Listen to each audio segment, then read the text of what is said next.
Kick-off less than an hour away, 55 minutes away. It's on BBC television as well.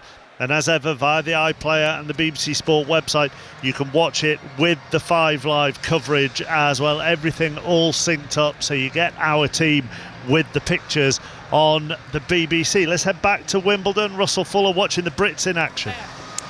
Alex Zverev has a 4th match point to beat Cameron Norrie. He's 2 sets to the good, and in this tie-break in which Norrie has already saved 3 match points, it's 12-11 to Zverev, with Norrie about to serve. While on number 2 court, Wang Jinyu of China has just taken the second set 7-5 against Harriet Dart, who's won the opening game of the deciding set and now broken for a 2-love lead as she tries to reach the 4th round of a Grand Slam for the first time in her career. Meanwhile, the match point has come and gone. 12 points all in the tie-break. And this one could go on and on, chappers. Thank you very much, Russell. Sports Extra to listen to the tennis, the BBC Sport website. If you want the cricket or qualifying for Silverstone this afternoon, we'll go there as well to Silverstone before 4:15 here on 5 Live. Time for a news update. Here's Jill McKenzie. The voice of the UK. And the home of the Euros and Wimbledon. This is BBC Radio 5 Live. The Prime Minister's confirmed that the Conservatives' plan to send some migrants to Rwanda will be dropped. The controversial idea was one of Rishi Sunak's flagship policies and was meant to act as a deterrent. But Sir Keir Starmer says it won't happen under his Labour government. The Rwanda scheme was dead and buried before it started. It's never been a deterrent. Look at the numbers that have come over in the first 6 and a bit months of this year. They're record numbers. That is the problem that we are inheriting. It has never acted as a deterrent, almost the opposite. Sir Keir was taking questions from journalists after holding his first cabinet meeting this morning. He said the NHS was broken, but that work to fix it would start right away. When asked about prisons, he said change wouldn't happen overnight. Our political correspondent Helen Catt was watching. He talked about doing this tour of the 4 nations, that this is a government, he says, that has a mandate from all 4 nations. That's how he wants to govern. He's going to go and see them all. We actually got a little run-through of his diary. He's going to Scotland, then Northern Ireland, then Wales, then England, and was then talking about economic growth. A former Conservative minister says the party urgently needs to regain the trust of younger voters after their bruising election defeat. Justine Greening, a previous education secretary, said the Conservatives failed to deliver on their commitment to tackle inequality and levelling up. Regional powers in the Middle East have been congratulating the newly elected president of Iran, Masoud Pezeshkian. He's seen as a reformist and stood partly on a platform of improving Iran's diplomatic relationships. President Biden has again dismissed concerns about his health, insisting he's the best person to beat Donald Trump in November's presidential election. Some Democratic politicians and donors want the 81-year-old to step aside after he struggled in a TV debate last week. And the Royal Navy destroyer HMS Diamond is returning to Portsmouth today after spending 6 months in the Red Sea and the Gulf of Aden, helping protect shipping from attacks by Yemen's Houthi movement. The Ministry of Defence says the warship shot down 9 drones and a missile during the deployment. When the In-Betweeners came out, people were being so nasty about my weight. What is it really like to be famous? But then I thought, I didn't know my weight was ever going to be discussed, ever. In my new podcast, I'll hear about the highs and lows of fame from guests like Emily Atack, Lee Francis and Daisy May Cooper. Students that were in my year were saying about what their favourite Shakespeare plays were. And I just thought, I've got no idea what I'm doing here. How to be in the spotlight with me, Rylan. The job is so fun, isn't it? Listen on BBC Sounds. Euro 2024 Deutschland. With Mark Chapman. On 5 Live and BBC Sounds. Welcome to Dusseldorf. England against Switzerland is a 5 o'clock kickoff, 50 minutes away. Ezri Konsa has come in for the suspended Mark Gay. That is the only England change from the win in the last round against Slovakia, but it does look like England will switch to a back 3 this evening here in Dusseldorf. Let's hear from Konsa, who earlier this week spoke to Kelly Summers. Well, Ezri, firstly, we've got to start with the round of 16 win. Talk me through what that night was like for you. Yeah, a lot of emotions on the night. Sitting on the bench, 94th minute, thinking, I'm going home, what am I going to do on Monday at home? But and then the moment of brilliance brought us back into the game, so look, it showed our spirit, our togetherness. We are a tight group, and it was a tough game for us, like every other game has been. We know that there's levels that we need to, to improve and to reach, and I'm sure that come Saturday we'll improve. It wasn't just a good night for Jude on an individual level, for Harry as well. Pretty proud one for you as well? Yeah, definitely. Something that I've always dreamed of as a kid, watching the Euros and World Cup, growing up, wanting to play in them, and to finally be able to do that was a proud moment for me and my family. I was going to say, what's it like coming on so late in a game when there is so much on the line? Yeah, it's different. I've never done that before in my career, and especially coming on that left back. So yeah, it was very different. But look, I enjoyed every moment of it. I always say, wherever the manager puts me, I'm always ready to do a job, and I'll always be ready. So, it was difficult coming into such a tense game, but I was proud that I was on the pitch when we got the win. Off the pitch, we've been told that you're one of the key players in terms of keeping the morale up. I think I heard Ollie Watkins maybe call you a clown in the nicest possible way. Are you the joker of the group? Kinda, yeah. I mean, it's just the way I am. I've always been like this. Always wanted to make people laugh, to make people smile. It's just my personality and the way I am. I like to make everyone feel comfortable. And yeah, you can call me the joker. Yeah, definitely. This could be a very big week or Saturday for you, couldn't it? Yeah, everyone's looking forward to it. We've got to give respect to Switzerland as well. We respect them. They're a very good team. And we'll stick to our game plan and hopefully get the win and go through to the semis. How would you feel coming into that defensive unit, which has been so impressive so far? Yeah, I'd feel comfortable. I feel confident.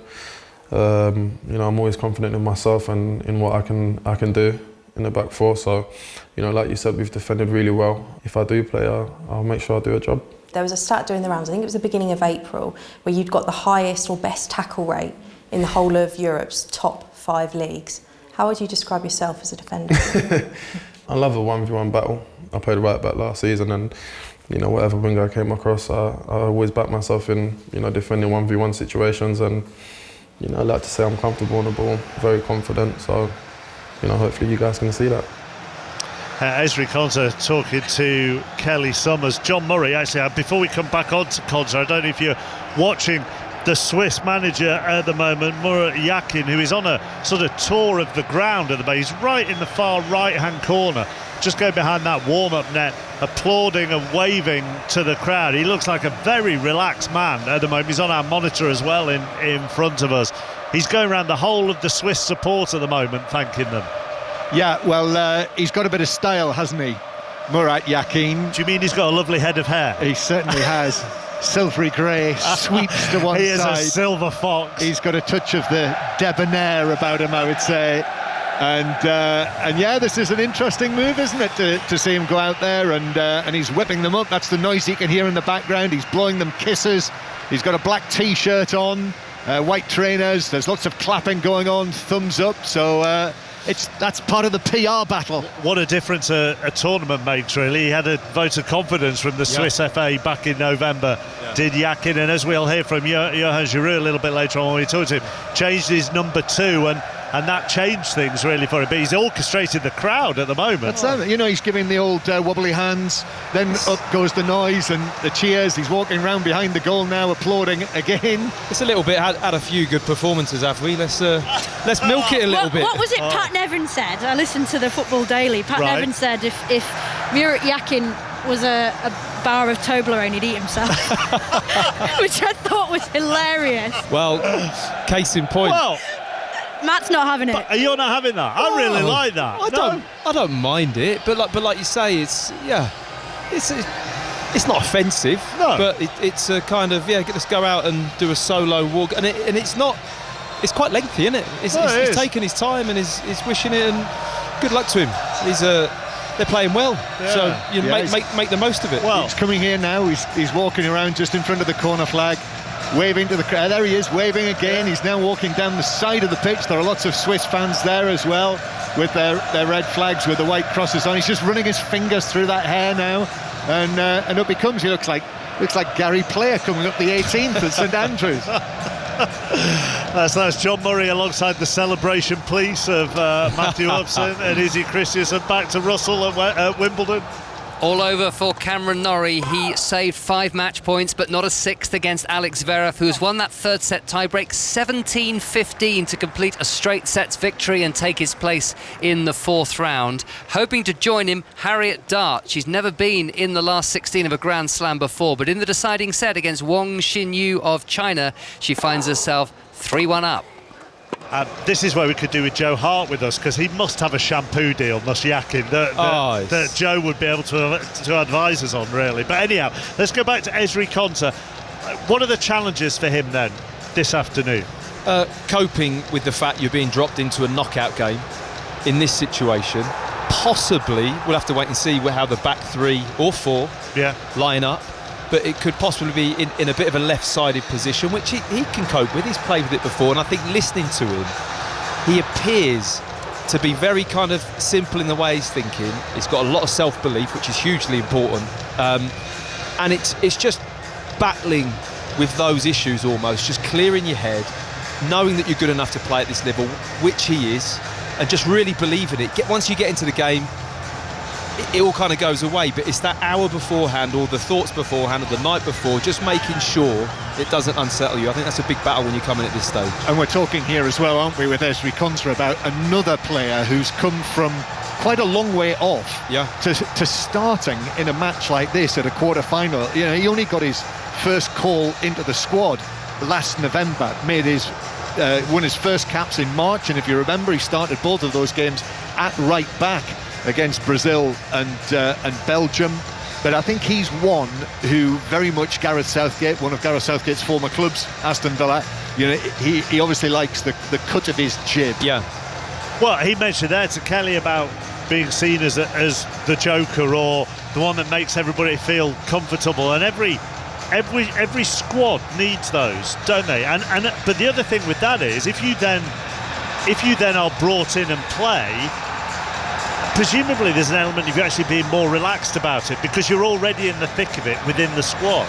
Absolutely, and the self-confidence comes from performances, but it can also come from the feeling within the team, and quite clearly listening to him there with Kelly, he's got a great feeling within the team, and it's also a reminder to everybody else in the squad that, you know, you could be called upon whenever, and this is knockout football now, and anybody is going to be needed. Who knows how this game's going to go? There might be somebody coming off the bench for England today who's not played yet or featured yet in the tournament that's going to be needed to play a massive role for the team. I hear he's been training well as well, and I think, you know, your attitude and application in training, that person, I mean, he has leapfrogged, hasn't he?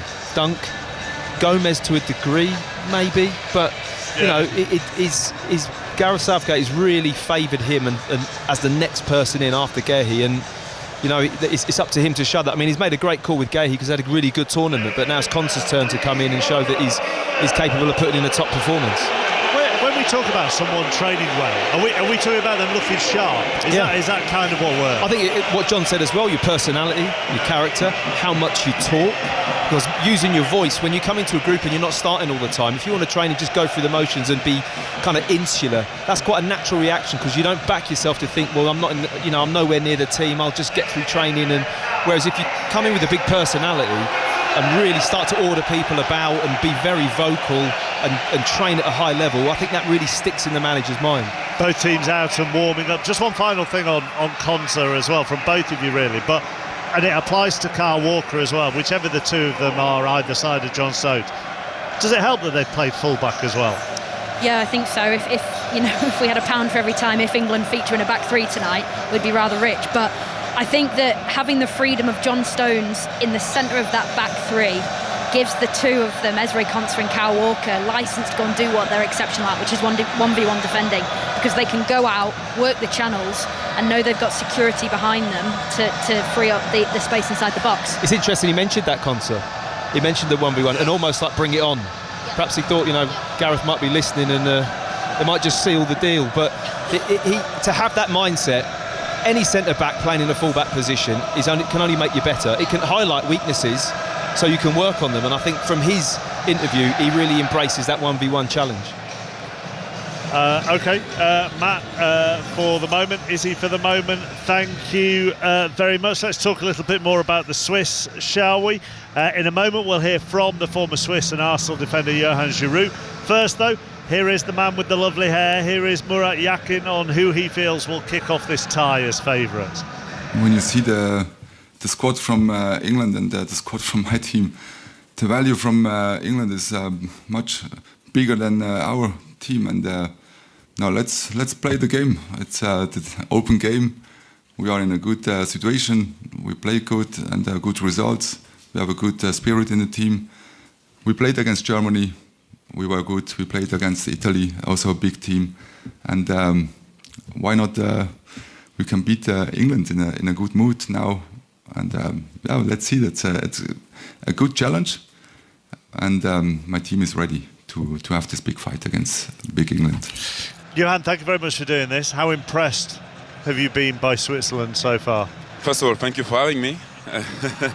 You know what? I think everyone is a bit impressed because everyone didn't know what to expect from the beginning, because I think that the qualification run was not so good and not so convincing that people are starting to have doubts. But for sure, the team has a lot of quality.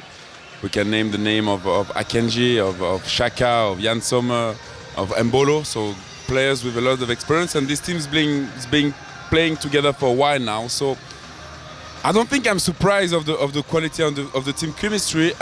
We are more surprised of how they turn it around, I would say. Some of the players you've mentioned there, but actually a wider number, have had very successful club seasons at really interestingly coached teams, whether that's Bologna or Leverkusen or Manchester City, just to name three.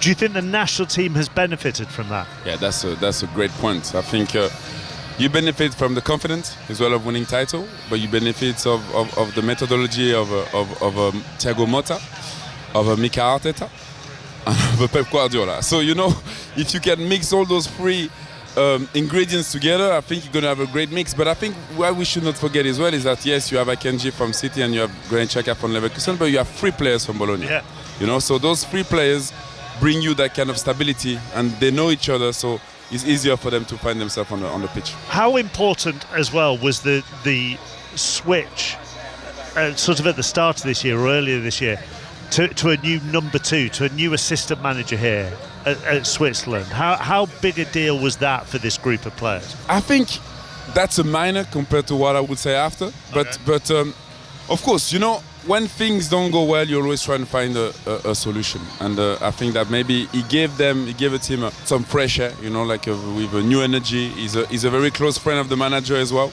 so that helped. Maybe the manager just before didn't have that connection, but Conte has a very tight connection with Murat Yakin. So for sure, for the ideas and for the energy and the things that they want to implant and give to the team, he helped for them to develop. And he was part of the reason they switched to a back three, is that correct? No, I would say that the reason they switched to a back three is that before Murat Yakin came, under Petkovic, it was a back three. And we remember how solid was Switzerland, how they actually beat France like that. And then Murat Yakin came with the idea of playing that 4-3-3. And it didn't go well at all with the players like Xhaka, for example, when I think you remember they had a bit of an explanation of a fight between the two men. But and then they had that discussion, because there was as well the time where after the qualification round, the Swiss FA wanted to fire Murat Yakin. They didn't see the potential in any future collaboration. But then they had that talk. That talk came in, and I think that talk was very important with the federation, with Murat Yakin, and I'm sure with Granit Xhaka, of coming back to that back three, where it's more suitable and more solid for the Swiss team to deploy themselves. The thing with this Swiss team is they scored 7 goals in this tournament, and each goal has been scored by somebody different, which is a real sign of teamwork and squad depth. And then how do you balance that with the importance of Granit Xhaka in all of this? Yeah, the thing is as well is like people have been surprised with the choice that the manager made, because Dua never played a game. He played one game, a friendly game before the Euro, and then scored. And Shaqiri wasn't meant to be starting a game and scored that wonder against Scotland. So there's a bit as well of that aspect. Would we say it's luck or maybe flair of feeling something? That's something that worked for him, and I think that as well the young players stepped up. We have Endo, we have Vargas that has been playing well, and then you have the maestro, when I call him, Granit Xhaka, who's been an influence not only on the pitch but as well the way he speaks to the guys, the way to behave themselves, the way how professional they are, the way as well to believe that you can win, because before that Granit was tight with Arsenal. They nearly won the league, but they won an FA Cup. But then it's like you're winning with Leverkusen, like it's the first time in history. So you gain that confidence, and you've been coached by one of exceptional coaches as well. But you can see that with him as well, can't you? And even in his comments in the build-up to this game, rightly so. I mean, you're not going to say anything else, but he believes they're going to go all the way and win this. I think that you're a team that hasn't lost a game in the Euro at the moment. You have the confidence, but I think that we have to nuance it a little bit, because they said as well they wanted to win the World Cup last time in Qatar, and and we all remember how that went, unfortunately for us. So I think that they know they have the quality. I think what they know is that they are solid. I think they're a good bunch of guys that can play together. They have a great chemistry, and I think that's when you have that, you always have a chance. Now you're facing another team today, though, because we had that discussion as well. We played Brazil in the group in the World Cup. We played Cameroon, and then we played Serbia. That's doable. Like we did in that tournament, we beat a team that we should beat. We beat an Italy team that was nothing like an Italian team that we've seen in the past. So I think that today is a real test. Do Switzerland have a self-belief, or is there an element of there's a self-belief up until a certain point, until a certain opponent? No, I think the self-belief is there, because I think that what Italy gave Switzerland and gave us is that self-belief that you can beat anyone. Even though, as I mentioned before, the Italian team is nothing like it was before, but it gives you that confidence of competing against the biggest team, the remaining champions, I would say. So I don't think there is, until this game, I think that before maybe it was the case that you will come into against a team and say, this one's going to be tough, But obviously they know it's going to be tough, but they're not scared. They're not scared because they have the ideas, they have the securities, the way they've been playing. They have the confidence, and they know how they can as well accept to not have the ball and be strong defensively. So there's many aspects that Switzerland can do now. Lovely to see you. Thank you for joining us. See you soon. Thank you for having me. See you soon. Bye-bye. Johan Giroud, who joined us a little earlier on, you were nodding along, Matt Upson, about the Bologna point in particular. Yeah, absolutely. I think it's key. Players that understand each other, know how they connect, what each other's strengths and weaknesses are. It's been a real plus point of their tournament. They're playing very, very well together. I mean, they're clinical in front of goal. The shot quality, shot conversion rate is top. So you think, you cannot give them any opportunity. They're lethal with their finishing at the moment. Whether that's just a purple patch, you don't know, but they are super sharp in front of goal. I love the pressure aspect of this, though, because of the grand scale, because of the history, the fact that they've not gone beyond this stage. And as we know with Switzerland, we say every tournament, don't we? And for example, last 16 at the World Cup, lost 6-1 to Portugal, remember. Before that, quarter-finals at Euro 2020, were involved in 2 penalty shootouts, beat France, lost to Spain. Before that, round of 16 at the World Cup. Before that, round of 16 at the Euros. Before that, round of 16 at the World Cup. So that, I think, is a factor we have to bear in mind tonight about what the expectation is on Switzerland as well as England. But as I said to Johan Giroud, they've also put that expectation on themselves. I mean, Granit Xhaka is not being reticent in what he expects to achieve. Yeah, and that as well, I quite like that feeling among them. That feeling among them that it's our time. Now's the time to actually do that and grasp it. When you've got the foundation that they have, that expectation is actually a positive thing. And I think it will drive them, or it does drive them, to really believe they're good enough to go further in this tournament. And all they've done so far is show that they are capable, and England are going to have a difficult game. Yeah, they draw a lot of games. So they're on this run of 1 defeat in their last 18 internationals since the World Cup. They've drawn 9 of them. And, this is an England team that has lost only 2 of their last 18. I think you know where I'm going there. I was going to say, what are you saying? I then, think you know where I'm going. No, go on. That, well, it might be a long night. Let's put it that way. Let's just move away from the football. Qualifying is finished at Silverstone for tomorrow's British Grand Prix. And for the home fans, they have plenty to look forward to and get excited about. Mark Priestley. Yeah, they really are excited here. We've had packed grandstands all day and they've endured terrible weather. The Great British Summer doing its best to put people off. But they were rewarded with an unbelievably exciting session, which finished with George Russell in the Mercedes on pole position. Alongside him is the 8-time British Grand Prix winner Lewis Hamilton in the other Mercedes car. And right behind the pair of them is another British driver, Lando Norris, in third. And it's the title leader, Max Verstappen, with an 81-point lead, who could only do as good as 4th place on the grid. So we are set up for a wonderful race tomorrow. The fans are happy. The British lads have done their bit here at Silverstone. Over to the boys in Germany. Thank you for commentary of the race tomorrow on 5 Live from 3 o'clock. Back to Russell at Wimbledon. Agonising match for the two participants, Harriet Dart and Wang Xin-yu, playing for a place in the last 16. In the deciding set, Dart was a break-up, but she now finds herself at 3-all, and she's just saved the first of 2 break points against her in this 7th game of the 3rd set. Just a short while ago, Cameron Norrie was beaten in straight sets against Alex Zverev, losing a 3rd set on a tie-break by 17 points to 15. Wimbledon is on Sports Extra. If you want the first T20 between England and New Zealand, that's on the BBC Sport website. Emily Windsor. Yeah, England posted a mammoth total earlier, 197. New Zealand, though, are coming after England hard. They're 54 for 1. They need a further 143 off 76 balls, with 2 key batters of Kerr and Bates in.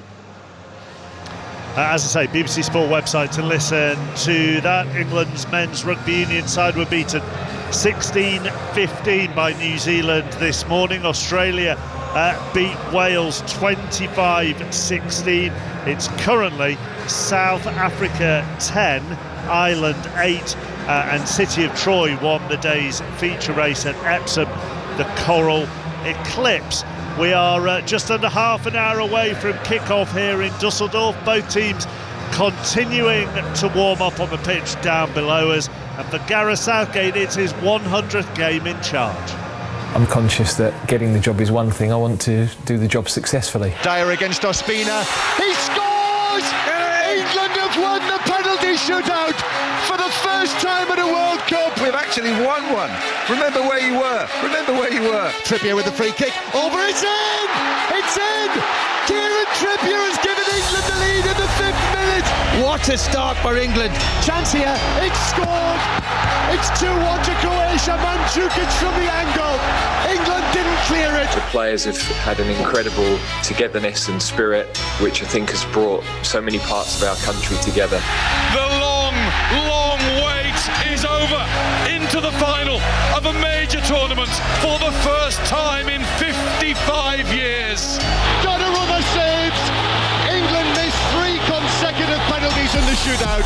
It's poor Bukayo Saka. I've been at a lot of tournaments. I think recognising that things are never straightforward. Well, it's been quite a story for Gareth Southgate and his England team, but I think it's going to come to a bitter end unless they can come up with a goal. It just doesn't look likely, John. Here's the throw, flat to the near post, flicked on, overhead kick from Bellingham! Yeah. It's 1-1! It's that man, Jude Bellingham! He saved England! He saved Gareth Southgate! At this moment, it's a brilliant opportunity again, and we're looking forward to the evening. So 100 games for Gareth Southgate today. The team's continuing to warm up down below us. Izzy Christiansen has gone pitch side. Anything you've spotted whilst watching them warm up? No, I've just got a fantastic view of Jimmy Floyd Hasselbank fizzing the balls in for the forwards to finish one touch, and he's pretty consistent with his technique down there, I must say. He's not lost it. I know. They do the same drill every time here, where Jimmy Floyd Hasselbank sort of stands near the 6-yard box on the byline, and they have another goal that's set up nearer towards the corner flag. So it's always about a 15-20-yard ball, 15-yard ball, isn't it? And everyone is on the money, is he, from Jimmy Floyd? Yeah, he's clean technique, and he was just demanding a second ball from the kit man, and Ron rolled into his path within a split second, because it's so important that all these little bits of details are all part of the player's routine, and the guys need to be on it from the very start today. Go on, John. And he scored a hat-trick this week against the England media team in the match that they had. Right. So I can't imagine that was one of his more challenging matches. He was up against Steve Crossman. Was he? Yeah. I once scored a hat-trick in one of those games in Japan in 2002. Would anybody like to hear? Who were you up against? Oh, some legendary. Clearly not very challenging. Are we doing hat-tricks, are we? I remember scoring a hat-trick against Croatia when I was 19. There we go. I said it. We'll put it out there. You didn't need to deflate my balloon that quick. Mark got one against Cannon and Ball. Is Izzy on the naughty seat now then? I'm stood up behind it because being 5'2", seeing over these advertising boards is quite a challenge. Let's, as they just finished their warm-up and I explained to Theo who Cannon and Ball were, let's hear from Gareth Southgate, who's been talking to Kelly Summers. Well, Gareth, match number 100 in charge of England. In that time, you've won more knockout matches than all of the managers since 1966 combined. What will be key to adding to that record tonight? I think resilience. I was watching the games yesterday, and it was a reminder that even teams that have a really clear style of play, possession football like Spain, they were drawn into going long because Germany pressed so well. They picked up 7 or 8 yellow cards. Winning tournaments is about much more than just the style of play, and we've reiterated that point to the players, really. It does look like a change in formation as well. How will that benefit England? Well, whatever formation we play, we want to try and get the pressure right on the opposition, so making that as simple as possible with the players we've got, profile of players that we've got, and always then adapting with the ball to try and pose them as many problems as we can. Ezri Konsa comes in for the suspended Mark Gahey. Why was he the right player to start in his place tonight? Well, we tracked the players all season. He's performed consistently well. He did really well when he came into the team against Brazil and Belgium. He's got pace, and he's had a fantastic season with Aston Villa, so it's a great opportunity for him. How will Bukayo Saka's role in the side help the balance of your team, do you feel?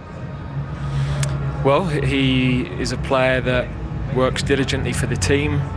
He's obviously a huge threat in 1-against-1 situations. He provides so much. He's got a goal threat, so he's been a really important player for us for a number of years now. Do you feel like this formation and this team that you've selected will help get the best out of the attacking players? It's something you're asked so often. Well, let's see what the formation is first, but look, we're always trying to get the best out of everybody, and I think, generally speaking, over 99 games we've done that. So today is a brilliant opportunity to get to another semi-final. Team that are playing well, who are full of confidence. So we can't be giving them the game that they want, we're looking forward to that challenge. So that was 90 seconds or so of Gareth Southgate trying not to give anything away whatsoever. There were a couple of things that sort of stood out for me, though, towards the start of that interview. The first on creating pressure on the opposition. So if we turn that into putting them under pressure and the press, Theo, if they are going with this formation, should that make their press better? I think it will. I think the fact that, look, the Swiss will have a lot of the ball, so I feel like at times we need these triggers, and when you have 2 number 10s who can essentially help Harry out so he's not isolated to do that pressing on his own, and as long as Bukayo, and at times I feel like Trippier is going to have to commit himself a bit higher up the field, which I'm reluctant like he will do. I'm not so sure if he will, but at times if you want to get the press right, you're going to have to get the balance right. So I think you'd be more inclined to pressurise more on Bukayo's side, not so much Trippier's. But look, I feel like it will sort of flow instead. Does that mean if you have those 2 number 10s and Kane, and the opposition have a back 3, that means that you can go virtually man for man if you want to. Yeah, if you want to be brave. If you want to be brave. If you want to be brave, and for me, formation, whatever formation you play, the pressing can't be much worse than what we have done, and it's because we've not gone together. And that, like Theo was saying, that triggers there, then next person's in, and then we all go together. The back four get up, we can condense the pitch, make life more difficult. We just haven't done that. So whether it's a back three, back four, it's got to have that organisation and plan. And if the three do go all the way in, and we go all the way up, then it's a bold move. But why not? It's knockout football, and these are the stakes, aren't they? So you'd rather have that kind of mindset, certainly from the start, because I think the Swiss are hoping that there's a back four there, and they feel that like their front three, certainly Vargas and Rieder, who are very, very clever at picking up holes in space, cause you real problems. So I think that for me is more what's on Gareth's mind. That final bit of the interview saying we don't want to give them an easy solution, and I think the back four would have made life a little bit easier for Switzerland. And I think as well, it's been quite easily to see as well, when watching the Danish game, the Denmark game, you have certain players that will be looking behind before they actually press, instead of actually doing off instinct. They're waiting for something, and we feel like we've been waiting for something to happen instead of actually committing those bodies forward. So look, I feel like we need to be a bit more positive, and I feel like it will go well today. Do you think we will see a bolder England, Izzy? Well, yeah, just listening to Theo and Matt, then, you know, the back three of Switzerland is Akanji, Rodriguez and Cher. So Bellingham, Kane and Foden are going to have to deal with them, like you say, Chappers, player for player. Now, when you're really, really pressing hard, you jump onto the goalkeeper, and whether that be Bellingham, Foden or Kane, the other three follow. And Theo makes an excellent point by saying, so when you're looking behind, waiting for the trigger to press, there's a problem, because you need to have that communication from behind in the first place. And I'm not having it that the stadiums are too loud, that you can't hear somebody that's 15 yards away from you saying, jump, go, press, go, I'm with you, go. So that's where England need to use their instincts, and they need to, I feel a real freshness about the team, and I think this change of formation, if we are correct in it, I think it's going to bring a new life into this team, and I think the pressing naturally will improve off the back of a different system. The instinct part of it as well was the next bit I was going to bring up in the Southgate interview, Theo, which was he used the word resilience to start with, but then he expanded on it. You know, watching the games yesterday, you have to adapt. But Germany and Spain certainly had to adapt to each other yesterday. You may have your game plan at the start, but what we've seen in a lot of games in this tournament, a lot of this football is, you've got to change it on the hoof in these games, because teams are asking questions. All teams are. And as well, you've got to ask players to take that risk. We've been playing within ourselves. Players are definitely restricted in a certain way of playing a certain system. So, like I was saying about the players, I'm not sure when to trigger, because we're just playing with uncertainty right now, and that when you have that as a player, it literally feeds into the whole department, the whole team, even the players on the bench as well. You might start to get sort of whispers on the bench with certain players if certain players aren't doing their roles. So that's the side of which I feel that has changed recently, and we don't want to go back to that. We don't want to go back to these little clicks on the field and particularly off the field. I mean, the game you were at the other night, the Austria-Turkey, each side in that match must have adapted about 15 times, it felt like, and that was just in the second half. But the one adaptation that's always the most important, and I think it always boils down to, we've already touched on it, is the physicality, the physical side of the game. You get into that moment where you know Gareth talks about Spain and Germany. It became who wants it more, who's willing to throw themselves in the line or win that header or run the channel or shut the ball down, who's got the energy, the fitness. Towards the end of these matches at this stage, that Turkey-Austria one, I mean, they both had their styles, but it was full throttle. Who was more committed? Who was going to get that touch? Who was going to have a bit of luck as well, which plays a part sometimes? And I think you throw that all into the mix, you get a really entertaining part of the game. One of those days, I think, where it's going to be a roller coaster for British sporting success, or the England and Wales rugby union teams both lose this morning to New Zealand and Australia respectively. As we heard earlier, we've got a 1-2-3 for tomorrow's British Grand Prix when it comes to the British racing drivers themselves, with Russell on pole, Hamilton alongside him, and Lando Norris in third. We've got England men's football team to come at Wimbledon. Cam Norrie went out earlier, and now Harriet Dart, Russell Fuller.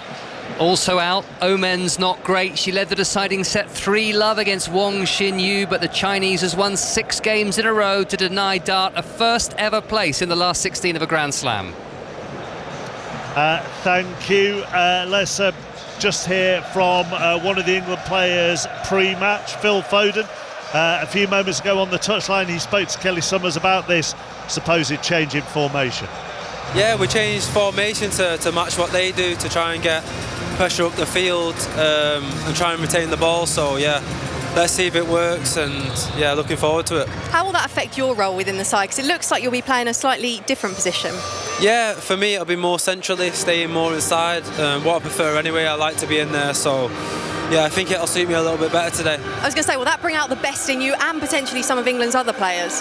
Hopefully. It depends on the team in general. If the team plays well, I think the attacking forwards play a lot better as well. So like I said there, we get the formation right and the press right, it'll give us a lot of confidence, and yeah, we'll play a lot better, I feel.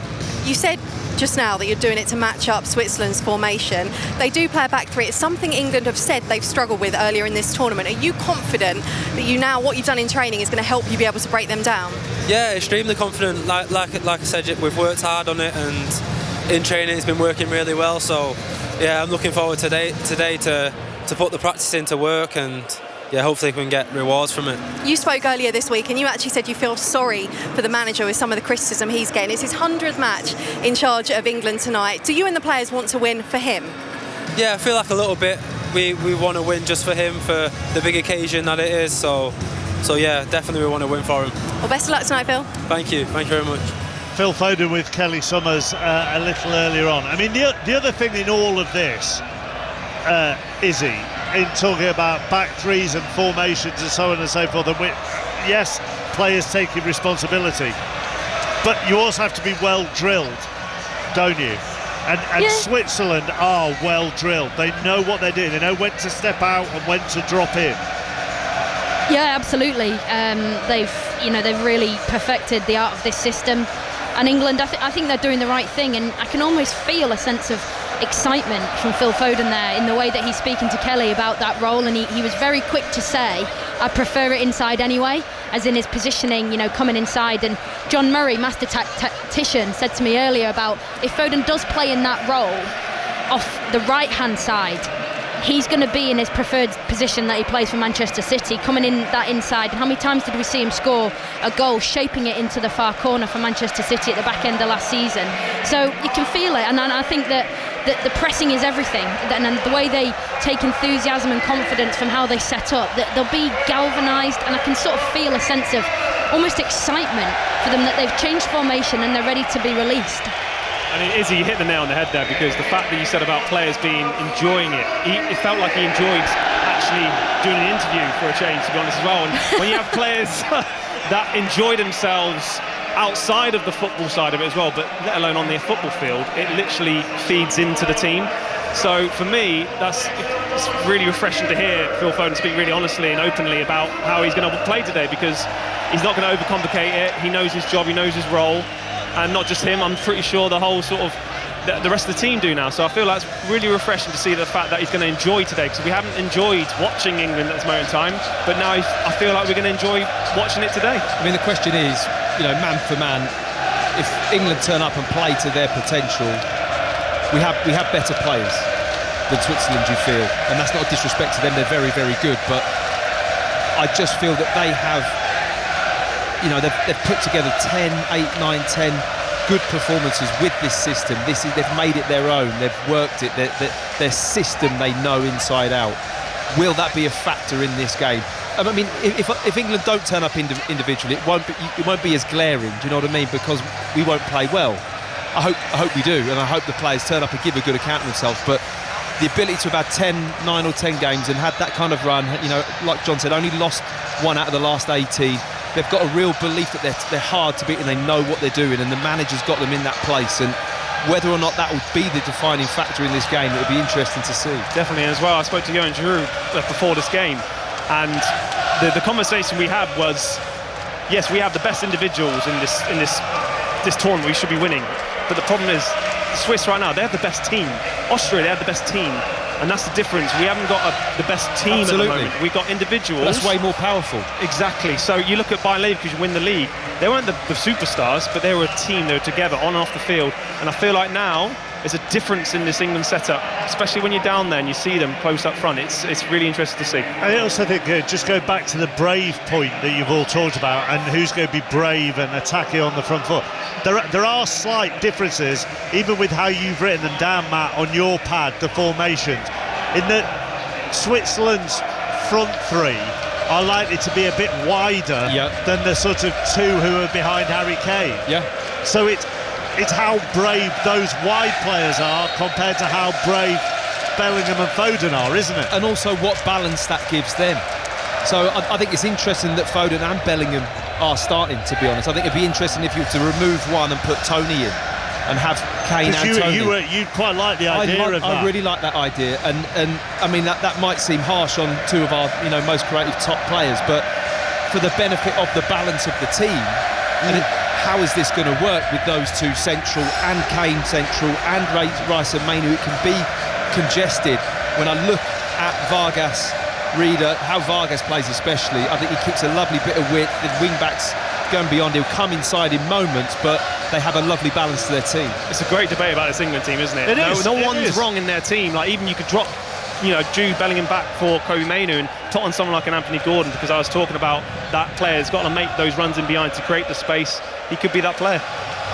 As far as Foden and Bellingham go, Izzy, how much do you go on then, there you are, you're both in that 10 role, go and play. How much will those two have worked on what they do as a duo, really, today? It's interesting. I imagine not very much, to be honest with you, because I think I've said it before on 5 Live throughout the season with Jude Bellingham at Real Madrid. Every time Luka Modric got the ball, no matter where Jude Bellingham was, he would give him the ball. Even if it was a matter of 2 feet away from him, he'd get it and he'd give it back. I've not seen that yet from Foden and Bellingham, and albeit they've been in different areas of the pitch, but was it the Denmark game or the third group game, Slovenia? I can't remember which one, but Bellingham occupied a position on the left next to Foden, so they were close. But they still didn't, but they still didn't really combine much. And maybe they're just not on the same page, and that's okay. But at some point, if it doesn't function, Matt's spot on. Change the dynamics. The balance of the team has to always be, as close to perfect as you think it's going to be in a game. And if that means making a bold decision, now listen, these are two of the top players in the world right now. I understand that. But let's see if they do play a little bit closer together today in that central pocket. Let's see if they can be the catalyst for England. They really shouldn't end up in the same space today, should they? That was my worry, playing them both in that position, because they're both so gifted on the ball. I mean, Phil as well would like to carry from deep as well. He glides on that field at times. He reminds me of the sort of young Jack Wilshere at times. But yeah, he's spot on. I feel like as well, when you have someone like an Ivan Toney you can sort of call upon, he's going to occupy those centre halves. That's my worry of Harry Kane, not getting bored in the games. He's not getting too many touches.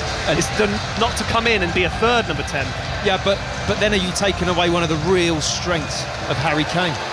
And that, to me, his ability to come and spin those passes for players that are wider, is a real, that's a real attacking threat that England carry. I mean, he's one of the best passers on the swivel. That's a brilliant part of Harry Kane's game, and you won't see him probably do that. I mean, today. I wouldn't mind it being 12v12, and then we might get them all in. The teams are in the tunnel. Fireworks have just gone off on the far side. Izzy Christensen is pitch side for us this afternoon. By the way, just a couple of scores that are going on at the moment. New Zealand 71 for 6, needing 198 to win the first women's T20 against England. And in the rugby union, South Africa 13, Ireland 8. The camera has just focused in on a very steely looking Granit Xhaka, ready to lead Switzerland out of the tunnel here in Dusseldorf. It's also gone then to a very determined looking Carl Walker at the back of that England lineup as the two flags have just been unfurled. Down below us, England to the left of us as we look, and Switzerland to their right with a huge bank of red shirted fans ready to welcome the teams back out. But once again, you would say it's probably 2/3 England, 1/3 the opposition in this stadium, which is what it's felt like for every game we have had so far at this tournament. We are at the quarter-final stage for England. Gareth Southgate's 100 match in charge of his country. England against Switzerland with Izzy Christiansen pitchside, as I say, Theo Walcott, Matt Upson, and as he's just been described, the master tactician himself, John Murray. Yeah, it's not sure about that. What I do know is I can smell the fireworks in the air. They must be new for the quarter-finals. Matt, we haven't done those on the other. Do you need a drink of water? Need something, yeah, right in the throat. Well, out come the teams. That the smoke from the fireworks is still clearing. England have coughed and spluttered, haven't they, during the course of this tournament? They have. Once again, we're expecting more. And here come the anthems.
Swiss players just turning to their support.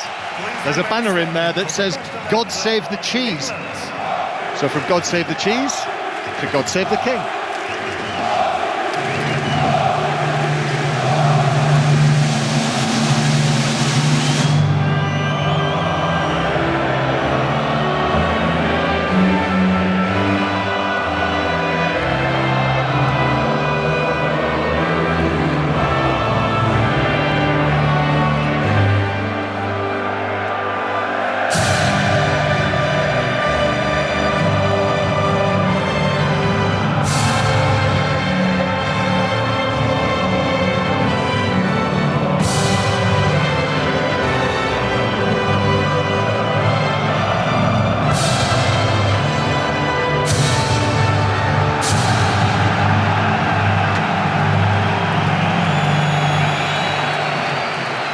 So we're looking down on the players of England and Switzerland shaking hands. There are only 6 teams left in the tournament now. And one of these two, Netherlands and Turkey, are going to be in the final. There's no hiding the fact that it has been a rocky road for England to this point. But Matt Upson, here we are, sitting up here in this big grey rectangle, very close to the banks of the River Rhine in Dusseldorf. And we're about to watch England play Switzerland for a place in the semi-finals. Yep, and we can talk as much as we like about who's playing, how we're playing, who's playing where, this formation, that formation. Some of this just really boils down to, John, who's going to turn up, who's got the will, who's got the energy to be able to produce at this level, to grind it out and sometimes drag a team through a tournament. It has felt like that through England, and we've done it pretty well so far in terms of that side of it. Can they do it again today? Yes, if it was England's intention to not peak too early, it's been a resounding success on that front. But there is still time for England. And the players, I see a number of them just having a final swig of water.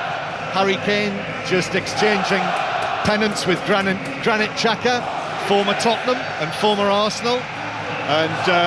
And the Swiss players move off to the right. Red shirts, maroon shorts. This unusual combination that they've got at this tournament. Red socks, and England again in the white shirts. But blue shorts today, white socks. And England's team with the Prince of Wales, the president of the FA, watching down from the stands again, incidentally. England with Pickford in goal. The 3 central defenders, Walker, Stones and Konsa.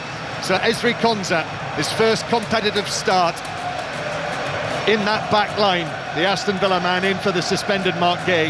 And then Trippier back on the right, Mainu, Rice and Saka, Foden, Bellingham and Kane. That's the England starting lineup, just the one change made by Gareth Southgate.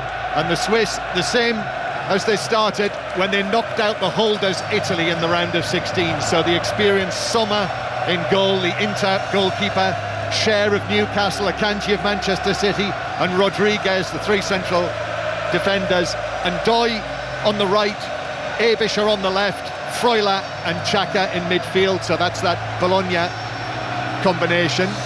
And then Rida, Vargas and Embolo.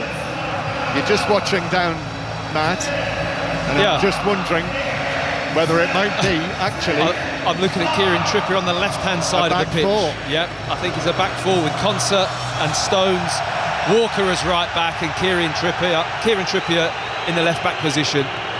So there we are. It's not three central defenders. And how much of a gamble is this? As England kick off here in Dusseldorf with the sun shining down, it's fired forward out for a throw into Switzerland in their left-back position. Murat Yakin, the Swiss coach, said after the Italian game, we knew that if they played a back four, we'd play through them. As the ball's played back to Sommer, who's able to clear it away, the Swiss goalkeeper, way downfield. Yeah, I mean, it's quite a confident statement from the manager, isn't it? And after seeing him do his lap of honour before the game, I'm not surprised he wasn't too confident after that game, but it was a factor, and against Denmark, with that system, it was difficult, but it's certainly, I'm just looking at the pitch now. I mean, Kieran Trippier is very high up on the left-hand side at the moment, gone really advanced, up at the halfway line with the ball with Jordan Pickford. Let's have a little look and see how this pans out. Yeah, Pickford playing it out to the right-hand side. Of course, what we do know is that this 11 could be adaptable, because we saw that against Slovakia in the previous round when the chips were down. It's out of play for a throw-in to England, who are attacking, playing from left to right as we look from high up here on the dugout side of the ground. There's Foden playing the ball in field, but that just gives the ball back to the excellent and very much informed Granit Xhaka, a winner of the Bundesliga, this unbeaten season here in Germany with Bayer Leverkusen this past season, unbeaten in the league, winning the cup and only losing out in the end in the Europa League final. As here is Akanji at the back, Premier League winner with Manchester City, up against a couple of his teammates, and Switzerland with the ball deep inside their territory, playing it out from the back on the far side up towards the halfway line, where it's taken down by Ndoye, and then Switzerland go back into their own half. This is 5 Live.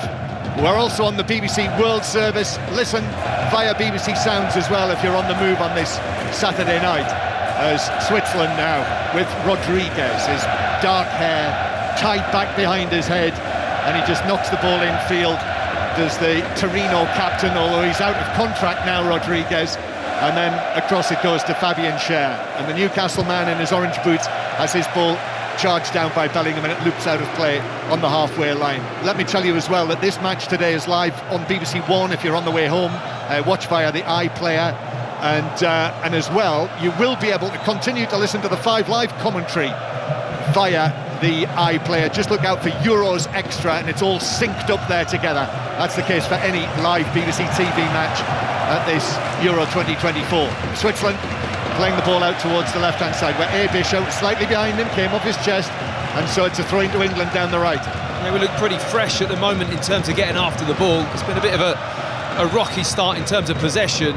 There's a bit of a spring in the step of the England players. They look like they've had a good bit of time to recover, and they're moving around the pitch with a bit of energy. Well, it's been an interesting few days in terms of what the system would be, and here we are watching it now, and it is pretty much the same as before, just the one change, and actually the back four with Konsa coming in, a straight swap with Gay. Here's Kobbie Mainoo. Mainoo now out to Saka on the right-hand side. Saka, he's got two Swiss players in front of him, goes back to Kobbie Mainoo, then infield towards Phil Foden. Foden across towards Declan Rice. He drags it back, slips the ball forward to Foden again. This is good possession from England, trying to move the ball quickly, or more quickly. Saka now again, comes infield, left-footed cross, that's over everyone. Trippier was actually the man at the back post arriving, and it was over the top of him and through for a goal kick. Yeah, nice move from Saka. You see him all the time wanting to get on that left foot. Curls the ball to the back post. There's a little bit too much height, but what's interesting, John, Kieran Trippier is so high up the pitch. I mean, he's the man arriving at the back post there with Saka crossing the ball. That's how advanced Kieran Trippier is at the start of this game. So Matt Upson, one of 3 England internationals that we've got with us for this 5 Live commentary. We've got Matt, the defender, Theo Walcott, the winger, and Izzy Christiansen, the midfielder, who's down behind the goal.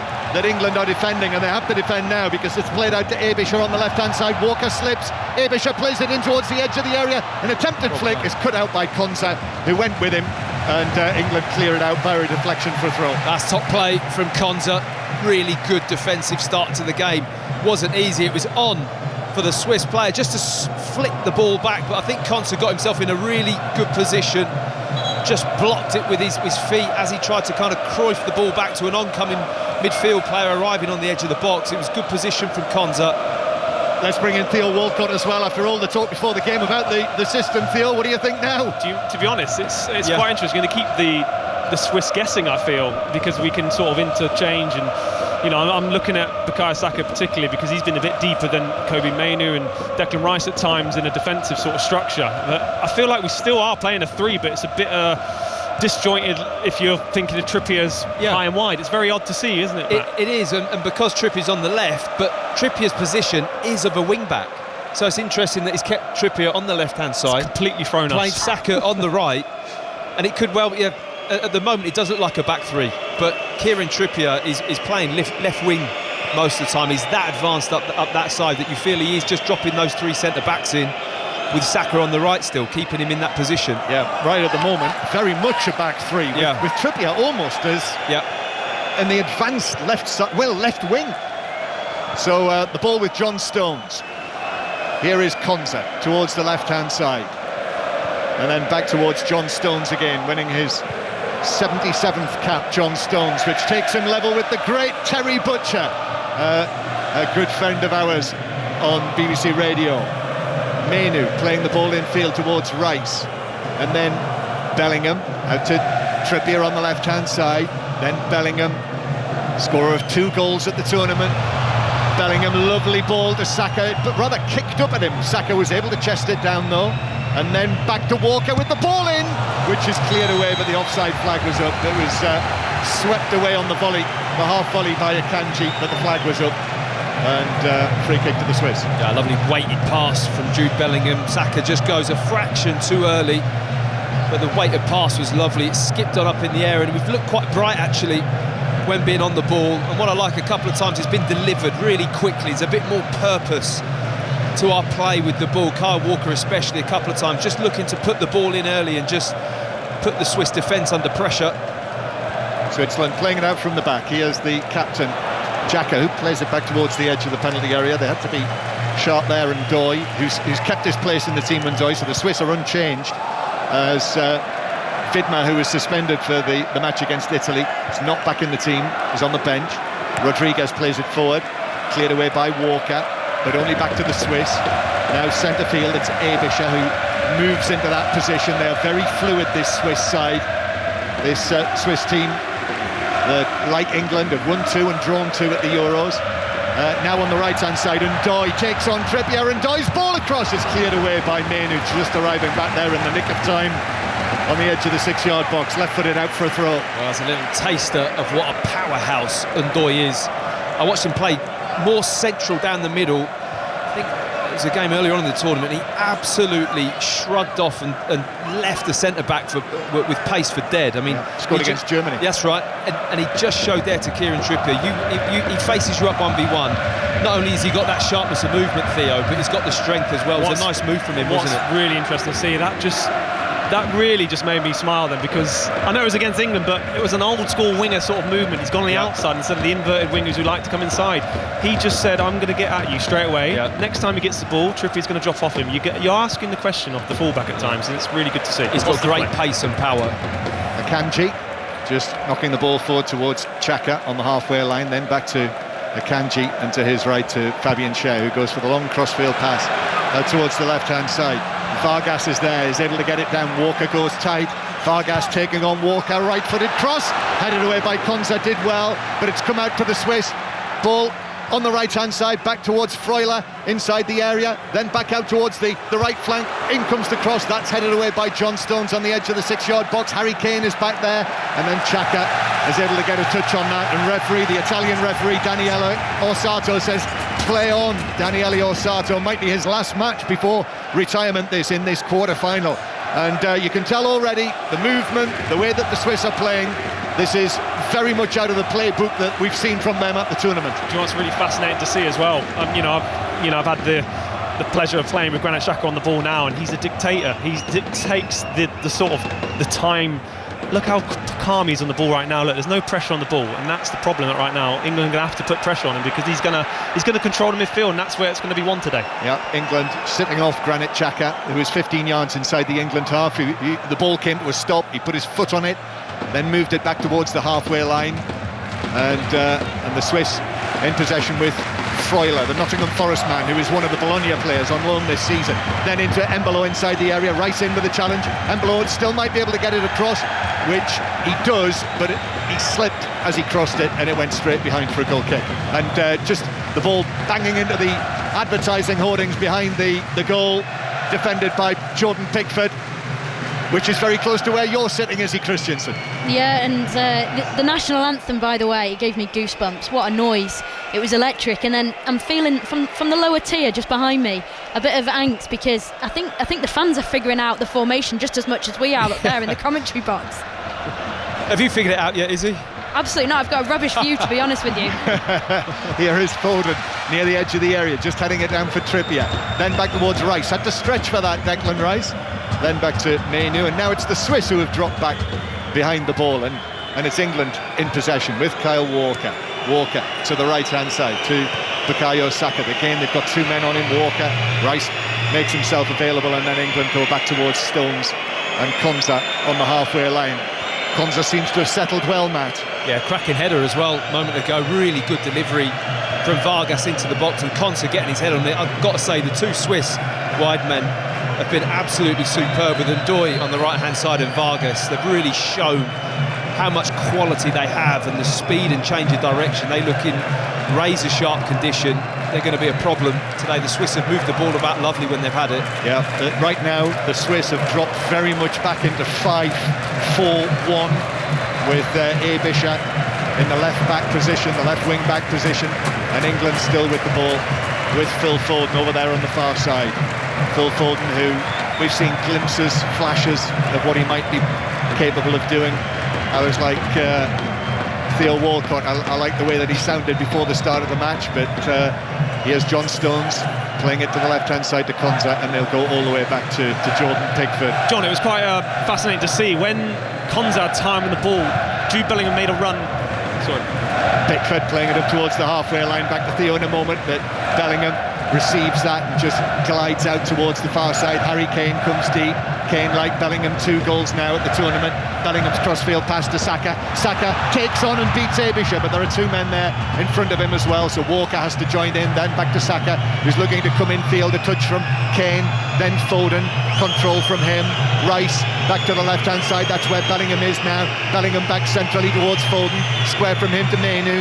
Mainu just drags it back in front of his body, then takes it on. Low ball to Bellingham on the edge of the penalty area in the D. Round 2 defenders tried to find Trippier, but then it broke down and the Swiss were able to break it. That's exactly what I'm saying there. We were making runs in behind. It's all good and well, sort of putting it left and right, of course, but they're going to be very well organised. We need those runs in behind, which you've just seen another little incident there of Harry Kane making a run, just to keep them guessing that it's not always defeat. It's 0-0. England 0, Switzerland 0. 5 Live, also on BBC One. Saka beats Ebischer. Right-footed cross. Trippier got his head to it. Comes out to Rice. Low shot. That's deflected right across the penalty area and is stabbed away by Vargas out for a throw. We've looked good circulating the ball outside the Swiss box, to be fair. Really good sharp passing. Foden, Bellingham looking to connect, looking to find a little bit of space, and you feel you could just give it into any of them and they'll find a solution with the ball in those tight areas. Declan Rice just having an effort there as the ball spun out to the edge of the 18-yard box, but when we have it around the box, it looks pretty good. Still waiting for the opening goal with almost 15 minutes played here in the sunshine. Temperature's great as well. Not too hot here. Konza turning, playing it back towards the edge of the penalty area, and then Jordan Pickford is able to control this. I remember in the Nations League back in 2019, Jordan Pickford, when England played Switzerland in the 3rd place match, smashing in a penalty and then making the save in the shootout that won it for England. Saka back to Walker, picks out the pass to Foden, that's more like it, and then Foden, lovely ball, spreading it wide to Trippier. and then the offside flag goes up. In fact, Trippier had just strayed beyond the back line. He's that high up the pitch that he's offside on that pass, and it's basically Trippier on his own on the left-hand side at the moment. Kyle Walker's a lot deeper, and Saka almost is a lot deeper than Trippier, and you just feel Foden is coming that far inside. Bellingham is shifting over to the left, maybe a bit more than Foden, but it just feels like Trippier's got that whole left flank to himself, and he's just going to get right up the pitch, and it leaves Konsa with a little bit more space around him to have to deal with. And as well, it's really clear to see Phil Foden is definitely enjoying himself. Yeah, he's getting on the ball at times. He always wants it. He gets frustrated if there's a ball that's played back to the goalkeeper, for goodness sake. So look, he's a man who's out there to actually prove a lot of people wrong. Yeah. As it's given away by Akanji. It's won back by Rice. Now Bellingham. Back to Rice, whose ball is into Kane, inside the penalty area. Kane lays it back to Mainu with a shot that is blocked by Rodriguez. However, it's still in play. Bounces to Rice. Rice's cross, that hits Xhaka. Then in goes Harry Kane, who's challenged by Cher, and Kane goes down in a heap. He's appealing to the referee. Referee Osato was adamant that that was a goal kick. Final touch off Kane, but Kane, as the captain, is pleading his case and stating his case to the referee. Well, I think he's got a bit of a case, to be honest. I mean, there is contact. He wins the ball, Kane. I don't think Shah gets anything of the ball. Well, if he does, it's after he's caught a bit of Kane. It's whether or not there's sufficient contact to knock him to the floor, and I think that's why the referee has chosen not to give it, which I can kind of understand, to be honest. As Sommer plays the ball out from the back. There was a shout. Theo? I mean, as a forward, I want that all day. No, it's not clear and obvious. I think the referee's probably made a very good decision there, to be honest. Probably not enough contact. Yeah, I think he just gets there before Harry You're not sure here. You're not sure. you want to say it was a penalty? Of course I do. That's my I think it was the right decision. I agree. England 0, Switzerland 0. Comes back to Pickford, who controls the ball inside the penalty area, and then to the halfway line where Kane is trying to turn against Akanji. But it bounces down, and Switzerland have got it back and will play it all the way back to their goalkeeper. Sommer turns it back out to Cher, who's right over there in a shaft of sunlight on the far side of the ground. There's it up towards Embolo, but Mainoo's in to tigerishly win it back. And Mainoo now, the Manchester United teenager, takes it into the edge of the penalty area, but then got a heavy touch, and that carried it through to the goalkeeper. Yeah, a good little bit of strength from Mainoo. Really shrugs off Embolo as he had a bit of a loose touch of the Swiss centre forward, and it popped back into midfield, and he got his body in there and went, no, this is going to be mine. Rode the challenge, and he's got a lovely kind of change of pace, Kobbie Mainoo. When he gets that little stride away from somebody and he toes the ball towards the goal and he gets after it, he really is dynamic with his movement. Not many people are going to reel him back in. I think it's interesting, isn't it, what Gareth Southgate and Steve Holland have done here. They made just the one change, but there are tweaks here and there, yes, aren't there? Plenty of tweaks. And they're all looking better. And Rice in with a challenge on Embolo, who dropped into his own half. And then Declan Rice runs away. I thought for a moment there that Osato might be just having a think about that in terms of stopping play being started. Declan Rice is not one of the England players who is on a yellow card, by the way, and in danger of missing a potential semi-final. Bellingham, Foden, Mainoo and Trippier are all one yellow card away from a suspension. Here is Freuler towards the left-hand side. Embolo back to Freuler inside the box. Walker was able to just move in alongside him, clears it into the Swiss player Freuler, who then fouls Walker, and it's a free kick to England inside that penalty area. He does well. Kyle Walker gets his body in the right side. Nice play from the Swiss link-up, and Freuler, who has been a real goal threat in this tournament. He's a midfield player that loves to arrive in the box. He's actually in great goal-scoring form. He just gets kind of manoeuvred out of the ball by Walker, who then wins the foul afterwards. He didn't show of his best, did he, when he was at Forest? No. For that season, that difficult season. But what a fine season they've all had, these Bologna players. They'll be in the Champions League next season. We'll all be eating spaghetti bolognese if we go there. Here is Bellingham. Bellingham now over the halfway line for England. Now to Saka on the right-hand side. Three men around him. They know the danger of the Arsenal top scorer, and in actual fact he's dispossessed by Vargas. They haven't cleared their penalty area yet. Rodriguez then back to Akanji, who does so on his left foot. There are shouts from the Swiss supporters that Walker may have fouled Embolo. great colour to our right, the Swiss fans with their flags and their cowbells, no doubt. Here's Foden on the right-hand side. Foden gets support from the Manchester United man, Kobbie Mainoo. It's miles better pressure when they have the ball. Certainly when the Swiss back three and the goalkeeper rolls back to them, John, we're getting after it much better. They're not able to play out or really get through us at the moment, and they're turning the ball over. England winning it and then starting another piece of possession. Well, when I was speaking to them yesterday, to Gareth Southgate, Jordan Pickford, clearly the obvious question was, what will the circumstances of the win against Slovakia have done for the team? Can it galvanise them? And they've had a week to work on this. They've had all week since Sunday to work on it. There's been the unhappiness from within the squad about the talk of the three central defenders leaking out. But here we are already against better opponents. Switzerland ranked 19th in the world. Foden, that's a lovely ball into the penalty area to Saka. His ball across low, it's cleared away by Cher. There was no one in there for England. And so Cher's clearance loops away high behind the goal for a corner. Well, that's where Foden wants to have the ball. Central on his left foot, being able to pick a pass. Lovely timed run from Saka out to in. Brings the ball down, gets past his man, zips it straight into the 6-yard box. And I think Harry Kane had been involved in the build-up and just wasn't in that central area. It was crying out just for somebody to be right in the middle of the goal for a tap-in. So it's the first corner of the match. It's England's.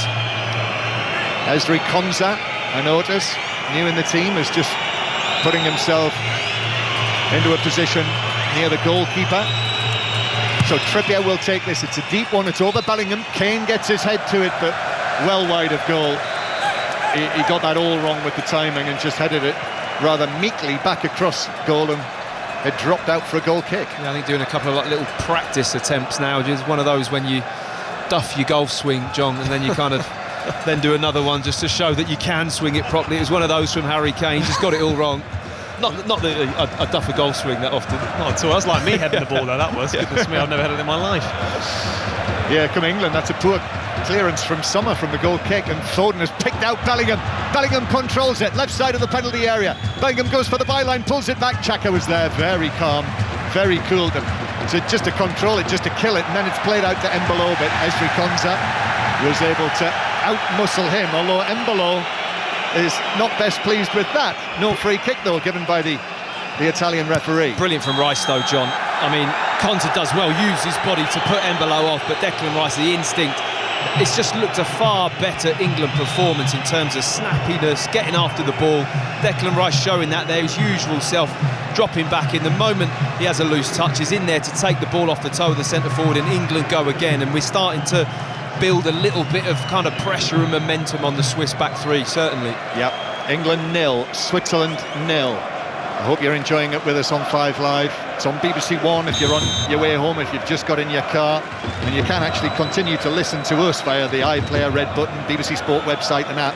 Just look for Euros Extra and it's all linked up, synced up to the pictures. Free kick to England then. Not really threatened with set pieces at this tournament. Foden swings it in all the way across the back line. Saka, I think, is going to struggle to pull it across, which he does, and then Sommer comes and makes the catch, and then very belatedly the assistant flags that it has gone behind. Should have gone up straight or was away. that for offside? Must have been for offside. Well, as offside? Can't be offside. There can't be an offside. It just, I think it had gone out and he just wasn't sure. There can't be a reason not to flag, just delayed it, being out of play. I think it was just indecision, John. Short goal kick is taken, and Sommer had to chip that out over the top of Foden. This is very cool from Switzerland. Kanji, then Walker is able to get to it. Ball bounces back. John Stones is able to allow the ball to run and then hit it back to Pickford. What's very clear to see as well, the press and the triggers are so high up the field and not giving any time and space for Switzerland to come out, and that's the difference. They're allowing them to have the ball in our half, which is fine, but when it's in their half, the England team right now are putting so much pressure on. they're not giving them a chance to get out, and it's really, really fascinating to see. It's what we wanted to see as an England sort of setup. Bellingham hooks it forward. It's going to come back at the England defence though, and now it's in Dembélé on the edge of the penalty area. Konsa blocks it. Konsa then stabs it away, and he stabbed it out to Kane, although Kane is dispossessed. Granit Xhaka holds off Foden, towering over him, using his strength.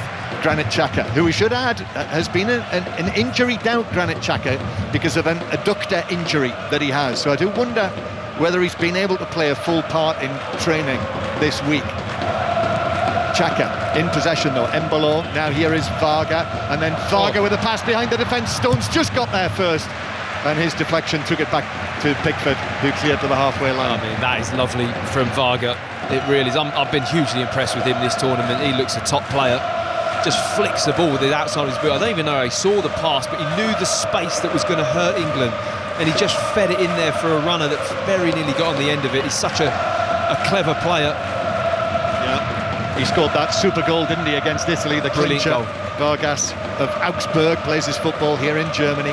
Here's Xhaka, and here he is again, Vargas, towards the edge of the penalty area, bounces off him, and then Kobbie Mainoo is challenged, and that's a foul which is very much disputed by Granit Xhaka, who perhaps you won't be surprised to hear, listeners, is one of the Swiss players who is one yellow card away from suspension. Down to pitch side, Izzy Christiansen. Yeah, that interception from John Stones was right in front of me. It was such an important toe he got on the ball, because there is no surprise that man that you just mentioned there, Granit Xhaka, when he gets the ball fizzing around, he can cause problems, but high concentration from John Stones and Konsa right in front of me. So far, excellent job from them. 25 minutes played, England 0, Switzerland 0, 5 Live and the World Service from the BBC. John Stones passing the ball long towards Bellingham, was able to get that down. Bellingham, I don't think England were too concerned about whether he might receive a ban after his gesture to to his friends and family, he said, after the Slovakia game, but a suspended one-match ban for Jude Bellingham. Switzerland have it on the right-hand side, as it's brought forward by Cher, actually, up the right wing, and then it's out of play for what is given as a throw to Switzerland. In fact, the referee, I think there was a bit of a breakdown in communications. It is given to England, and they take it back towards the edge of the penalty area. How debilitating, by the way, is an adductor injury, would you say? Well, I mean, we don't know exactly the extent of it. Well, it's significant, certainly when you strike the ball, but it's more of a stabiliser kind of injury. So whether or not there's a time limit that Granit Xhaka can play today, we'll have to wait and see. Here come England. Bellingham striding down the left wing, ball at his feet, and then checks, gives it back to Rice. Still 0-0 if you've just switched on this Saturday evening. The tennis, by the way, Wimbledon is over on Sports Extra, but Cameron Norrie and Harriet Dart both out. Here's Foden infield towards Rice. Rice then back towards the halfway line. Stones now. Kyle Walker lifts a pass forward to Saka down the right-hand side. He gets that down. Abish is with him. Saka's got the better of him. Saka's ball across into the path of Akanji, who is able to calmly clear it away first time.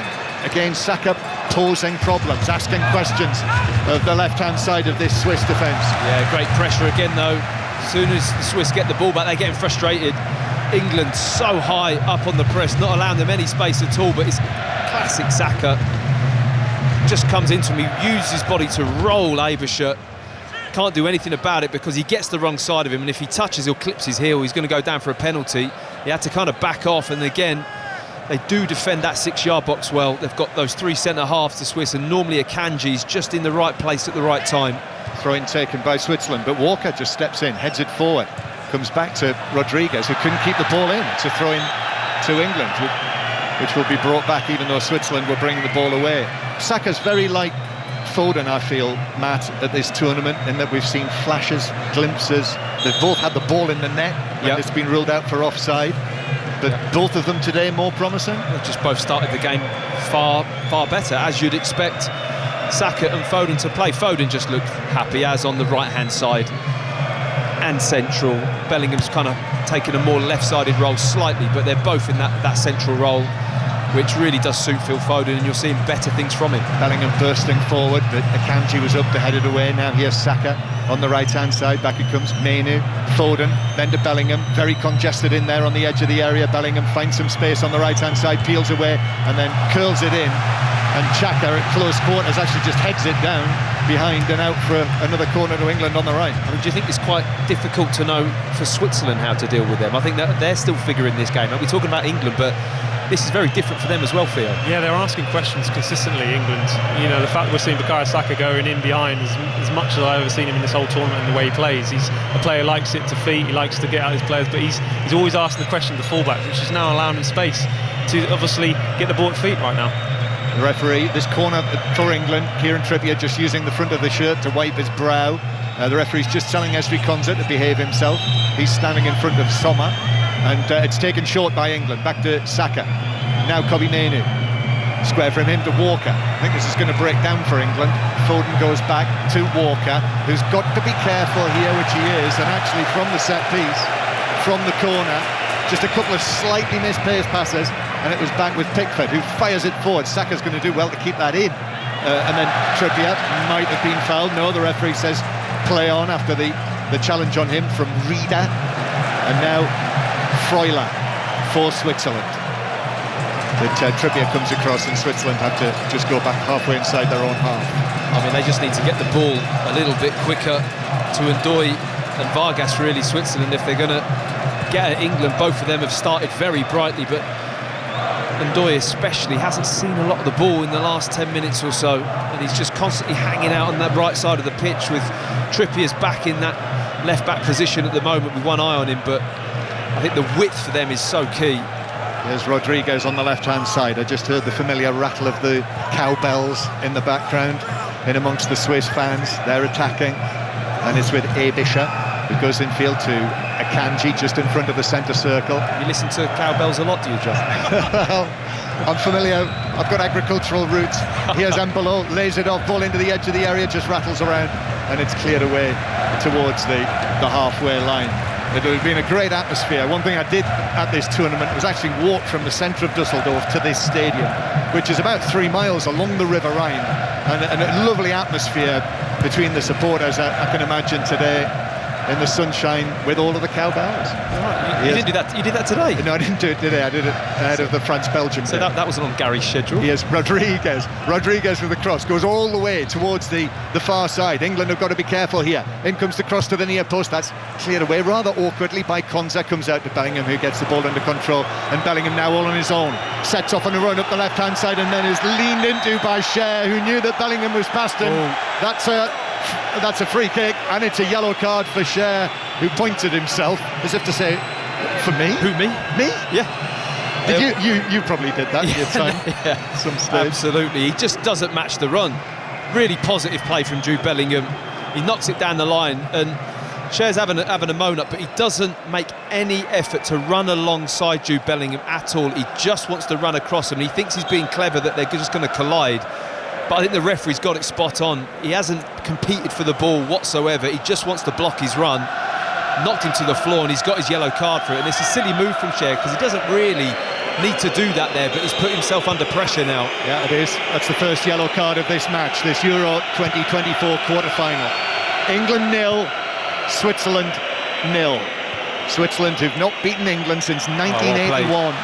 Lovely turn by Mainoo to take it away from Freuler, and now Mainoo carrying the ball right at the heart of the Swiss defence, gives it to Trippier. Trippier's ball across, I think that struck a hand outside the penalty area. Foden with an overhead kick across the box, blocked by Granit Xhaka. Saka then missed it, and then Granit Xhaka goes down very, very easily after a minimal touch from Bukayo Saka, and wins a free kick. Super silky Mainoo, that, wasn't it? I mean, that's twice now he's gone past. That one was special because the ball comes into him. You've got to have such an awareness of space. He knows exactly where the space is, the parameters of the players coming in, lets it roll across his body, and once he's gone, how he drives with the ball, Theo, it's just amazing to watch, isn't it? You know what, it's incredible as well, because the great thing about him as well is this timing of his pass. He knows when to release the ball as well, and not to overcommit himself, and it was beautiful to see him in motion as well. Like you say, he's quicker than you think as well. He's got a big stride, isn't he? Once he opens his legs, he really does chew up the ground and and make some real gains into that area of the pitch where he's just driving at the edge of the 18-yard box. How old is he again? Oh, no. 19. There we go. No. And Harry Kane has just actually gone to the referee and said, hang on, you've given a free kick against Mainu there, and I think it was Saka, against Saka rather, and he said, what about the handball? And Freuler did actually handle the ball outside the penalty area, and the referee let that go. Here's Akanji carrying it into the England half. In comes the challenge from Trippier, but Konza has to go out there. The cross comes in from out wide from Cher.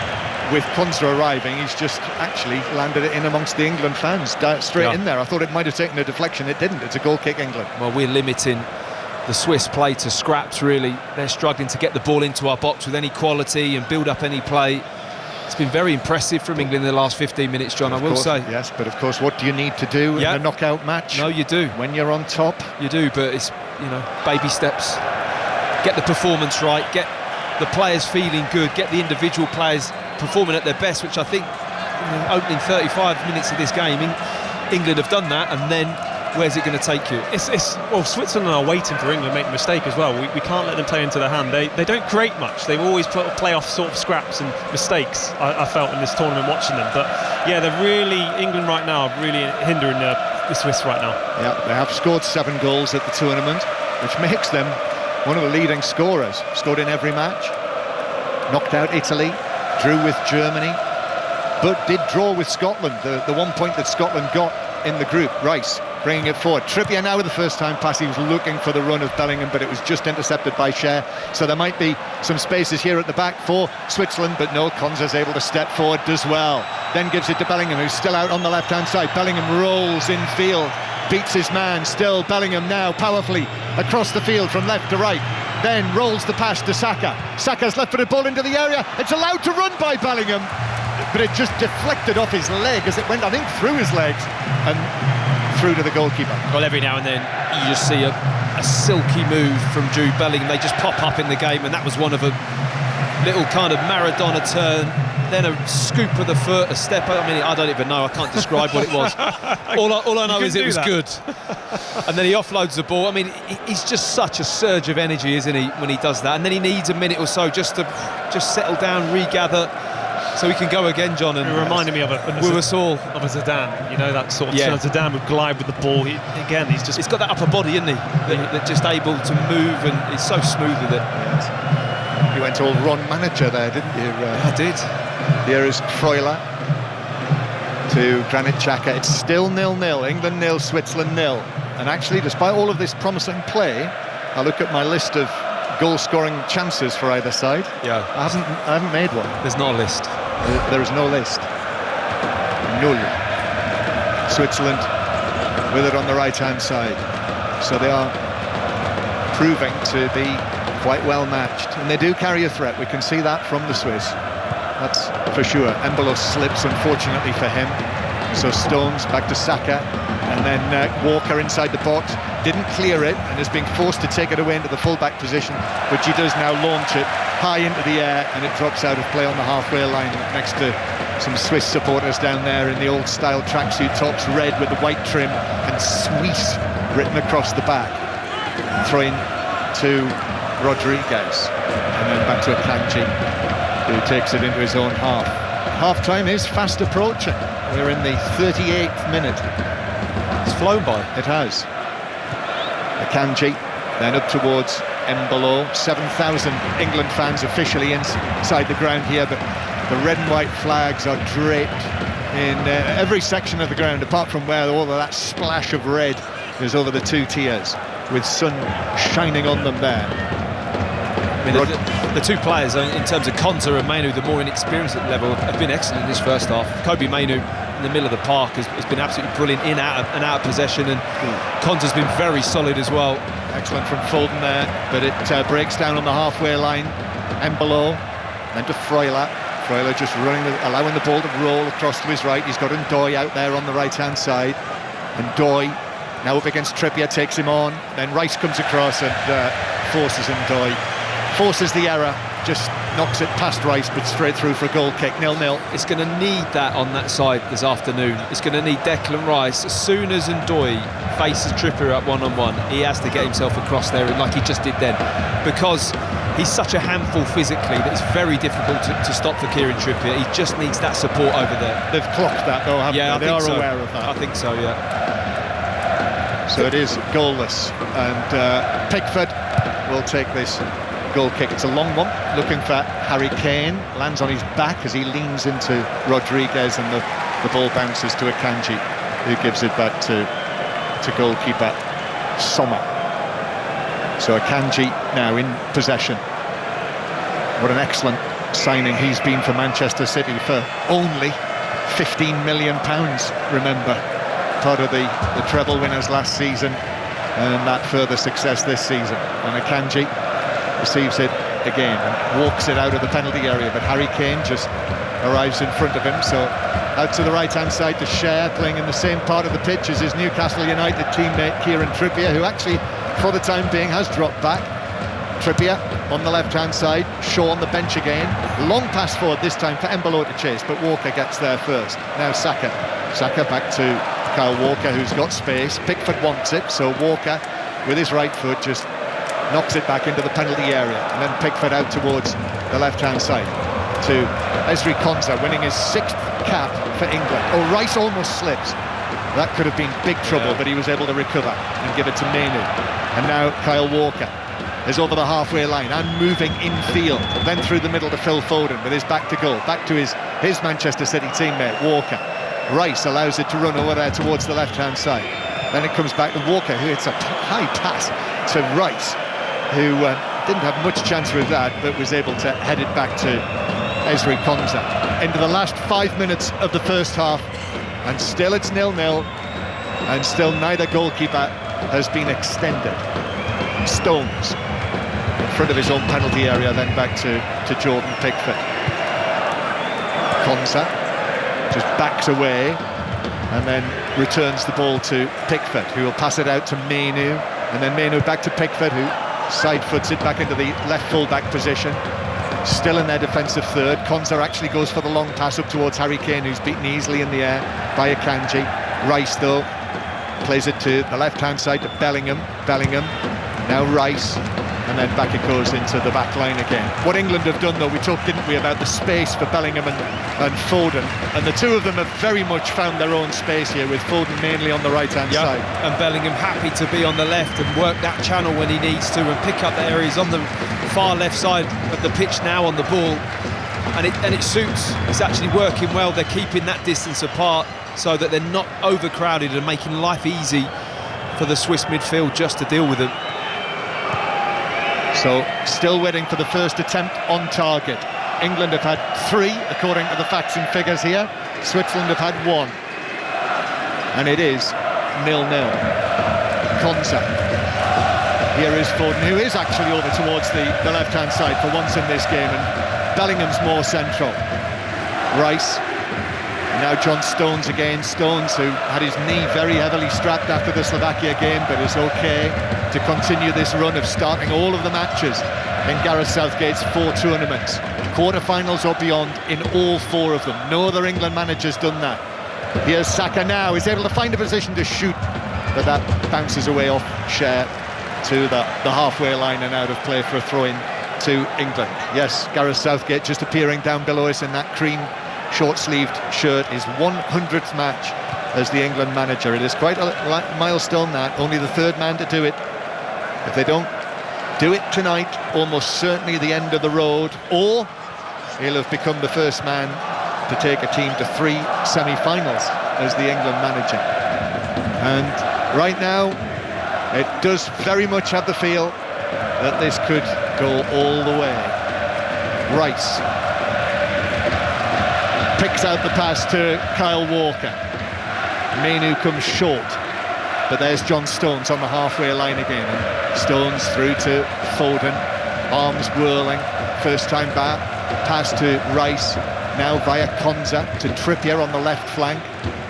Feels like with this formation today, with Trippier pushing forward, the substitutions will be very, very important for England later in the game. Foden and then Bellingham comes short. A great deal of discussion about how sparingly Gareth Southgate has used his substitutes. Foden now to Stones, still in the central third. Here's Walker on the right-hand side, and then back to John Stones. Bags of possession now for England. Saka.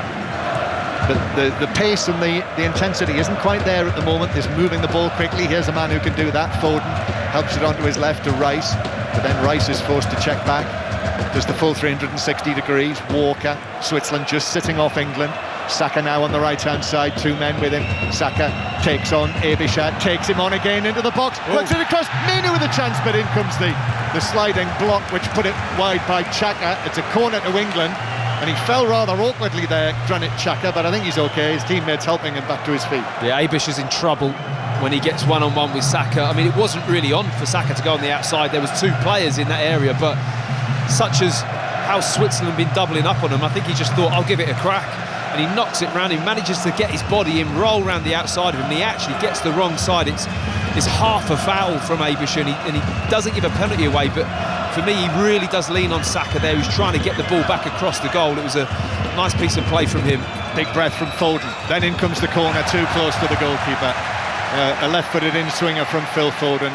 Comfortable catch from that man in luminous green Sommer, who shrugs off various members, and now it's being brought forward up to the right-hand side by Undoy. Ball into the penalty area, Konza does well, and then he's shoved over actually by Vargas, and it's a free kick, and England survive that counter-attack by the Swiss. Brilliant from Konza, reads it, gets in position, gets his body across, ushers the ball out of play. It was a really quick counter, and Undoy and Vargas really looking to use their pace.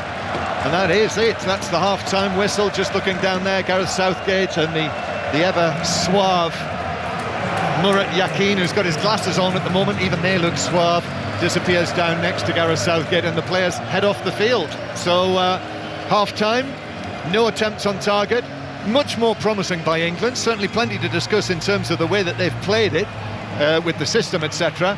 But I might just start to draw up that penalty grid now. Come on. England 0, Switzerland 0, Mark Chapman. Come on, there's at least another 75 minutes before we get to there, isn't there? This could be a new record for the earliest that I've ever drawn it up. I mean, he's the kind of man who keeps records about when he draws up his penalty grid. He is. He's got that at home. Izzy Christensen, pitch side. England's best 45 minutes in the tournament, wouldn't you say? Yeah, without a doubt. When I referred to having a bad view, I meant more so the bird's eye view to get a tactical view, because it's been really difficult to see the way that England, they're dominating in the final third. But the thing that stood out to me is Trippier. We expected him to line up on the right as a sort of a right wing back. Saka's been exceptional, by the way, on this right-hand side, but I think Trippier's role, it'd be interesting to know the guys, Theo and Matt, what you think, but Trippier's role, I think, is to nullify their system by just locking their wing back in and keeping them pinned back and giving Bellingham that space in that sort of inside left zone to operate, and he's been doing that really well, I think. Yeah, it's like we said as well, is having that balance of a bit more defensively, structurally. Matt was saying during the game where Declan actually needs to help him a lot more, which you're picking Trippier for his strengths defensively. You're not really picking him sort of going forward. And now we're asking him another job, Declan, to help out on him. But it's allowing, like you say, Jude Bellingham to really express himself, and Phil as well. They're playing with so much freedom, so much energy and enjoyment. They're getting so many touches on the ball as well. They're keeping this sort of England team ticking as well, and they're starting the press. And they because they're in that sort of space, they're allowing themselves to recover, and they don't have to actually sort of work together defensively as well. So they're getting the balance right. It's just one of those things. There's not been very sort of clear opportunities right now to see. But look, I think we'll be very happy going into this half. But I'd like to see Harry Kane get a bit more involved. But he's occupying the centre arse, I'd say, particularly well to allow Phil Foden and Jude Bellingham that space. I was going to say, by occupying them, and if he has dropped a bit, there've been a couple of times where over the top has then released Bellingham. And even if they haven't gone out, the option is there. They just haven't necessarily played the ball. Yeah, it's like we're saying, we're always keeping the Switzerland defence moving around as well. You're asking questions for the centre-halves of who they're picking up. We're still not quite sure what the team is, to be honest. So we're, let alone on the actual field as well. So I think we are in a good space right now. But like I say, I think out of the two teams, the Swiss will be happy it's 0-0. The sheer fact that Trippier is out on that touchline, even if he doesn't impact it by having the ball, it just asks the question, and it makes another 5 yards of space for either Bellingham or Foden to get on the ball, or Kane. It just keeps that width. We haven't had that for 4 matches, and now it's there all the time, and it's clearly his role. Stay higher, stay wider, and we'll use that as a tool for other players to get on the ball if you don't. I mean, it's a back three when they want it to be, it's a back four when they want it to be. I mean, that's modern football, actually. There's a fluidity to it. Yeah, certainly, but it does look like that back three with Trippier, which was confusing. Trippier on the left and Saka on the right, but Saka in his normal role, you can see in his first half, I think that suits him a bit better, and you're better off playing him in this position where he can do his damage. And as well, he's doing damage on the outside, which we're not really inclined to see at times with Bukayo Saka. So look, it's really positive play, positive that England have, look, like we say, leading up to this game, it hasn't been pretty, but today there's been signs and glimpses of the England side we're used to seeing that sort of started off Gareth Southgate's and the press is fantastic. Miles better. And the other thing with that as well, is that there's a box, isn't there? There's a Rice, Mainu, Foden, Bellingham box that works, that is working well for them as well. Yeah, and Matt said it in commentary, but that half, the thing that shone to me was that no-touch turn from Kobbie Mainoo in the centre of midfield.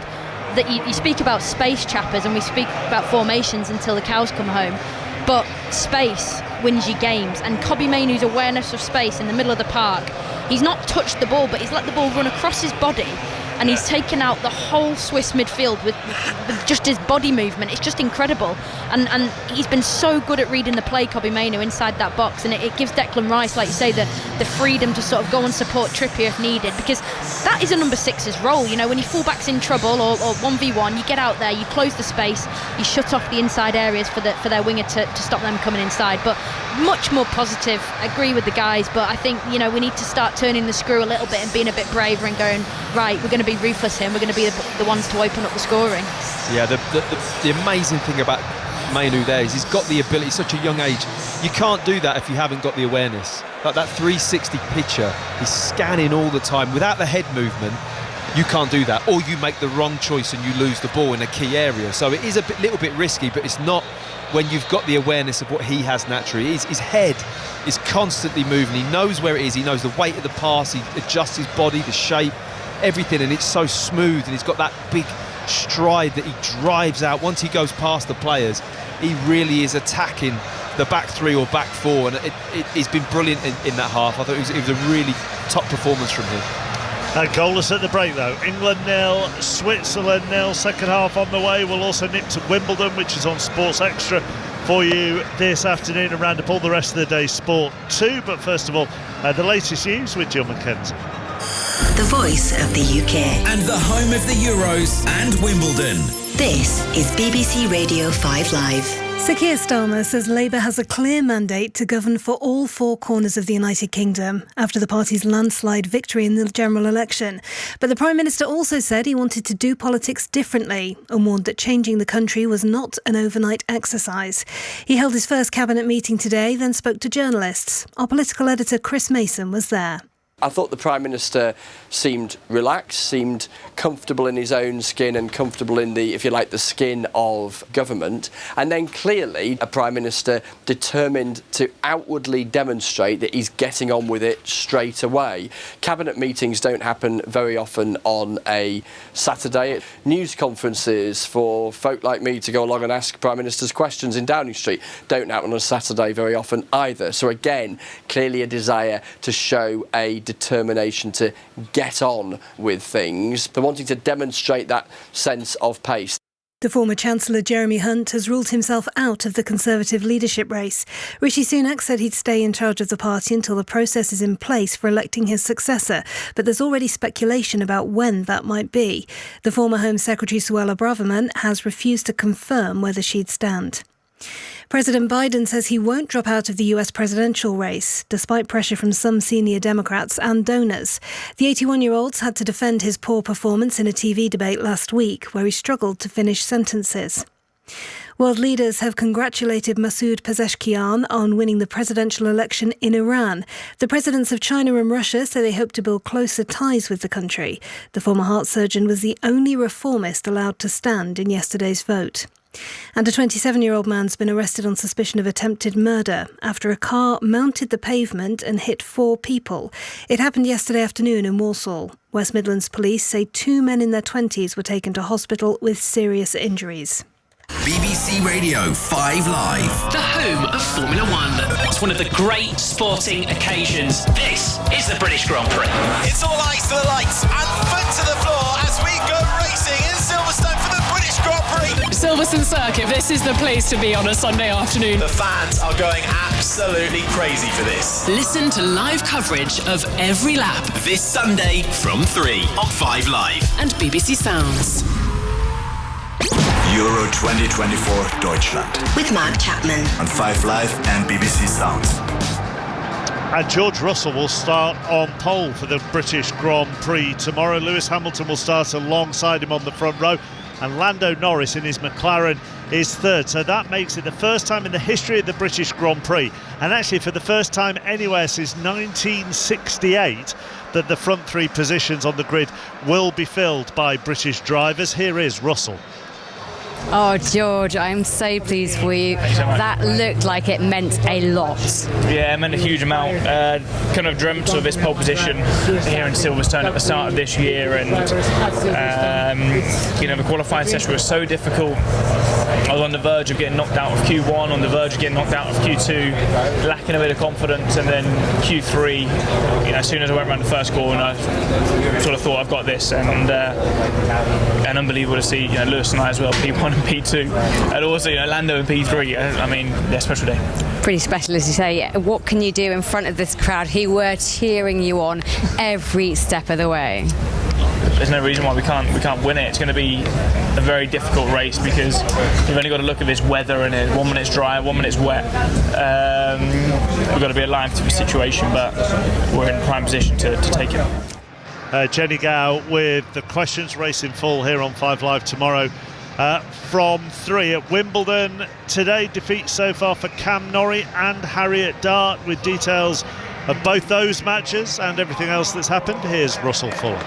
Alex Zverev, the 4th seed, too good for Cameron Norrie, winning in straight sets, although the 3rd set tie-break was 17-15 in Zverev's favour as he clinched the match, and then a very agonising match involving Harriet Dart, who was a set and a break-up against admittedly a top 50 player in Wang Jinyu, but ultimately from 3-love up in the decider, lost it by 6-3 to miss out on a place in a first-ever Grand Slam 4th round match. On court at the moment, lots of intrigue. On number 1 court, Iga Swiatek, the world number 1, who's won her last 21 matches, is 2-love down in the deciding set to Yulia Putintseva, who won the grass court event in Birmingham a couple of weeks ago.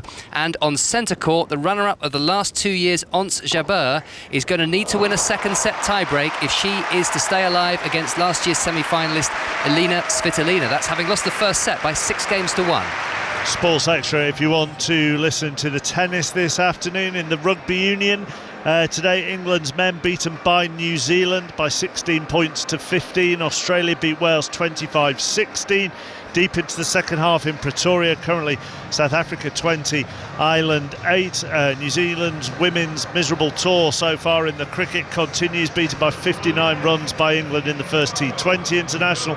And the odds-on favourite City of Troy, trained by Aidan O'Brien, ridden by Ryan Moore, took the day's big race, which was the Coral Eclipse at Sandown. So the winners of this game here, which is goalless between England and Switzerland, will take on the winners of Netherlands-Turkey, which is this evening's quarter-final in Berlin. Ian Dennis and Chris Sutton will be your commentary team for this one. I suppose the big question is whether either side can repeat what they did in the last 16, because both teams, Ian, put in their best performances at the tournament in those games. Yeah, they certainly did. The Dutch had 50 touches inside the box against Romania, and Ronald Koeman has said that this is the level. I do worry about, I was in Leipzig for when Turkey beat Austria, and when that final whistle sounded, they were just dead on their feet, and had it gone to extra time, I think the Austrians would have won. Matt Upson was alongside me for that game, and of course they've got 2 players coming back from suspension, but they've lost 3 because Demiral has been given a 2-match ban. So basically, Chris, it's the big question, I suppose, then, if you follow Ian's train of thought, is how quickly they've been able to recover.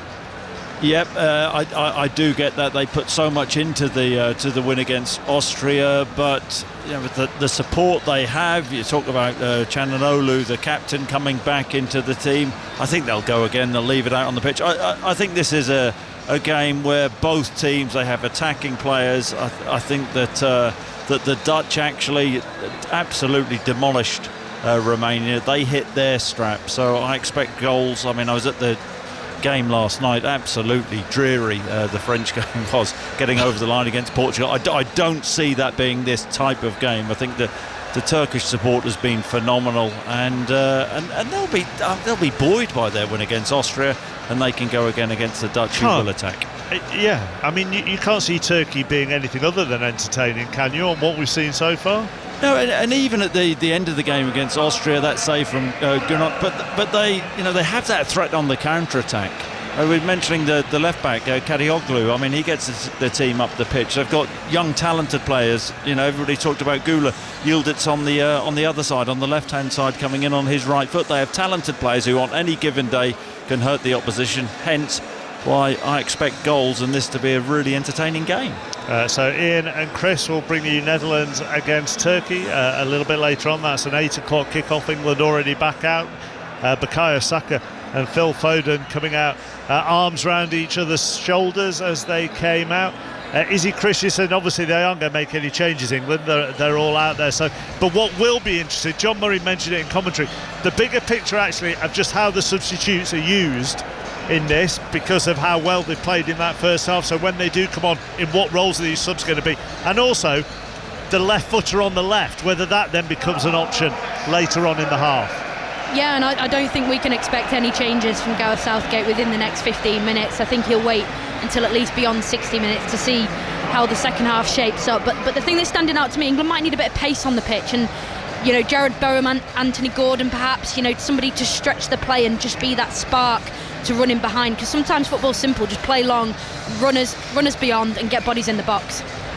I know what you're all waiting to find out is whether he's done his grid or not. Yeah, I'm a man of my word.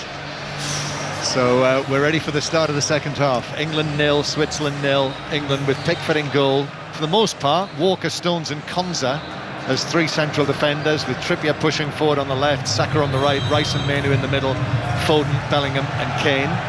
Referee Osato blows his whistle, and the Swiss, in this strange-ish red and maroon combination, get us underway. England white shirts, blue shorts and white socks. The Swiss also, as they started the match, so Sommer in goal, Cher, Akanji and Rodriguez there, 3 central defenders, and Doy and Ebischer, the wing-backs, Freuler and Xhaka in the middle, then Rida, Vargas and Embolo. So first minute of the second half, what are you looking for now, Matt Upson? More of the same, more pressure. Can they turn it into better opportunities? I think that's the big question, but certainly being as difficult as what they have been to play against in the first half is going to be key, just to not allow the Swiss to have any rhythm at all. Yeah, from an ideal point of view, Gareth Southgate clearly will have wanted a goal or 2 from the way that they played in the first half, but they haven't come. They've found it quite difficult to prize the openings. But overall, the level of play has been much more positive. Here's Foden inside his own half, pulling the pass right across the pitch to Konza. Then here's Bellingham. Bellingham just moves smoothly past Ndoye, and Bellingham still going, opening his legs, playing it across, but just intercepted. Kane was in the path of that, but Akanji got his heels to it. Rice now. Rice. Bellingham's free on the left-hand side. Curls it in, right-footed to the back post. Ebischer got his head to it. Hasn't cleared the penalty area. And then it's given away. Saka in the box. Saka with a shot that closed down at source, and the ball bounces away towards the halfway line, where England take up possession again. Well, Ebischer does really well at the back post for Switzerland. The left wing back got himself in. He won the header to begin with to stop Saka, and then got a really good block when there was a poor clearance from Vargas. England now putting pressure on Switzerland. They're not moving the ball quickly here. It's being played quite sedately, but Switzerland are penned back in there in the opening couple of minutes of the second half.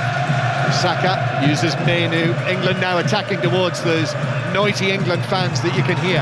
Foden, Saka, little ball to Kane on the edge of the box, but Akanji went in close on him, put in the challenge, and the ball ran through for Switzerland to clear.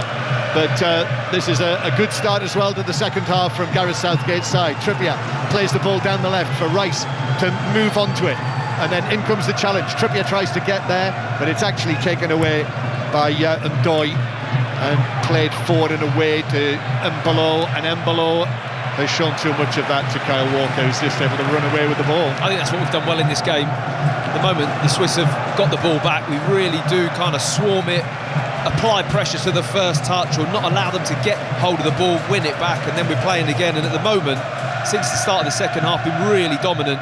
Foden tries to turn on the edge of the box but runs into Rodriguez, and now the Swiss do come forward looking on the counter-attack, but inside Walker gets to that ball first, and then Bukayo Saka is pulled up as fouled, and the referee pulls it up for a free kick that Saka will take short. In actual fact, talking about England changes, I think it's Murat Yakin who might be the more likely to make changes before Gareth Southgate, the way that the match has gone.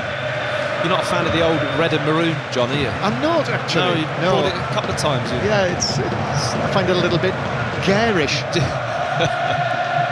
Red and maroon should never be seen, as I think they say.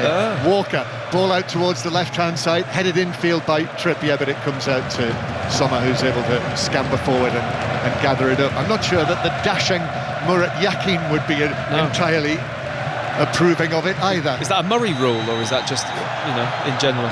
I think in general, Matt, in life, as Vargas is fouled, and it's a free kick to Switzerland 10 yards inside their own half. It's actually stayed down Vargas.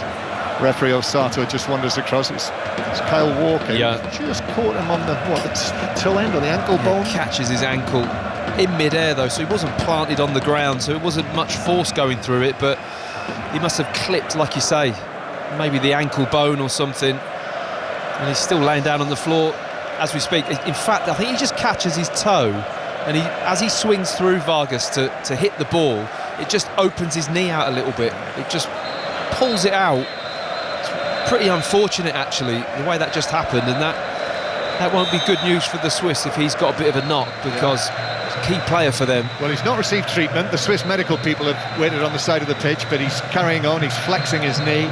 Switzerland never got past the quarter-finals at a European Championship or a World Cup, and England, as we well know, runners-up in the last Euros, but have not won anything since you-know-when. Akanji to Xhaka. Xhaka on his left foot. Harry Kane just comes across and then stretches a foot in, but Akanji plays it to the left-hand side. Here is Ebischer. Ebischer now making ground down the left flank as the Swiss attack towards the end, where all of their supporters are curled around the bottom tier and the top tier as well. There must be 7,000 of them as well, I would say. That's the official figure for England, but it seems and feels like many more inside this stadium of almost 50,000 here in Dusseldorf, close to the banks of the Rhine. Xhaka playing the ball forward now through towards the edge of the box. Embolo into the penalty area. Embolo trying to turn and shoots, but weakly at Jordan Pickford, who's able just to stun it with his gloves. And actually the ball's going to be put out of play because Konsa came across with Embolo, and I think he's turned awkwardly. Yeah, Embolo's such a physical handful. Really does try and use his body here. It's nice play. Eventually they get a couple of passes off into space, and Konsa's tracking his run diagonally all the way across the 18-yard box, and Embolo just bounces him with his body to try and shrug him and roll him at the same time inside onto his right foot. And I think the follow-through of a swipe of the ball, he just makes contact with his right foot on the ball, Embolo, and the follow-through goes all the way into Konsa's knee and really does just scrape across the front of his knee. Hopefully it's just a kick more than a twist, which would be a lot more damaging. He didn't need treatment, so he's back up. England 0, Switzerland 0. 5 Live, BBC Sounds. If you're on the move, listen to 5 Live. And Sports Extra, that's where Wimbledon is right now. Full-time in Pretoria, it's finished South Africa 27, Ireland 20. and the British Grand Prix is on 5 Live tomorrow as the Wimbledon coverage continues. Euros daily as well, the football daily at the Euros. Hope you've enjoyed that during the tournament. All the reactions to whatever unfolds over the course of the next hour or so will be on there in the morning and every morning. There's England now with Mainu. It's very, very congested. Uses Saka. Saka wriggles away, pulls the ball back, but straight at Xhaka. And actually there's an offside flag there up against England and a free kick. Matt Upson. Yeah, so far they've defended those situations well, the Swiss. Anything that Saka gets on the right-hand side, if he gets behind, they've got players that drop, whether it's a midfield player or a centre-back, right into that area where they just read where the cutback's going. They can't get any joy, England, in a white shirt arriving on that when Saka gets in good positions. At the moment, the Swiss are dealing with it well. Matt Upson played for England at the World Cup. Izzy Christiansen, England midfielder, down behind the goal. Theo Walcott, who's been on BBC One at half-time, will be back with us in a moment or two. As are the matches on BBC One. You can actually choose to continue to listen to the 5 Live commentary with the pictures. You'll find that on the iPlayer, the red button, BBC Sport website and app. As Konza is challenged and goes down, and that's given us a free kick to England just in front of where Gareth Southgate is standing. Well, that's another thing that a back three allows you to do. Konza, who's sticking to Embolo like glue at the moment, is able to go all the way into the other half of the pitch with him. You've got your other two centre-backs which will narrow in and fill your hole, and you can just go all the way and get as tight as you want, and he's doing that with Embolo when he's dropping deep. As England take the free kick back into their own half, still sun shining on this great grey rectangle here in between the River Rhine and the busy airport, Dusseldorf Airport, very close to where we are. We can see the planes occasionally as Walker passes the ball straight into Vargas, seems okay, bounces to Saka though, but Saka loses it and it's just knocked out of play by Rodriguez for a throw into England on the halfway line. And the throw-in is taken to Foden, who couldn't pull it down, so the Swiss have got it in front of their own penalty area. Cher, he hits a long pass. Vargas caught that on his knee and it almost bounced for him. Freuler joins in. Walker went with Vargas, now Abisha. Here's Granit Xhaka, but Foden's excellent. Foden comes back in and whips the ball off the toe of the Swiss captain. Well, Vargas, I thought, was going to get the wrong side of Walker there. If the ball had just been a little bit more in front of him, I think his first touch would have got behind Kyle Walker. Luckily, it kind of checked back and he wasn't able to get in behind. Throw in after Mainu tried a whipped pass down the right-hand side. That was just intercepted by Abisha. Went out for a throw. You can also listen as well to our live commentaries on most smart speakers. Just ask BBC Sounds to play Radio 5 Live. Throw in that Walker takes infield. Rice has got to get to this, but the referee helps England out by saying he hasn't taken it in the right place. Or was something else happening?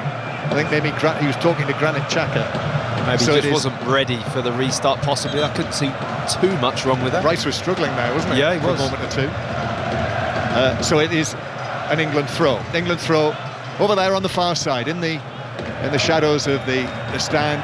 But Walker is still waiting to take this. And the Swiss are saying, come on, are you going to take it? Takes it to Kane. Akanji is so tight with the England captain there, and then is felled by him, just a little tug. Free kick, well defended though by Akanji, who then pits the ball straight into the referee. It's a free kick. And the referee turns to Akanji and says, how was I supposed to get out of the way of that? So what am I supposed to do about that? You blasted the ball at me. That was a great Italian gesture, yeah, it was. Wasn't it? Mamma mia. Spending too much time in an Italian restaurant. Are we? Do you think so? Here's the ball up towards Embolo, then back to Xhaka. Rodriguez joins in on this on the left-hand side. England have got to defend here. In it comes from Rodriguez. Embolo couldn't get a clean header on that. Konza did well. Just got himself in the way of Embolo, and in the end it was straight at pick. Well done, Ezra Konza. He's defended crosses well so far in this game. He's got his body in the right place. It's not an easy one. You can easily go too far past the ball as a centre-back there. He's had to really stand his ground because Embolo's a big lad. Really big frame on him, strong upper body, and he stood his ground well, Konza. England with possession on the right-hand side. England trying to follow up last Euros achievement of going all the way to the final at Wembley. Last time they reached the semi-final in the European Championship on foreign turf was back in 1968. England win a free kick. Rice, then infield towards Phil Foden. That was Alf Ramsey's England back then in 1968 as the world champions. Here's Bellingham now to the right-hand side to Saka. Saka running at Abisha, but not at pace. Back to Bellingham again. Bellingham now all the way across to Declan Rice, who had to be quick there and just take it away from Reader, Fabian Reader. And then John Stones is able to receive the ball, give it to Foden, deep lying position. Foden with a pass. Trippier heads it across the box, but Kane wasn't going to reach that. Akanji comfortably was able to head it down and away, and it's out of play for a throw into England. I like the idea from Trippier though. It comes across on the head and he thinks I'll just punch it back across, almost like as a headed cross into Harry Kane. It was a difficult one to get it right, but nice idea from Trippier. There's still an element of frustration though here, because England are playing better but still not really creating much. No, not creating at all at the moment, it has to be said. I mean, the possession's better, the press is better. We look more of a team, John, and it looks more joined up, doesn't it, in terms of how we're playing, but we're not creating too many chances. Walker now to the right-hand side, Bukayo Saka. Saka back to Kyle Walker. England are getting men into the penalty area, but there are so many red and maroon shirts in there. Saka clips it in. Now that's easily headed away by Xhaka on the edge of the box. Here's Embolo, who loses out, but the ball runs to Akanji, and Akanji whips it forward, and Ndoye's on the chase here. Konsa's got to get there for England, and Ndoye does get there first, plays it past him into the penalty area, then back from Reader to Ndoye. England quickly have to get back into position here. Ndoye, this is what the Swiss do so well. Reader then on the turn plays it into Rice, and the ball runs away off the shins of the Arsenal man and out for a first corner of the match to Switzerland. A great spot from Akanji to set them away. Really good ball over the top in the space. He knows Ndoye's got serious pace and he gets to the ball, but I have to say Konsa does well, doesn't panic, just gets back in, makes life difficult, holds up the play, and then England recover from there. But a real snippet, as you've said, John, of how good this Swiss team are on the counter-attack. Yeah, corner to be taken from the right. The Swiss fans raise themselves, a huge banner at the front of their section reading Fan Kurva Schweiz, and they're on their feet, they're waving their red and white flags, they're waiting for Ruben Vargas to take this corner. The referee, the whole group of players together at the far post, the referee's just doled out one or two instructions.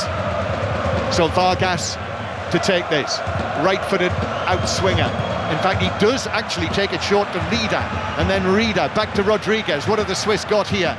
Rodriguez, his ball into the penalty area. Aerially comes off the head of the stretching Saka. It's another corner to the Swiss. England on top in the opening stages of the second half, but now Switzerland have relieved that pressure and are testing England. Second consecutive corner. This one is actually being left to Fabian Reader, the number 26. The man who plays in France for Rennes. Reader will whip this in, you would think. Here it goes to the near post, and it's a stretch and away and out of play for a throw-in by Bellingham. Full stretch, left-footed clearance. Switzerland take the throw, back to the captain, Granit Xhaka, who just volleys it back to the halfway line. Foden chasing and chasing. Rodriguez, who actually has to pass it back to goalkeeper Sommer. It's not been a game of top-quality set plays so far, has it? Neither team really looking or even feeling like they're going to threaten on a corner or a wide free kick. It just doesn't look like they've got the delivery or the players in the box to go and head the ball. Reader does well, and then it's taken on down the right-hand side by Vargas, who's got some space, plays it across, but Walker was able to nip in ahead of Embolo. It's headed back by Freuler to the edge of the box, Menu with a header, and then it bounces down for Saka to clear up towards Bellingham, who was leaned into, I thought, by Freuler. No free kick. In on the challenge, Trippier. Switzerland just playing around England here. Freuler again. Freuler away from Kane. This is more promising suddenly from the Swiss. They look sharp. In comes the cross. It's deflected to the edge of the box. Well, Foden's got to be careful there. He was in on a 50-50 with Cher and just got to it first. Yeah, good passage of play from Switzerland. They've been on the back foot since the start of this second half, but they're just getting into it. They're using the right-hand side a lot with Vargas out here, wanting him to cross the ball or try and get at Trippier or Konsa. Now Switzerland are going to make a couple of changes. Murat Yakin, who's slipped on a cashmere pullover, is just shaking hands with them. Switzerland with Freuler out to the right to Vargas running at Trippier. England are being tested here. The Swiss noise levels are increasing inside the stadium here in Dusseldorf. Now on the right with Ndoye, but then just flicks it back towards Cher, and then Cher to Granit Xhaka. Once again, the Newcastle man, the central defender. Great moments for Newcastle with Trippier in the Champions League this season. And now Ndoye on the edge of the box. He's on his left foot, then does play it square though. Rodriguez is there. Rodriguez, experienced, 120th cap for him to the left-hand side. Meno is able to leap in, win the ball. Harry Kane now, and then he's fouled. Kane, Abisha with a challenge on the England captain.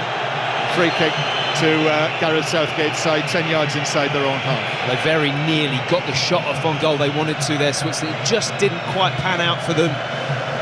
Couldn't get enough space just to get a clean hit on goal. I think it was Reeder looking to use his left foot to wind it up, and England just having to hold that 18-yard box line, and the midfield players get out, put enough pressure to stop any efforts on goal, and they've got a nice free kick just to slow the game down a little bit while the Swiss make some substitutions.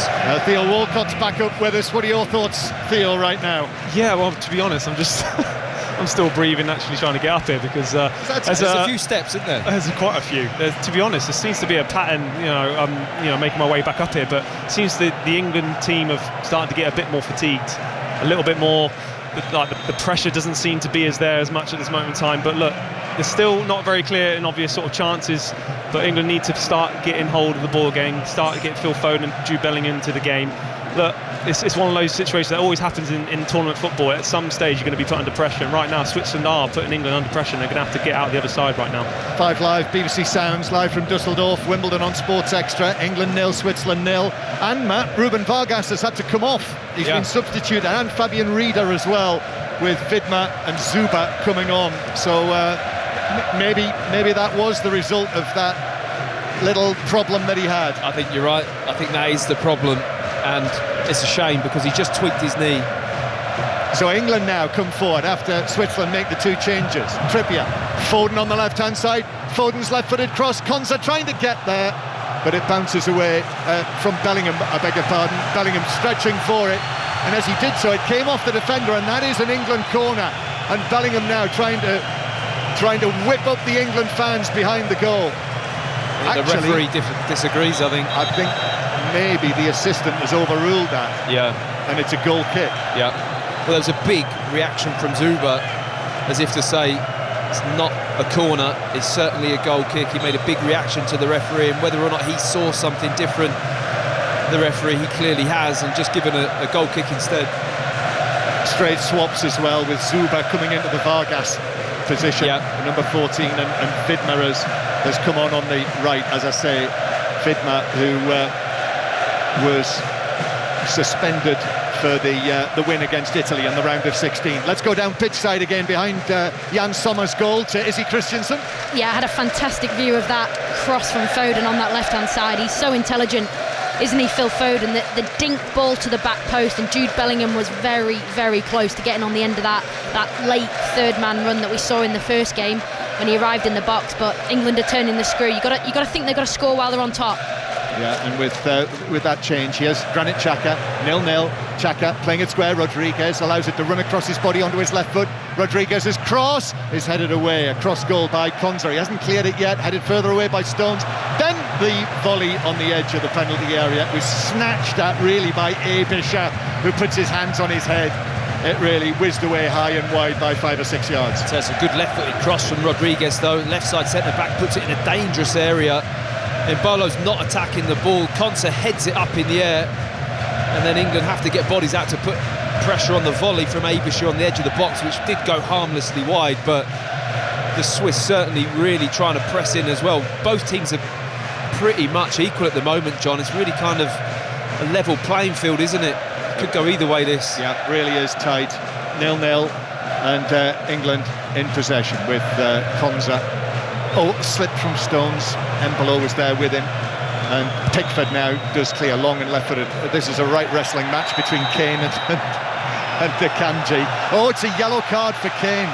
Harry Kane is booked. He's not one of those players who is on a yellow card. but the England captain, I mean, that's a series of wrestling matches that the two of them have had, and Akanji went down holding his face, Matt. Yeah, I've just seen the replays. Doesn't look a yellow card to me. I think Harry Kane puts his arm up to kind of put his whole arm around him, and does his elbow slightly catch the side of Akanji's face. Yes, but he's not, you know those ones, John, where a centre forward has a look and then punches an elbow back to catch someone. It's nothing like that. He just gently catches him. He's trying to manoeuvre himself out. And that's coming from a centre half right now. I thought it was a little bit harsh. I thought it was a little bit harsh. Yeah, I would say it's a bit harsh, to be honest. It's one of those, I feel like the referee probably needs to make a booking at some point. It was an easy decision for him, but yeah, I feel like it wasn't a yellow card. It's one of those, I don't think the forward gets that as a foul. No, well, like I say, both players are wrestling, aren't they? And he's just trying to manoeuvre himself out of that situation. Yellow cards are wiped after the quarter-finals, in case you weren't aware of that. We'll have commentary coming up on the other semi-final in this half, the other quarter-final in this half of the draw. Netherlands-Turkey. Ian Dennis and Chris Sutton are in position in Berlin. But 0-0, and here is Zuba chasing onto the ball down the left-hand side into the England box. He's done well. He's given it back to Ndoye, who's changed position now. Ndoye onto his right foot. It could open up. Ndoye still going. Kane puts in the challenge inside the area, and then Kane is still in possession. Then he's challenged by Freuler, and then he clears it away up towards Foden.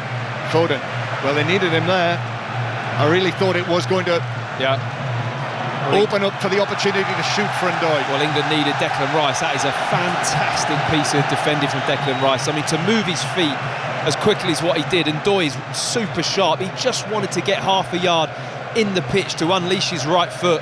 It was a great angle to be shooting from, and Declan Rice matched him all the way, just didn't give him half an inch to get a shot off. Brilliant play from him. This is better from Switzerland again, 0-0. And Switzerland are really asking some questions of England. It's still very, very little in terms of clear opportunities. Shot from Embolo, shot over from Ebischer. Nothing more in the second half from England. You know that graph you drew up at half-time? Yeah. I think that's a wise move, John. Might be coming into play. It could well be. Yeah, that's the benefit of experience. I mean, does substitutions change that though, John, for you? You're looking at it right now and thinking you're going to have to maybe make a decision because Switzerland are on top, and as well, at times when you make a substitution, it can just sort of disjoint the Switzerland sort of structure. Yep, you'd think it would be coming. We're on to the last quarter of the match now, and Gareth Southgate yet to make a change. And now the ball on the left-hand side with Ndoye, who goes between Saka and Walker, goes down, doesn't win the free kick, ball's out of play for a throw into England. That's all it is, and referee says to Ndoye, just get on with it. So while England wait to take this throw, let's get an update from Wimbledon, from Russell Fuller. Big news, world number one Iga Swiatek, who'd won her last 21 matches, is out, beaten by Yulia Putintseva 6-2 in a deciding set, and there won't be 3 finals in a row for Ons Jabeur. She's just lost in straight sets to Elina Svitolina of Ukraine. So big news from Wimbledon earlier, if you didn't hear it. Both Cameron Norrie and Harriet Dart are out. The coverage continues on Sports Extra. This is 5 Live from the Euros. 0-0 in the quarter-final. England-Switzerland. Here's Bellingham for England, the hero in Gelsenkirchen against the Slovakians. Trippier on the left-hand side. Trippier then back towards the halfway line. Kieran Trippier did take a knock in that match. You'd think if there is to be a change, then that would be one potential area. Rice, square to Stones. Stones now points forward to Kobbie Mainoo, and then Stones takes it on himself. Mainoo might be able to do the same. In fact, no, passes Foden to the left to Foden. Foden crosses, but takes a deflection, bounces into the penalty area. Ebischer hooks it away.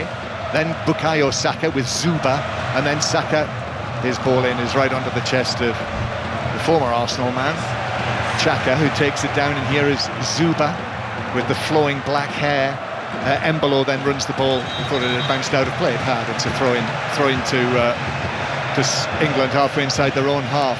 No immediate signs of movement down on the side of the pitch for England. No, I mean, I think Gareth Southgate in this tournament is. I think he's only made 2 substitutions before 66 minutes, and that is by far the least amount that any other team has made in the tournament, and we're now on 71, 72. Correct. So you feel an injection of energy, and as we've said, pace may well be a good thing.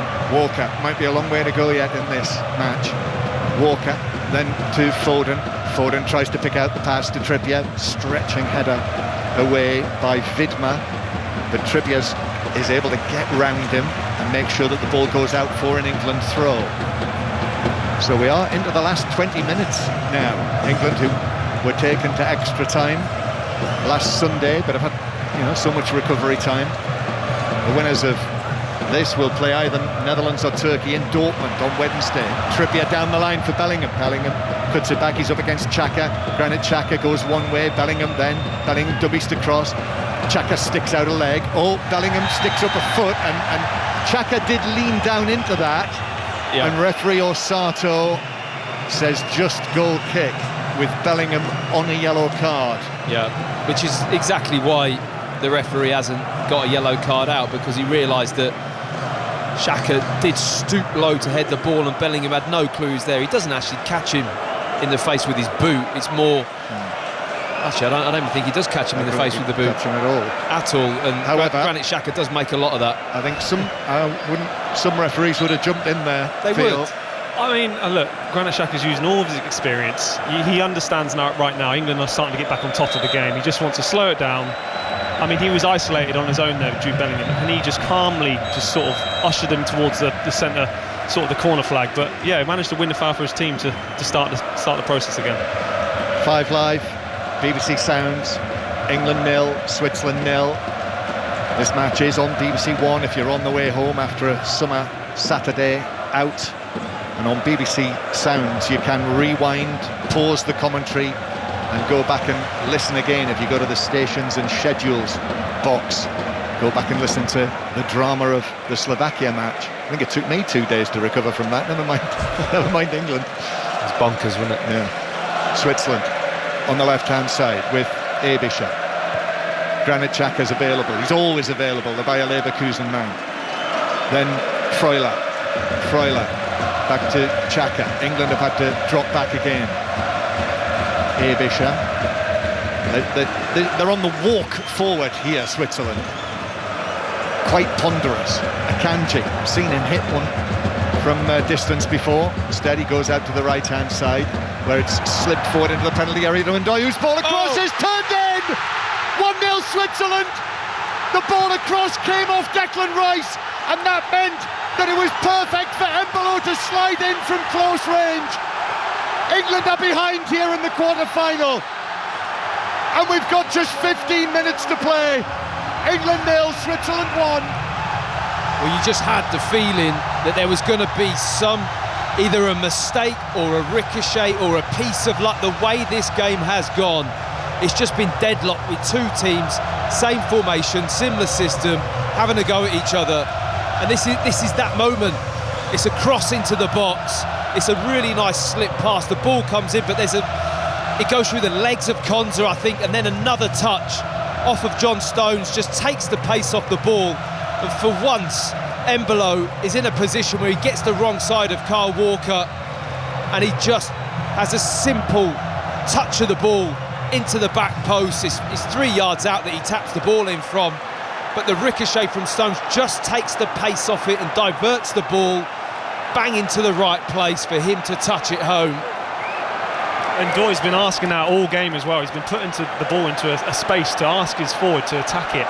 And like you say there, Mbola's on the right side the wrong side of Kyle Walker, and using his sort of physical presence, you can't get around him, and it's been coming. It really has been. 1-0 Switzerland lead, and time very much running out for England, who are going to make changes. Eberici Eze, Cole Palmer, and also Luke Shaw are preparing to come onto the field. So England now with Bellingham to Trippier on the left-hand side. They've struggled to create chances. Well, look what they've played. Here is Bellingham. England are looking to him. Ball into the box. That's a diving header across the penalty area and away by Rodriguez. England have really got to go for it now. Rice back towards Trippier. Trippier plays it across. Gareth Southgate, the question will be whether he left those changes too late. Of course it will be. Here's Stones on the right-hand side. Out towards Saka. Saka through into the box. A flick by Menu, but that will just bounce through to Jan Sommer in the Swiss goal, and we'll go down pitch side to Izzy Christiansen. Yeah, I've just had a shower of beer because the England fans behind me, my notepad is now smudged my notes from the second half are smudged. England fans understandably incredibly frustrated. I turned around and I saw a lot of pointing hands, a lot of flailing arms, and let's see what England are made of now. Yeah, can they do it again? Are they going to be able to come from behind and turn it around in the way that they did against Slovakia? It's asking a lot, Matt, in the last 15 minutes. Yeah, it's a huge amount, and the fresh legs and energy on the pitch. I mean, we've seen how substitutions in this tournament have actually really positively impacted the England team, and hopefully these three, as it looks now, are going to have that exact impact, hopefully. So Palmer, Shaw and Eza are coming on for Menu.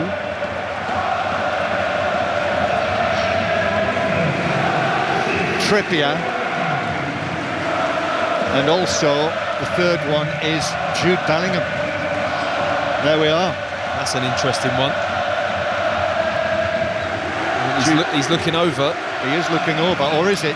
No, hang on a minute. It's not Bellingham. They put the number 10 up. It's Ezri Konsa who's coming off, not right. Jude Bellingham. Okay, so Bellingham Shaw says to the referee, "What are they doing on the side of the pitch, putting the wrong number up?" I was going to say that would have been a strange move given they in the last game. Did they see me score last week? Yeah. Have they seen that clip? Oh, goodness me. Crikey. So Shaw has gone in that left back position. You've got Eze now in kind of the left wing back position. So Shaw left side of the back three, Eze on the left, Saka still across on the right, and Cole Palmer just in front in that midfield area. So let's see if that shakes it up a little bit and England can create some more, because that has been the one part of the game that has hugely been lacking. Here come England now after the triple change, but just over 10 minutes to play. Bellingham across to Saka. There's the overlap there from Walker. Walker into the box, but it's played out by Abisha. And now really, England have no option here but to absolutely take that handbrake off. Throw in 10 yards back from the corner flag. Saka will bounce this for Walker to take it. England have already scored from one long throw from that far side, but in fact it's taken short back towards John Stones. Here is Luke Shaw. He's playing now, Luke Shaw, here for the first time at the tournament and for the first time in a competitive scenario since the middle of February. Might be right at the tail end of the tournament for England, who are going out. Here's Palmer, unless they can come from behind again. Palmer back to Bellingham, then square towards Rice. Looks for, there's Palmer and Foden near the edge of the penalty area. Here's Eze. Is he going to be able to have a run at the Swiss defence? Bellingham now. Bellingham, having come up with that goal in the 5th minute of added time against Slovakia. Bellingham to the right to Rice. Saka cutting in field. Low shot from Saka. Oh, it's in! What a goal! For a crowd of players, Bukayo Saka makes it 1-1. Brilliant from the Arsenal man. England 1-0 down, have hauled it level. What a relief for all of these England supporters in the stands. And Bukayo Saka gets his first goal of the tournament. Well, when he has that touch inside, I'm looking at it thinking, there's a bit of space there. They've not got tight enough to him. I think it's Zuba that comes on, he just drifts too far. And if you allow Bukayo Saka that kind of time and space, and he sees that far post with his eyes, I mean, it is inch perfect, this effort. Left foot, whipped. It goes, bounces a couple of times, and it ricochets off the inside of that far post and into the back of the net. Brilliant goal from him. Down pitch side, Izzy, you must have been right behind the line of the shot. As soon as it left his foot, John, I knew. The way it curled into the corner around, I don't know who the defender was, but what a finish from Bukayo Saka. And the contrast in emotions from the England fans between the Switzerland goal and that goal, of course. They've gone absolutely mental. There's more showers coming down of beer, cups being thrown, but my word, what a finish from Bukayo Saka. It's 1-1, England 1, Switzerland 1. Switzerland coming forward, but England win it back. Now suddenly the tempo of the game has completely changed. Kane goes for a high crossfield pass towards the man who's just got on the score sheet. Bukayo Saka back towards Rice. Switzerland were ahead for 5 minutes in the match before that excellent low shot that flew in off the foot of the post. Here's Cole Palmer. The noise coming out of the England fans now. Palmer for Shaw down the left. Shaw with a cross to the near post, which is headed away by Scher, and then in on the challenge goes Eze to put it out of play for a throw into Switzerland.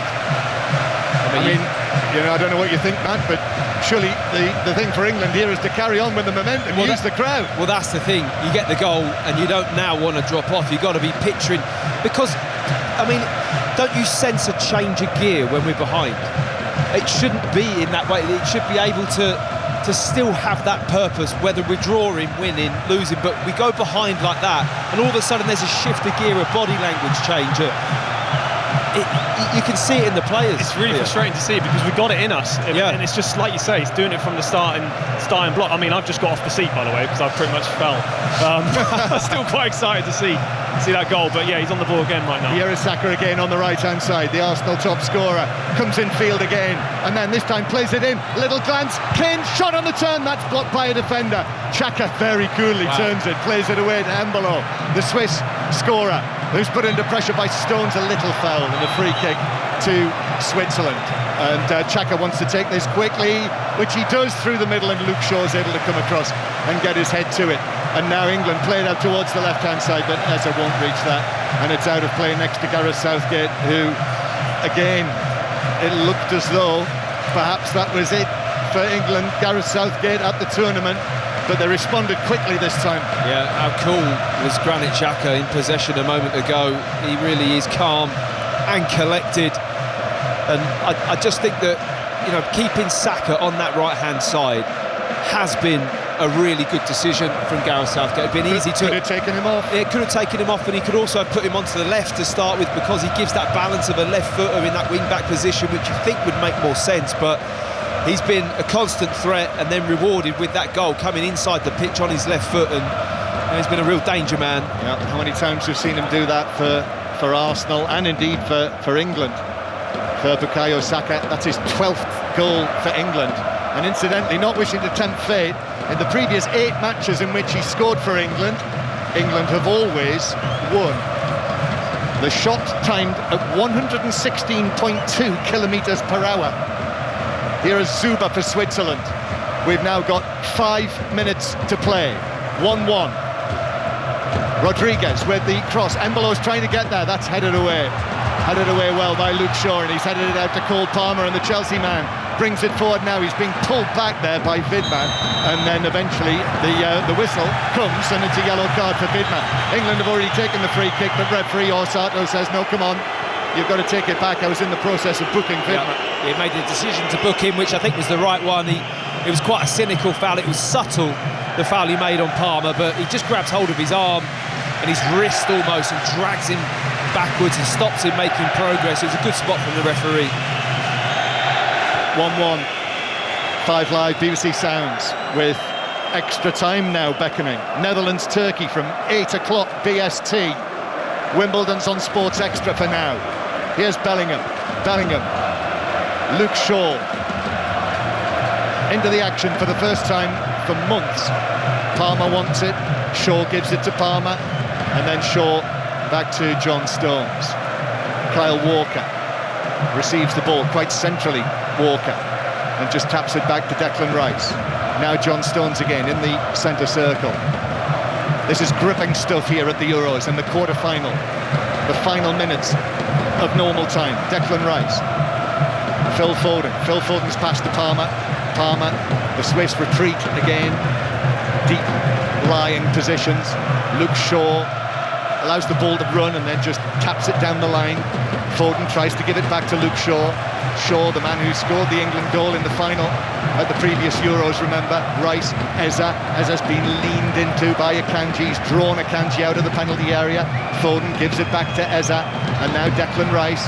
Declan Rice picks out the ball to the far side to Bukayo Saka. He's got Avisha to run at if he wants to. No, in fact, he gives it back to the edge of the box to Bellingham. Beautiful change of feet, but couldn't get the shot in. Then it's worked forward to Bellingham again inside the penalty area. He's got Saka. Saka's cross deflected over everyone inside the penalty area and out of play for a throw-in down to our left. I'd say Declan Rice's tackling in this second half in particular has been absolutely spot on. He's gone to ground a few times, but he's got this desire and hunger to win the ball. He's timing it well. And those little turnovers in that area, feeding the attacking players, once again, when you turn it over, are so key to creating little opportunities. And Bellingham very nearly chopping his way through that Swiss defence. We've got 3 minutes plus added time to go. Then it would be extra time for a place in the semi-finals, a place in the last 4. Switzerland took the lead through Embolo in the 75th minute, but England equalising through that fiercely hit shot from Bukayo Saka from 23.6 metres distance. Had some power, didn't it? You already mentioned it was flying off that post into the back of the net. It went quickly. He's got a powerful left foot, and it was just tailor-made for him. The moment the recovering Swiss defender overcooked it a little bit, went a little bit too far wide, that gap opened, and he doesn't need asking twice. No, here he is. Once again, Bukayo Saka. Walker, Foden makes himself available. Foden swings the pass towards the left-hand side. Eza gets it down against Vidma. Shaw on the overlap. It opens up for Eza, who drags his shot wide. It really did open up for him. But I think it was the old fruit machine eyes there, wasn't it? And he dragged it well wide of the near post. Exactly that. Opportunity knocked. They just opened, didn't they? And he snatched it. I mean, it was a big channel open to hit the ball. He really does drag that with his right foot well wide of the near post. He's definitely got the quality to make the keeper work from there, and should have done. Yeah, excellent work from Shaw as well. And now there's Cher. Cher has pulled back Palmer, and he's on a yellow card, Cher, and he actually miscontrolled it, pulled back Palmer. And I have a feeling that would have been a yellow card had he not been on one already. Yeah, it's more that he just kicked through the back of him, didn't he? And knocked Palmer's feet from underneath him. Perhaps it wasn't quite enough for an offence for a second yellow, but it certainly gives England a wide free kick on the left, with Foden just setting the ball up. It's in a good position. We haven't looked particularly threatening from these situations, but maybe Foden can find a delivery worthy of somebody getting the head on the end of it. So here we are inside this stadium with a brilliant atmosphere in Dusseldorf, watching Foden down below us. Left-footed free kick into the back post. Jan Sommer comes, gets a punch on it out towards Saka.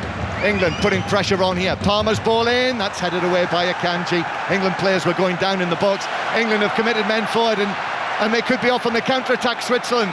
And Ndoye on the left-hand side, he's got Embolo in the middle. Zuber as well, still Ndoye.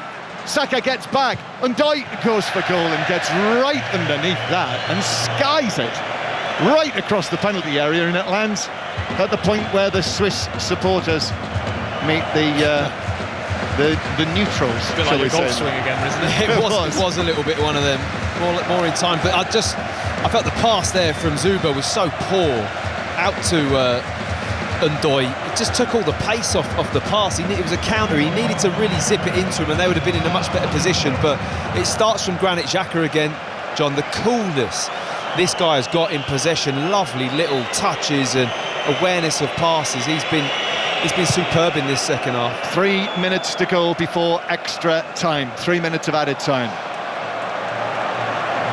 Pickford takes this goal kick. Switzerland on the edge of their penalty area. Sommer on his left foot finds the pass to Ricardo Rodriguez.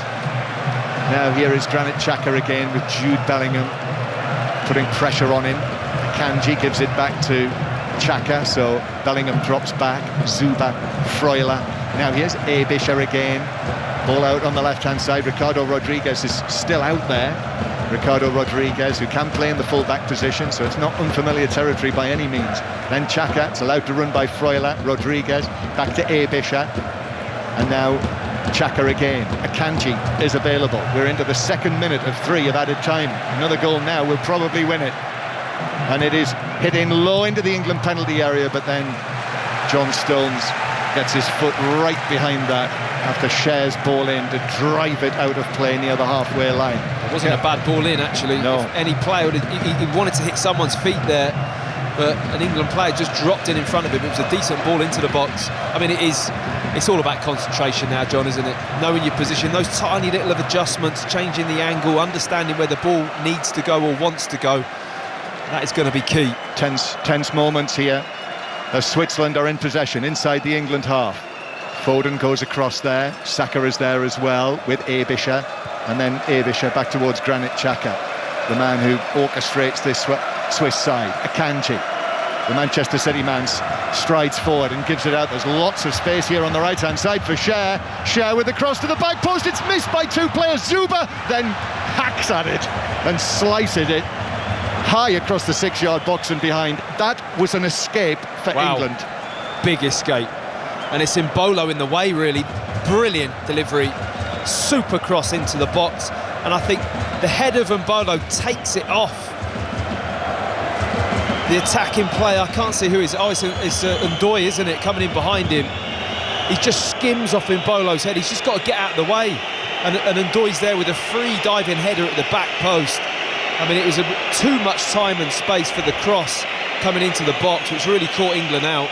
England 1, Switzerland 1. Extra time just a few seconds away. Pickford takes the goal kick. Kane flicks it on with his head. Bellingham is able to get his head to it, but it bounces down for Ebischer to clear.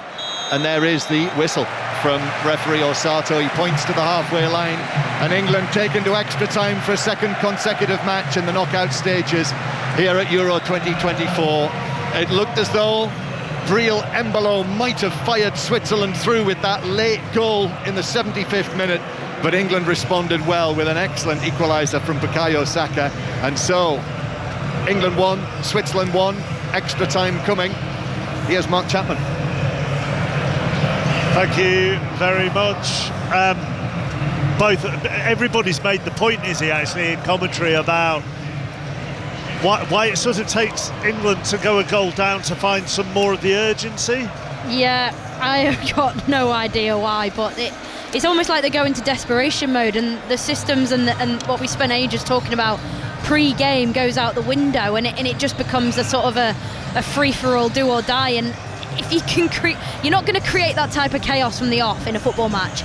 But this seems to be where England are at their best at the moment. Eze's made a massive impact since coming on. There's been a few moments in front of me on this right-hand side, down in the Switzerland box, where he's looked really effective. And I think we're going to see another 30 minutes of what just happened in the 90.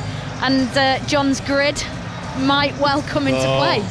I mean, the other thing with that, Theo, is one of the things that will help Eze is Luke Shaw's not far off a left back, and occasionally will be that left of a back three. So it's put them more attacking further forward. And as well, they're actually committing a lot of bodies on Cher's side. And he now obviously he's on the fine line. He needs to obviously look after himself, but there are some questions on that side. They're really overloading that side, and that's why it's a positive play. Like Izzy's saying, it shouldn't take this, England to go 1-0 down for them to play. And they started to play with freedom. They started to play off the cuff.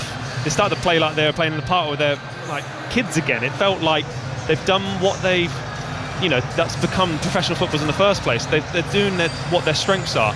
And look, I feel like now with this, they've been in this position before, England. They've got the personnel still to make the substitutions. I feel like that right now they are definitely in the front running to obviously go on and win this game. Whereas if England are more off the cuffs, Switzerland very much, Matt, take their time. Yeah. Granit Xhaka is phenomenal. He just dictates the pace of this, and they wait, and then when they've worked it, they go. Yeah, that's for me, that's an advantage, if I'm honest, because it just has more consistency, and you've got that balance. We're a little bit, we're all over the place in terms of that emotion. And like you say, we seem to find another gear when we really need it. You've got to say there's some togetherness and grit in this group of players. I will say that. I mean, that does jump out at you. There's players that are willing to do things when it needs to get done, and they get the job done. But the Swiss model is just got that more calmer, that fluent build-up, and we have that real piece of quality in certain moments, but it's a little bit stop-start from England, as you'd expect given how the tournament's gone. And it's Gareth Southgate's obviously 100th game. It's like the players realise, it's his 100th game here. We need to not just do it for ourselves, but for him as well. So you've got to give credit to the players there. They actually reacted in a positive way, considering the fans as well. Sometimes the fans can get on top of the players, but look, they've they've really stepped up, and I feel like now they're in the front running to try and obviously get the result. It will be interesting to see if he makes any more changes here, won't it, Izzy? Because he has the players he brings off. And then that's about it, really. Yeah, but as you've just asked me that question there, all that's running through my mind is Ivan Toney. The impact he had in the previous game, getting the assist for Harry Kane's winning goal, but also, God forbid, penalties. What else? That's exactly what I'm saying. He's got to be entering the pitch, and then Gareth Southgate's got to just keep those two subs in his pocket and use when needed. But England were trying to win it then in the 90. They really were. You could tell at the end they were going full hog, they were pressing, but they'll be happy with this, restructured, reshape, and see what they can deliver now. Speaking of Ivan Toney and penalties, here is the keeper of the grid. Yeah, I see everyone's coming around to my way of thinking now. So off we go for extra time. Just like Gelsenkirchen on Sunday night, England, remember, scored in the first minute there. 1-1 here, came from behind in that match to find a way through. Referee Osato just waits for the nod. It's probably unlikely that he'll be able to kick off now because the music's still playing in the stadium. Nevertheless, he blows his whistle anyway, and Switzerland get us underway for the first period of extra time here in Dusseldorf on this very pleasant July Saturday evening. You're listening to it with us on 5 Live and BBC Sounds. If you're on the move, if you're taking the dog for a walk, it is on BBC One as well. Here is Akanji in possession, ball to the right hand side to Cher. Switzerland, neither Murat Yakin nor Gareth Southgate making any further changes at the start of extra time. Gareth Southgate's made 3 changes so far and Murat Yakin 2. Here's Granit Xhaka. As I say, there's a little bit of a concern about his fitness, but you wouldn't know it the way that he's played. Very economical. Xhaka to Rodriguez, who seems to have taken up a wider position, Rodriguez, as the match has gone on in the latter stages. I think Shah and him both have, to be fair. I mean, a lot of the crosses coming into the box are from those 2 centre-backs on either side, and maybe Xhaka's just sitting back a little bit and Freuler to protect, and the 2 wide centre-backs have got high up the pitch and put crosses into the box. That's Mats Upson, Izzy Christiansen down behind 1 goal. And our 1 change for this quarter-final for the England match. Joe Hart replaced by Theo Walcott. We'll hear from Theo in a moment or two, but here's Xhaka for Switzerland in the red and maroon. Ebischer gets it back from Ndoye, and then Ebischer finds the pass out to Cher, who's in the box, and then Cher mishits the attempted cross, which actually flies over the top of Pickford's crossbar. Nice play, good one-touch passing, bit of movement, and the channel opened up to just feed the ball out to Cher. It doesn't quite go early enough. Illustrates exactly what you said, though. Yeah, and I think it's England very occupied with the wide players that are in that position at the moment. Zuber and Vidmer, kind of, and Ndoye on the overlap. And they're just sneaking in there a little bit unnoticed at the moment, and there's plenty of space for them to do something. I mean, Shah not with quite the quality, so that's the big trade-off. You've got a centre-back in a position where you want to have a good first touch and cross the ball or pick someone out or go past someone, and he's not quite capable of doing that, but his crossing's been at a good standard. Embolo battling with John Stones, and Stones has actually forced him to go back into the Swiss half. One thing we've not really been able to touch on, because it was so harem-scarum at the end of the normal time, but Luke Shaw coming back in. So, having not played for a period of time, Matt, in your career, you had plenty of experiences of that when you had to come back. Yeah, absolutely. It's not easy, certainly in this kind of game with what's riding on it. I mean, he's come onto the pitch and started pretty well. One really good header when he came on against Embolo, gets up well and clears it, and he's moving fine across the pitch, but it is a big ask. Akanji finds Ebischer with a pass. Foden, though, is able to speed in and take the ball away from him. Bellingham now. England looking to the big men now, of course, the experienced players, the men who can provide that extra spark. Here's one of them, Declan Rice. Rice, who has covered an enormous amount of ground in this match. Bellingham puts his foot on the ball, receives it back from Declan Rice, then passes it to Cole Palmer. He could potentially unlock things for England. Palmer has a little scamper forward, then returns it to Jude Bellingham. And at the moment, the match is being played at walking pace. There's nothing I'm seeing at the moment to make me think that this will not result in a penalty shootout. Saka, back to Walker. Now back towards the halfway line to John Stones. Declan Rice looks up as he does. Such vision that he has. Gives it to his left to the Manchester United man Luke Shaw. Shaw, who actually passes it from the halfway line all the way back to Jordan Pickford, who will pass it out carefully past Embolo to John Stones. And now Stones might be able to carry the ball forward in a Manchester City style. He in fact passes it to his former City teammate Palmer, and Palmer's off on a run now towards the edge of the penalty area. He's got support behind him from Luke Shaw.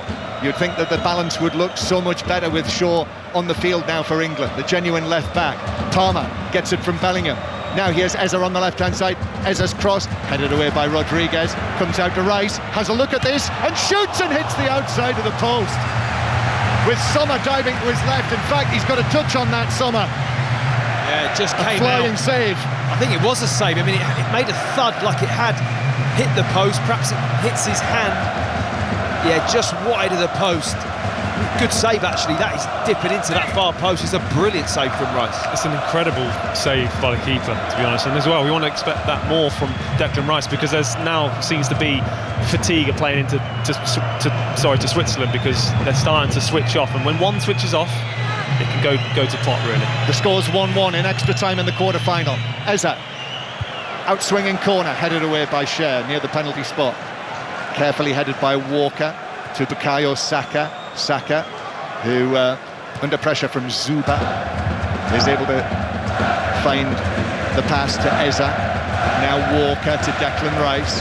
Declan Rice rolls it out to the left-hand side to Palmer, who's going to run at Vidma. Cole Palmer takes on Vidma, who goes with him to the byline, slips it between his legs, but there is cover there for Freuler, and Freuler just passes it out to the far side, where Bellingham allows it to run out of play for a throw. And Bellingham, the Real Madrid man, takes the throw to the Arsenal man Rice. Back to Bellingham again. La Liga player of the season, Champions League winner, La Liga winner, scorer of that unforgettable goal with the overhead kick on Sunday. Bellingham now to Palmer again. Here is the Premier League player of the season, Phil Foden, back towards Declan Rice, and then back into the centre circle. It's going to be a Swiss change next time the ball goes out of play, but England playing the ball again towards the left-hand side to Bellingham. Palmer making himself available. Instead it comes infield towards Foden, and then back towards Rice, just puts his left foot on it, and with his right picks out the pass to the left-hand side to Palmer. Palmer taking on Vidma again, and then pokes it past him, and then Vidma leans into Palmer, who goes down, but the referee's not interested. No free kick. I think it's a good call. I don't think there was enough there. Palmer goes down too easy. Yes, Vidma leans and puts his arm across. Walker's pass is a little short back to Pickford, but he's able to come in and sweep it downfield, and it actually bounces over Freuler, and then Vidma hooks it forward. Eze anticipated that. Eze to Palmer, but Palmer's infield pass has given it away. Here's Embolo back to Granit Xhaka in the centre circle. Already 7 minutes played of extra time. Rodriguez brings it forward for Switzerland. Now Abisha with Zuba on the left wing. Zuba clips it into Harry Kane, where it bounces down, and then Saka's given it away to Rodriguez up the line. Kane comes in with a challenge, stabs the ball out of play, and then goes down, suggesting that he was caught there by Rodriguez. The referee says it will be a throw, and actually they're going to make this change as well, with Dennis Zakaria, the former Chelsea man, going to come on into the midfield for Switzerland. But Kane is just feeling that. Yeah, he gets kicked in the foot just before he plants his foot into the turf, and whether or not just tweaks his ankle a little bit. He's back up on his feet now, and hopefully going to be okay. But that's a Doy coming off. So Zakaria, that's the flying and Doy coming off for Zakaria, who's going to take up a central position alongside Granit Xhaka in there, and Remo Freuler. So he's strengthened the midfield effectively. Yeah, I mean, he's packed it out a little bit more. We'll have to see how that affects the shape of Switzerland, but still with Akanji in that position. I mean, Granit Xhaka has been dropped very deep in that area, but he is really pulling the strings, just dropping in, getting the ball, trying to get Switzerland moving with little passes and movements. I mean, he's made so many kind of line-breaking passes in this tournament. You can tell he's a player who's had a top season. can't you? He's oozing with confidence, Granit Xhaka. What about Harry Kane, who's okay, he's back on his feet, but he's laboured again, hasn't he? Yeah, a little bit, I would say.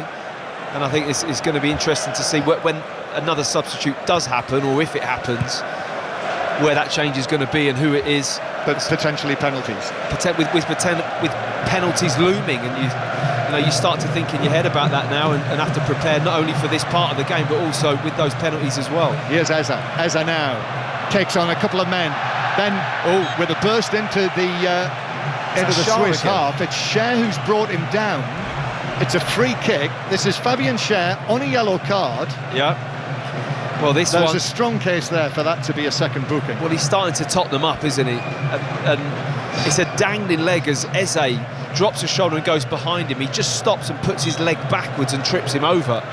Now that's two, John. There's one down just before full-time in this bottom left-hand corner, and that one, he really is... As a central defender, Matt, knows what he's doing. You'll have done that. Well, I wouldn't know about that. I wouldn't know about that, John. You were, of course, elegant in the style of Murat Yakin, weren't you? Yeah, exactly that. No, he is lucky. He is lucky, and I think whether I didn't see the referee, did you have a conversation with him? He must have said one more. You're giving me no option. Ball is back with Pickford, the England goalkeeper. Here is Walker. Just switched on. We're in extra time in the quarter-final. It's absolutely on a knife edge. 1-1, first period. Bellingham playing the ball back to Pickford. And then Pickford looking up. He's not being put under pressure, just taps it again, and then with his left foot goes for the long pass to the halfway line, where it's headed by Vidma back into his own half. Here is Kane chasing for it. Kane goes in on the challenge, it bounces out. Palmer's onto that quickly. Palmer then to the pass, slightly behind Saka. Lots of red shirts back for Switzerland though. Saka, I think he's going to take on Abisha if he can find an opportunity, but they're obviously conscious of him cutting in field as well. Instead, he passes it to Bellingham. Foden tries a shot, that looked a little tired. Blocked by Akanji on the edge of the boxes. Manchester City. The ball's bounced all the way to Saka on the right-hand side between two Swiss defenders. Saka now in the area, left-footed cross, headed down and out to Bellingham. Bellingham trying to find the position, shoots, it's blocked, back to Bellingham, and it's saved. To his right, Sommer catches the shot. Well, Switzerland at full stretch. There's a mistake out wide to allow the ball out to Saka. He chips it into the box. As it gets cleared, Bellingham on the ball, goes one way, shot gets blocked. I mean, Granit Xhaka is just desperate. He's on his feet. He then does really well, actually. He's on the floor as Bellingham has another swipe with his left foot, and it spins up in the air for a comfortable catch for Sommer in goal. But Switzerland under real pressure there. I mean, there hasn't been a lot of efforts on target. I think that might have been the third for England. I think Switzerland have had two. Yep. They've had so much play and possession, but it hasn't been a game of chances at all. It has not. Rice with that forcing the fly-in save, and Bellingham there, both in this first period of extra time. Remember that pressure on Switzerland, the expectation, the hope that finally they'll be able to get to a semi-final. That's what all of those Swiss fans to our right are praying for and cheering for. But that pressure's on Switzerland, big pressure on England as well. It would be seen as a disappointment if England go out at this stage for a second consecutive tournament. Here's Akanji for Switzerland, rolling it to the right-hand side. Zakaria's out there. Zakaria with Eza. And now back to the halfway line to Fabian Cher, who I think can consider him a little fortunate not to have picked up a second yellow card, the Newcastle central defender. Here he is again, Fabian Cher, in possession in the central third of the field. Abisha makes a run towards the edge of the box, but Cher back to Akanji and then across towards Granit Xhaka. Just see the balance of kind of Rice and Bellingham sat in front of the back five at the moment, very much together in the middle of the park. Foden floating around, Palmer a little bit out on the left, Kane down the middle. I mean, we're still not really creating that many opportunities. We've had a lot of possession around the outside of the penalty box, and we moved the ball really nicely, but both teams have defended very well as a group in terms of not allowing that half a yard of space for a shot on goal. Saka doing well, as you were talking there, Matt, and drawing a foul from Zuba. So a free kick to England, halfway inside their own territory. Netherlands, Turkey to come with Ian Dennis and Chris Sutton from Berlin. That's an 8 o'clock kick-off tonight, Saturday night entertainment. But More drama yet here, I feel, almost inevitably. Rice back to Pickford. Pickford is a long way out of his goal. It's a long pass forward for Kane. It's headed infield actually by Akanji. Foden couldn't find the pass back to Harry Kane, and it's cleared downfield by Vidmar. It's an interesting spot. I mean, Foden, great awareness, knew that Kane was in there. It was a tough ball to execute. Kind of overhead kick, lofting it at the right angle. He just gets the angle wrong there, Foden. So England have to start again from way inside their own defensive third. Switzerland sitting right off England here. So Pickford can just tap it out to Stones. And then forward to Bellingham. Bellingham then rolls it to the left-hand side to Luke Shaw. Now Bellingham again. Bellingham looks up. Foden makes himself available inside his own half, puts his foot on the ball, gives it back to Bellingham. Palmer wants it on the halfway line. Palmer then back to Rice. Bellingham once more demanding the ball. Points Rice forward, which he does. He passes it forward towards Shaw. First 15 minutes of extra time are almost up. England still with the ball on the halfway line. Shaw curls it forward. This is the run of Eza. It's headed up in the air by Cher, who then does well actually. Watch it under his head again to nod it back to the goalkeeper. Yeah, very composed. He's at full stretch. He nods it up in the air. There's a lot of spin on the ball as well. But he knows his surroundings well. They've been very cool, the Swiss, in those situations. Right, there's half-time and extra time. Last chance now for Gareth Southgate to speak to his men before we head into the final 15 minutes of the quarter-final. England won, Switzerland won. Mark Chapman. There are a lot of tired-looking bodies out there, aren't there, Matt, on both sides. And I'm looking at Kane, and I'm looking at Foden, and I'm looking at Rice, and I suppose going through Southgate's head will be, who do I want to take my penalties? But at the same time, could I bring a couple on to go for this? I think what's interesting is, do you want to bring them on too late in the game? Would you want to bring him on and give him 10? Well, that happened in the Euros final. That's what I'm saying. So they were so late, the substitutions. You haven't got real time. You know what I mean? If you've been on the pitch for 10 minutes, then it does make a difference, I think, when you're stepping up to the penalty spot. And as well, I'm watching very nervously, to be honest. And the fact that just to give the Swiss defence a different problem, having someone like Ivan Toney, we know he's gifted at penalties, but look, if you put him on, you're asking the centre-arse. You're dealing with someone who's completely different style to Harry Kane. Look, as well, Harry Kane will be on everyone's penalty. He really would, but you're asking. So you can't take him off then, can you? That's the thing. You're asking someone who's at his probably his worst. He's fatigued. Yeah. He hasn't really been sort of effective in this game to ask us to take a penalty for his nation when he's feeling like that. It's going to be very interesting to see if he actually makes a decision at some point. Netherlands against Turkey gets underway at 8 o'clock UK time, just 50 minutes away. The team news quickly. Ian Dennis. Well, Bergwijn replaced at half-time against Romania is fit, so the Netherlands are unchanged. 3 changes for Turkey, all surround suspension. Çalhanoğlu, Akaydin are back from a ban because, of course, Demiral, Kirkçu and Yüksek are all suspended. You make any changes, Izzy? I think Ivan Toney's got to be the man. I echo what Theo said. Fabian Schär's looked really, really tired, and can't help but think putting 2 centre forwards up there, occupying their centre backs, get them jumping, get the ball into the box and get them fatigued, because Schär looks like a real weakness at the moment. He's walking back very slowly to his position in the back line, is Fabian Schär. The grid is 15 minutes away. We should never have doubted you, John Murray. I can only apologise. Well, we're not there yet.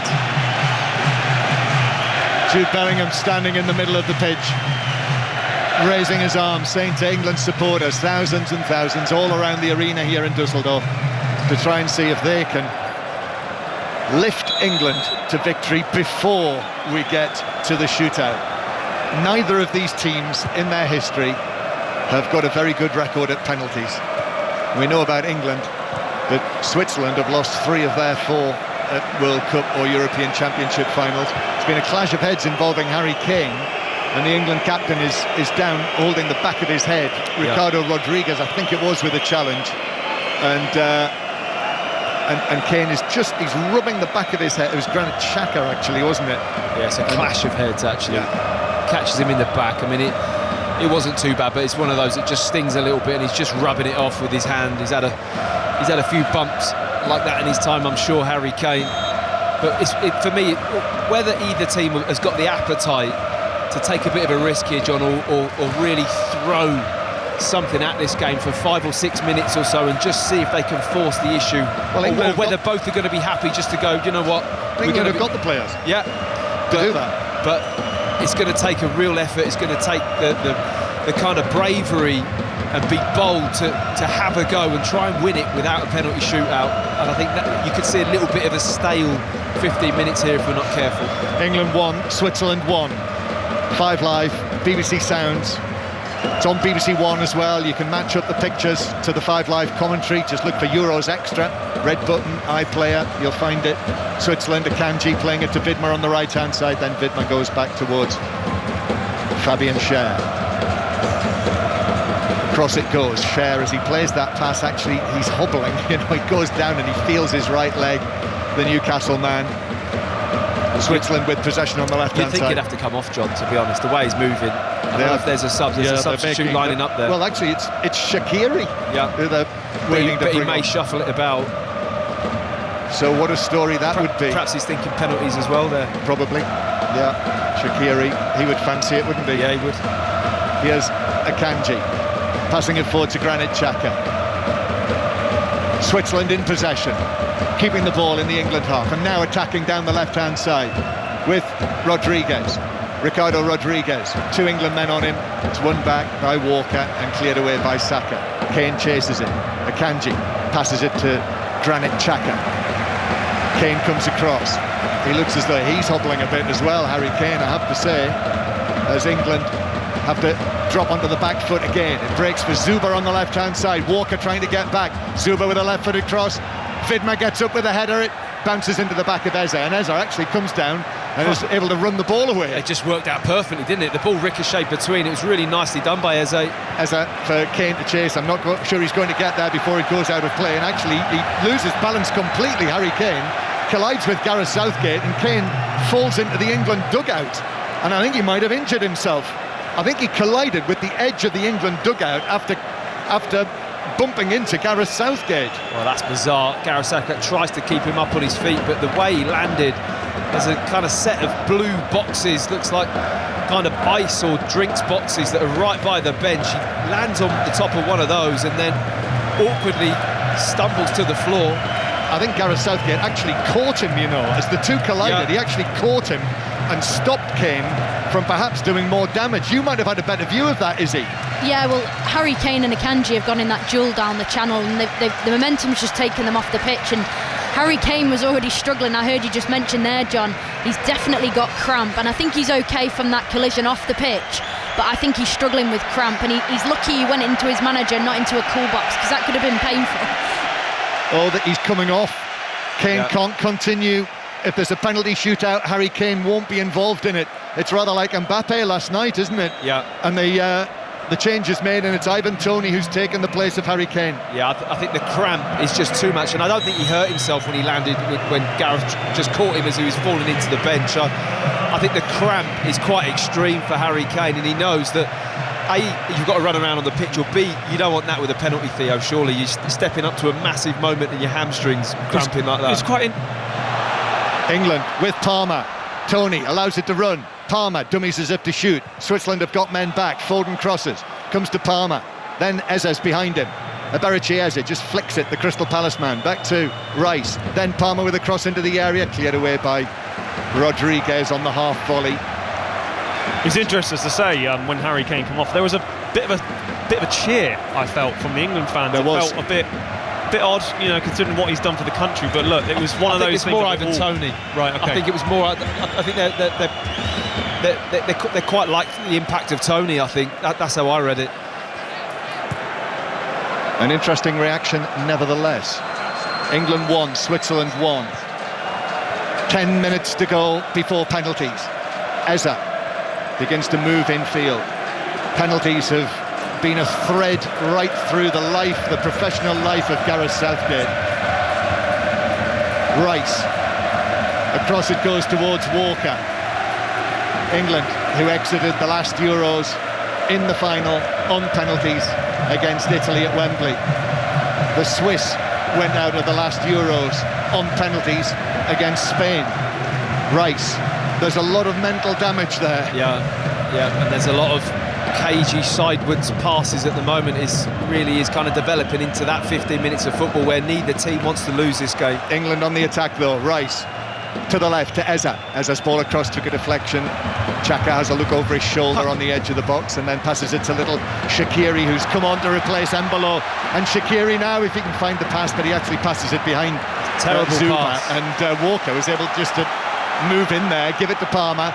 Now here's Saka on the right-hand side. There's an England man down. England continue the attack though. Palmer, lovely from him, into the area, but then Rodriguez does well. So it goes down with a long barrier, doesn't he, to make the challenge on Palmer. He just reads it, lays down, literally extends a leg along the floor, and it was absolutely perfect just to stop Cole Palmer, who had built up a bit ahead of steam actually, John. If he goes past Rodriguez there, I think he's in a really good position to create something, but there's a lot going on in the last couple of minutes. Everybody must be thinking about their 5 England penalty takers now, mustn't they?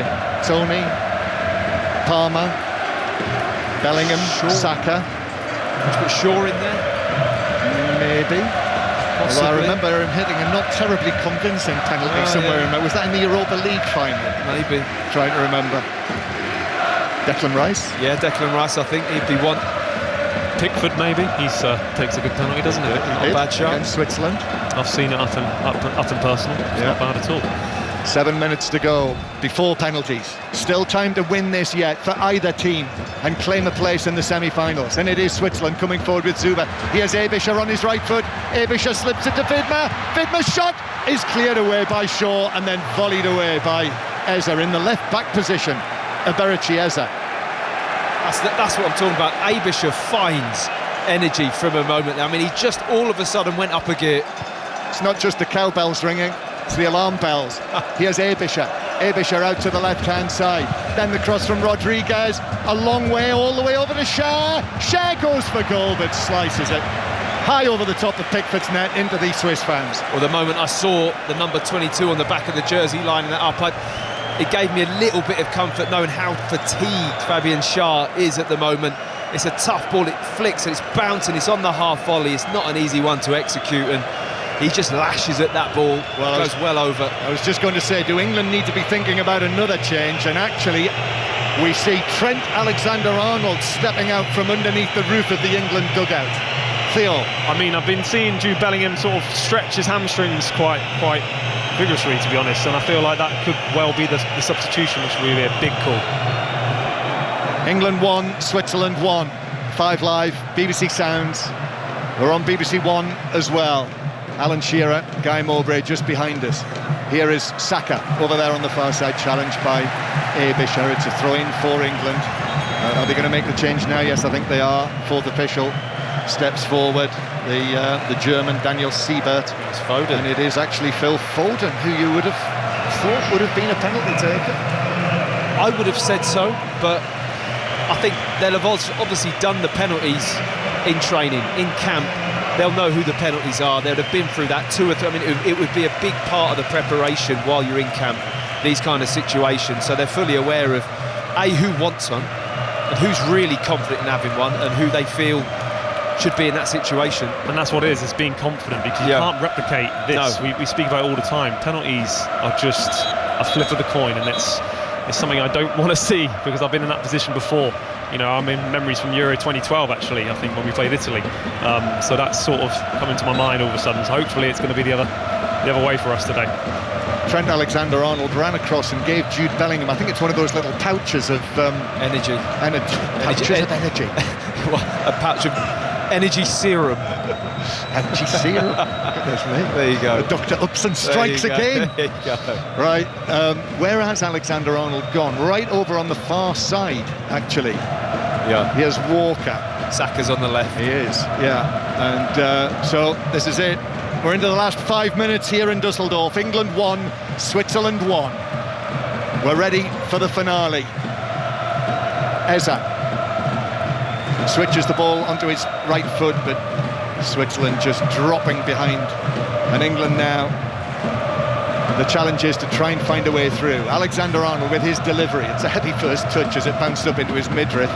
Keeps possession. Here is Alexander-Arnold through the middle, outside of his boot, into the edge of the box to Bellingham. Bellingham couldn't find the pass.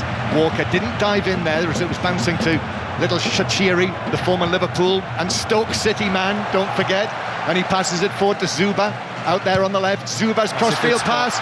Vidmar's onto this. Pickford comes for it. Vidmar, it just runs away from him. England have got men back, and actually Saka deflects it out for a corner. Well, Jordan Pickford throwing his hands up in the air, making funny movements, but he made a difficult decision there. He tried to come for the ball and he stopped it. I think he just about called it in time and got back on his line. It was a lovely spot from Zuba, who's come on for Switzerland to see the space on the right-hand side, really spreads the play nicely and very nearly puts Vidmar in. Well, that excellent little dead ball man, Shaqiri, is just wiping the ball on his chest. Tiny little chunky man that he is. Just steps away. Bit harsh. Tells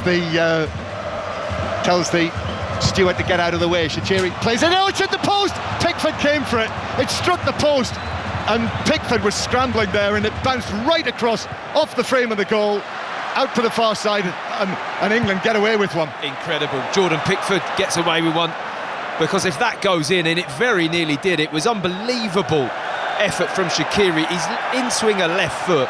He puts all sorts of whip on the ball when he hits it, and that is nearly in the back of the net. What a let-off. What a let-off for Pickford, for England. England 1, Switzerland 1. Shaqiri, well, our friend Chris Waddle always says that when he used to take corners, he always used to think about scoring from one. And Shaqiri's the same sort of guy with the imagination. Switzerland going to make another couple of changes here. Vincent Sierro is going to come on, the Toulouse captain. So the number 16 is coming on, and the number 20, Abisha, from the left-hand side is off, and Freuler as well coming off, with Zeki Amdouni of Burnley coming on to replace him. So these changes, no doubt, with the penalty shootout in mind, and only a couple of minutes of the 120 to play. Yeah, I mean, Abish has put a monumental shift in on the left-hand side, and he just found some energy a moment ago to nearly create that chance for Switzerland, and I saw him just fall into a heap in the penalty box afterwards, and I think his race is run in terms of physically. He's put so much into it. England 1, Switzerland 1. Zuba as Switzerland come forward. A goal now, well, it would flatten England. It would send them out, send them home. Palmer, though, was able to play it forward. Tony chasing, but he won't reach that. Akanji just lets it run, then passes it forward. Akanji, a potential penalty taker for Switzerland. Remember, at the Euros, they missed 3 of their penalties. But Switzerland now with a chance, and the shot that Pickford saves, diving to his right. It was quite close to him.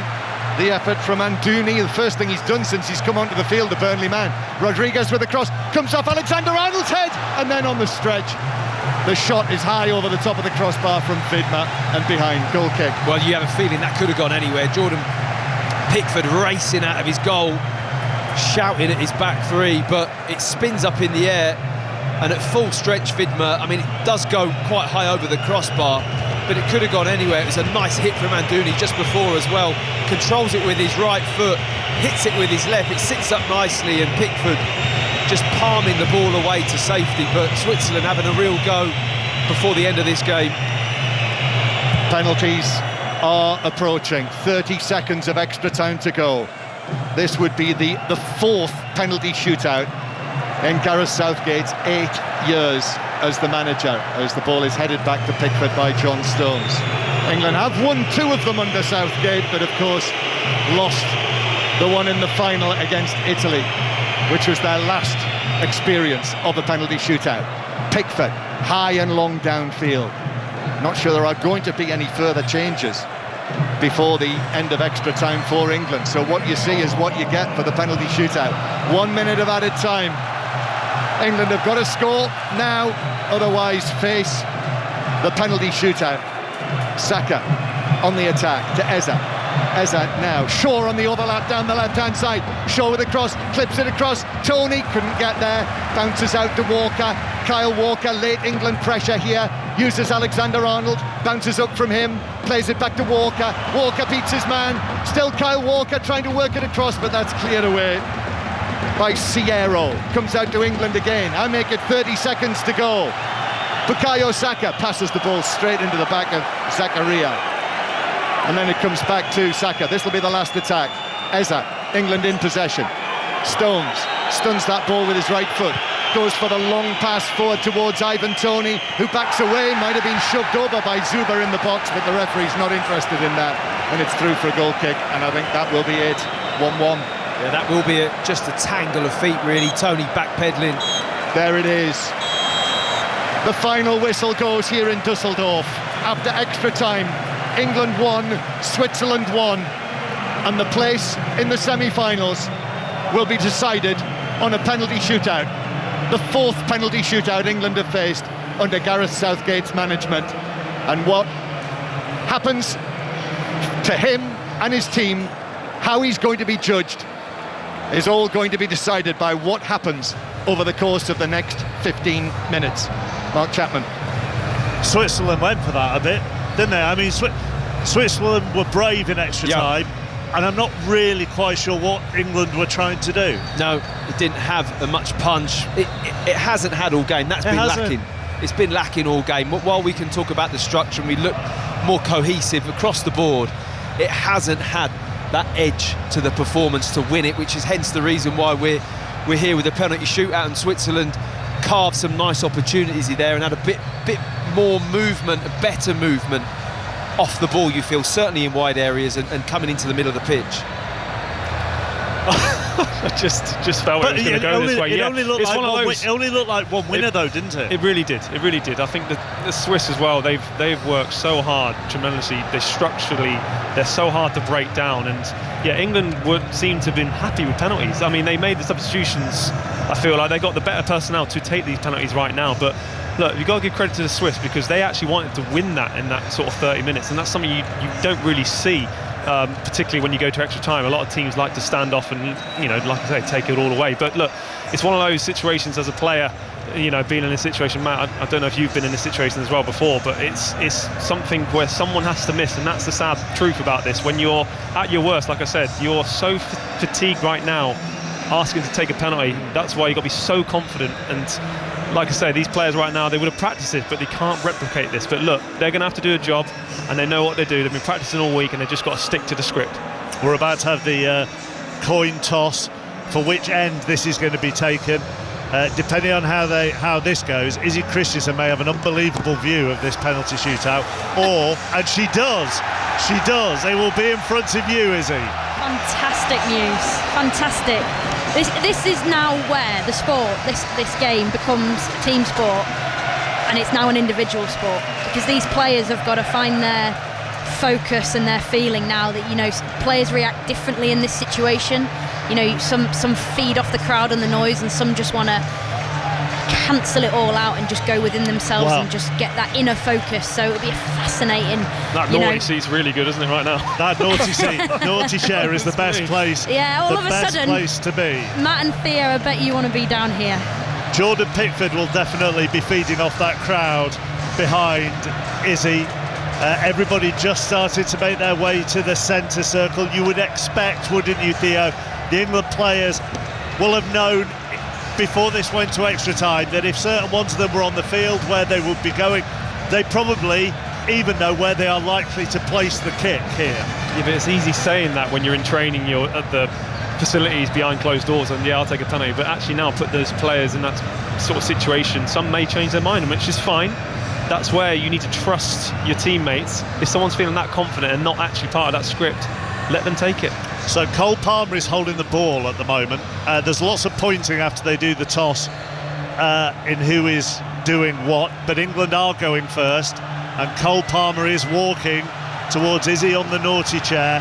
The England subs and the backroom staff are arm in arm on the touchline, as are the Swiss. Both sets of players, arms round each other in the centre circle.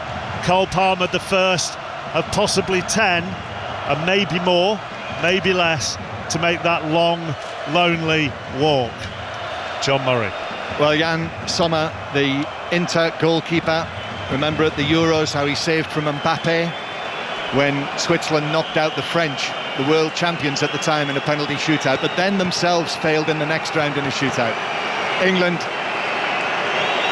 they've only won 2 out of 9 penalty shootouts, and they go first with Palmer, who scores! the man who's scored 9 penalties for Chelsea this season, sends Sommer the wrong way. 1-0 England. Well, he's a confident young man, but he wouldn't have had many moments like this, if any, and it is a lovely left-footed strike. Simple, that's what I like about it. It's a crisp hit of the ball, but he side-foots it to the goalkeeper's right. Really good start from Cole Palmer.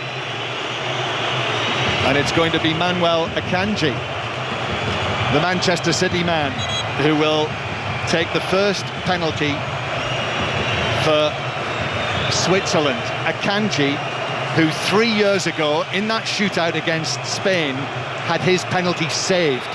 Jordan Pickford is just being told by referee Osada to go on his line. Pickford's made penalty saves in all 3 of Southgate's shootouts. Pickford bouncing on the line. Akanji, right-footed from the penalty spot for Switzerland.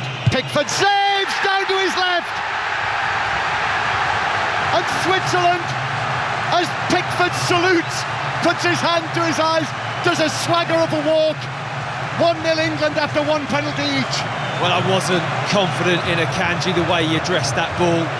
It didn't look comfortable, he didn't have much of a run-up, and I think Pickford just read him, and he thought if he goes to that left-hand side, it was a poorly executed penalty, quite central, not too much power. He gets down comfortably and saves that. Jordan Pickford, I mean, he is superb in these situations. The confidence is just oozing out of him. Pickford walking away. These penalties being taken at the England end where their supporters are, and Pickford's getting a great reception over there as he walks away.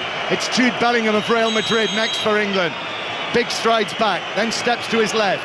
Now ready, just composes himself, takes his time. Bellingham sends the goalkeeper the wrong way. 2-1 England. Wow. I mean, that is cool as you like. What a situation. This man is not fazed. He just slows his run up, little jump in the air, and that is just a side foot. I mean, it's a joke really how calm he is there. Quick word from Izzy. Yeah, the penalty save from Pickford on Akanji, right? Pickford made him wait to take it. He delayed his walk to the goal, and I think that's all in his head. He got in his head, and he missed in the end. He made the save. I mean, the referee's already had a word with him again, John, not to do that. Yeah, he is. So 2-0 England in the penalty shootout. It's Fabian Schär next. And Pickford has actually walked off his line because I think the plastic cup was thrown down. And now he walked away, and now Fabian Schär of Newcastle United. Up he comes, and Pickford is sent the wrong way. And that is 2-1 England after 2 penalties each. Yeah, nice penalty. Pickford goes a little bit earlier to his right, and Schär is patient enough to hold out and wait to see that bit of movement. I mean, the tactics Jordan Pickford's putting ahead. I mean, he's making faces at people, he's opening his eyes, he's being awkward, he's trying to unsettle at any moment that he can. And Schär did really well there just to put that away. So 2-1 England in the shootout. This for a place in the semi-finals, and it's Bukayo Saka now. We know the history here. The man whose penalty was saved by Donnarumma at Wembley. But he has put that behind him for Arsenal, certainly. 5 penalties he scored for Arsenal this season. Bukayo Saka, this will mean an awful lot to him, so much. A short run-up on his left foot. Bukayo Saka for England. Still he waits. He's ready now, little steps, and Bukayo Saka scores into the bottom corner. Sends the goalkeeper the wrong way. And that's 3-1 England. Well, he did take his time. Didn't panic, didn't hurry. It almost like soaking up the moment, to be honest, from Bukayo Saka there. Really steadied himself, very calm, left-footed to the keeper's left, his right, just rolls it in that bottom corner, right in the corner as well. Well, we suspected that Xherdan Shaqiri, the highly experienced Xherdan Shaqiri, the brilliantly talented Xherdan Shaqiri, was going to be taking a penalty, and so it is. Switzerland's third. He backs away now. Jordan Pickford on the line. Shaqiri scores high above the Pickford dive to his left. That's 3-2 now. Yeah. When you hit a penalty that way, doesn't matter if Pickford goes the right way, which he does. He strikes it so cleanly to Pickford's left, and it's a pretty firm hit. Ripples the back of the net right in the corner. Nice penalty from Shaqiri. Well, part of Ivan Toney's reputation is all about his penalties. He's scored 29 out of 31 for Brentford. The last 31 penalties that he's taken. He's already scored a penalty for England in the March internationals. And now Ivan Toney. England have scored 3 out of 3 so far. This to keep the record going. Ivan Toney stands and stares at Sommer on the line. And now Toney comes up right-footed and right into the bottom corner. High class from Ivan Toney. Oh my goodness, this guy, I mean, he's just so calm. You can tell he's actually giving the goalkeeper the eyes. He's looking at him straight in the face when he hits that ball. Almost, you don't know where I'm going to go, do you? And I'm going to look you in the eye even when I hit the ball. He's not looking at the ball. It's an incredible confidence this guy has with penalties. It's like he's just never going to miss in that situation. I'm lost for words for this guy taking penalties. It is an absolute blessing to see. Kids are, and that's how you take penalties. It's a major skill. Well, if Amdouni of Burnley is not able to score this, then England have won it. The late substitute, Zeki Amdouni, relegated with Burnley this season. A straight run-up, moves out to his left, little steps, and Amdouni does play it right down the middle to make it 4-3 in the shootout. But that means that Trent Alexander-Arnold has the chance to win it for England. He's the man who's leaving the players on the halfway line and walking forward. Well, massive moment for him. Amdouni uses the stutter to force Pickford to go early and strokes it in an empty net. But what's going through Trent Alexander-Arnold's head at this moment? Not been on the field that long, but long enough to get his bearings, to get into the rhythm. Huge moment for him. Well, here it is. Dry mouths, beating hearts, high tension all around the stadium here in Dusseldorf. Trent Alexander-Arnold puts the ball on the spot. And the Liverpool man now to score this, to send England into the semi-final. Still he waits. Up he comes and drives it in! And England are through! They've coughed and spluttered all of their way through Euro 2024. But Gareth Southgate is mobbed by his coaches. The England players race from the halfway line and chase after Trent Alexander-Arnold. England win the shootout 5-3, and somehow they're through to the last 4. And the England fans in the stands are on their feet, they're twirling their scarves. The England players celebrating down on the pitch. And it does go on. It goes on to Dortmund for Gareth Southgate, who turns to Murat Yakin and consoles him. And Southgate's 100th match as the England manager ends in great drama, but also in success. Down pitch side now, Izzy Christiansen. Wow, is all I can say. These fans have gone absolutely wild. I don't know if you can see from up there, but there's some stood on the tier. Sweet Caroline's just come on in the stadium. What scenes. Just one save needed from Jordan Pickford. Unbelievable. Well, he saved penalties in all 4 of Gareth Southgate's penalty shootouts, and that stop from Akanji for Switzerland's first penalty. That was crucial, and England, Theo Walcott, score 5 out of 5. Oh, goodness me, and the class of Jude Bellingham right now, and Kyle Walker and Declan Rice going over to the Switzerland players just to congratulate how well they've played today and just to console them, because obviously that feeling of missing a penalty, like I said before, someone has to miss and someone's always going to be disappointed. There's a lot of disappointing fans, of course, but they've got to be proud, the Switzerland fans, of their team. They've performed fantastically well. They've taken England all the way. I'm lost right now. But you do. You also have to feel for Switzerland. Yet again, they've fallen at either the round of 16 or the quarterfinals. Just incredible. This Euros goes on and on for England in such a bizarre fashion. We have to touch on the penalty from Alexander-Arnold, though, John. Whew. What a hit that was.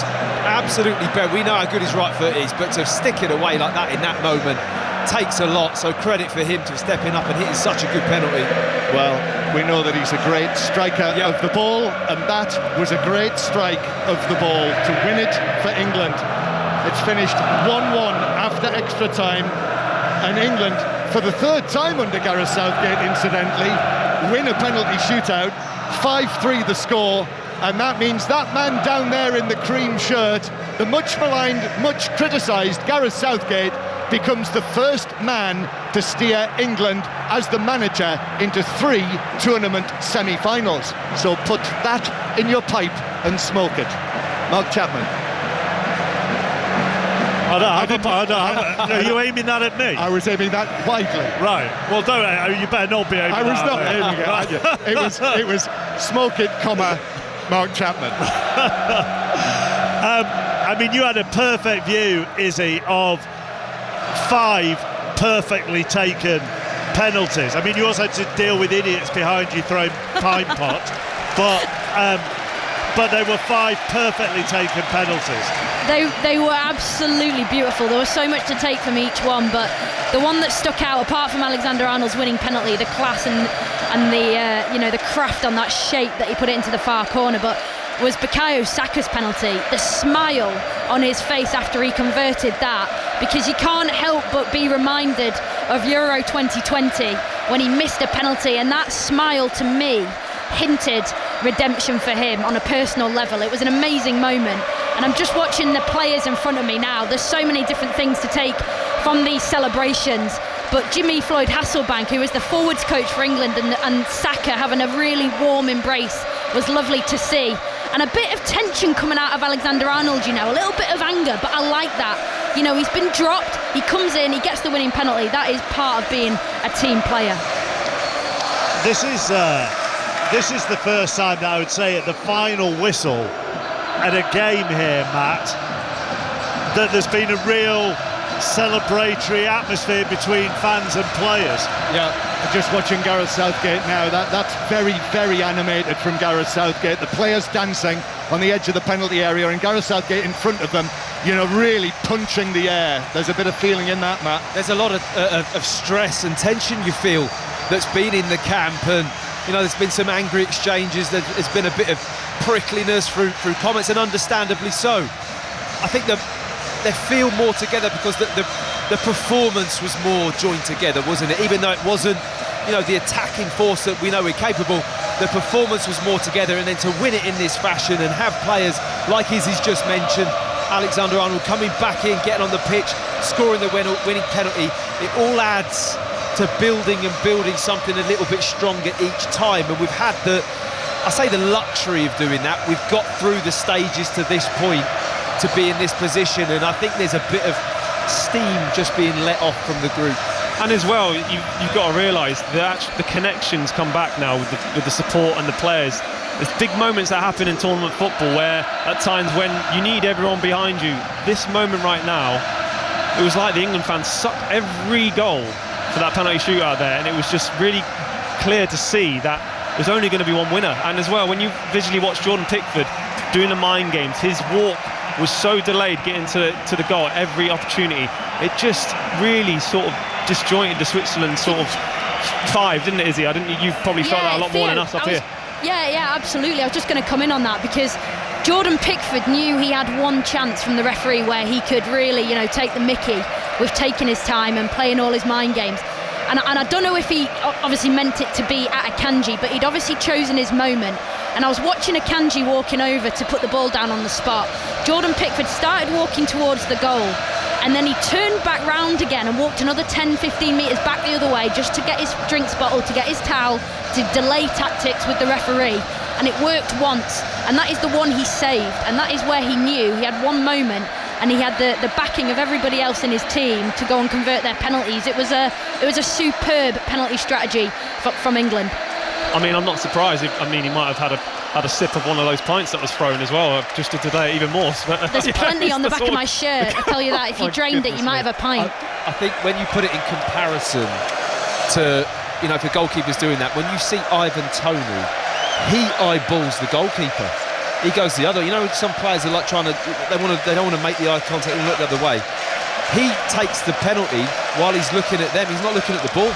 Like it's just he's got such a technique and a calmness and it's like a menacing kind of glare he gives the keeper. It's a great skill and an arrogance about look, I'm going to score this regardless. I'm in control here. How hard is that to do? Or I don't mean how easy is that to do, but bearing in mind somebody would always tell you the ball isn't going to move.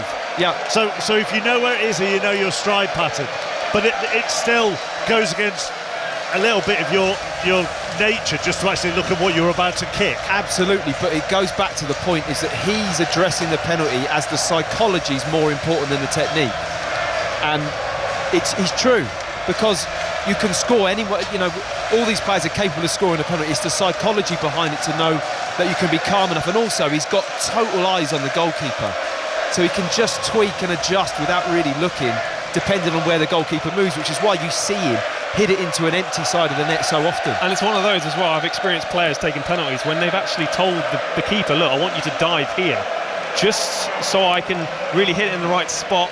I mean, Ivan Toney's the sort of player I don't feel like he needs the practice, because I think it's like Matt was saying there, it's all in the mind. He's playing these mind games, and like you say, he's always in control. That's why his record is incredible.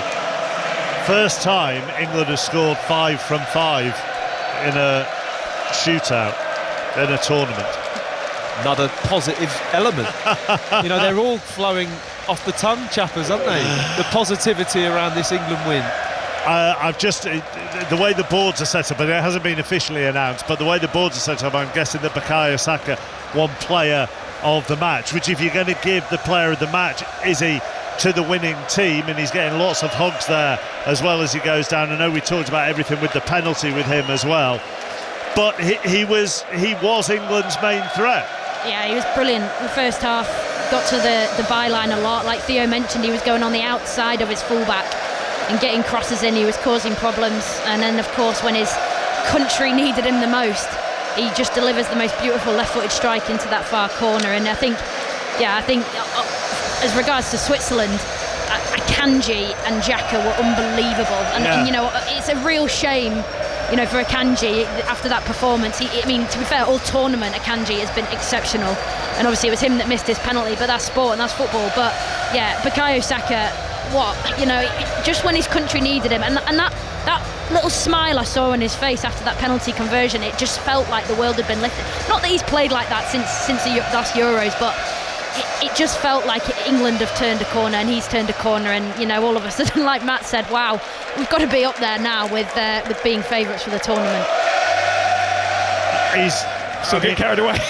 Just wait. No, but it's true. Like, you tick off penalties, you tick off extra time, you tick off, you know, being pretty tight at the back, and you're going, well, the way that England are playing, you mean, okay, Spain, if they were to get to the final, and England were to get to, Spain, a great team, but I think now everybody's talking about England purely based on the fact that there's only going to be 4 teams left in it as of later on tonight. But I mean, without putting a downer on it, Izzy, nothing. It wouldn't be like you to do that. No, I'm not. But are you saying favourites, and everybody's talking about them because of how they've come back in their knockout games, how they've squeaked through, how they've got, or are you seeing something else that goes, all right, well, now I can see why that would make them favourites, such as you mentioned, the defensive solidity.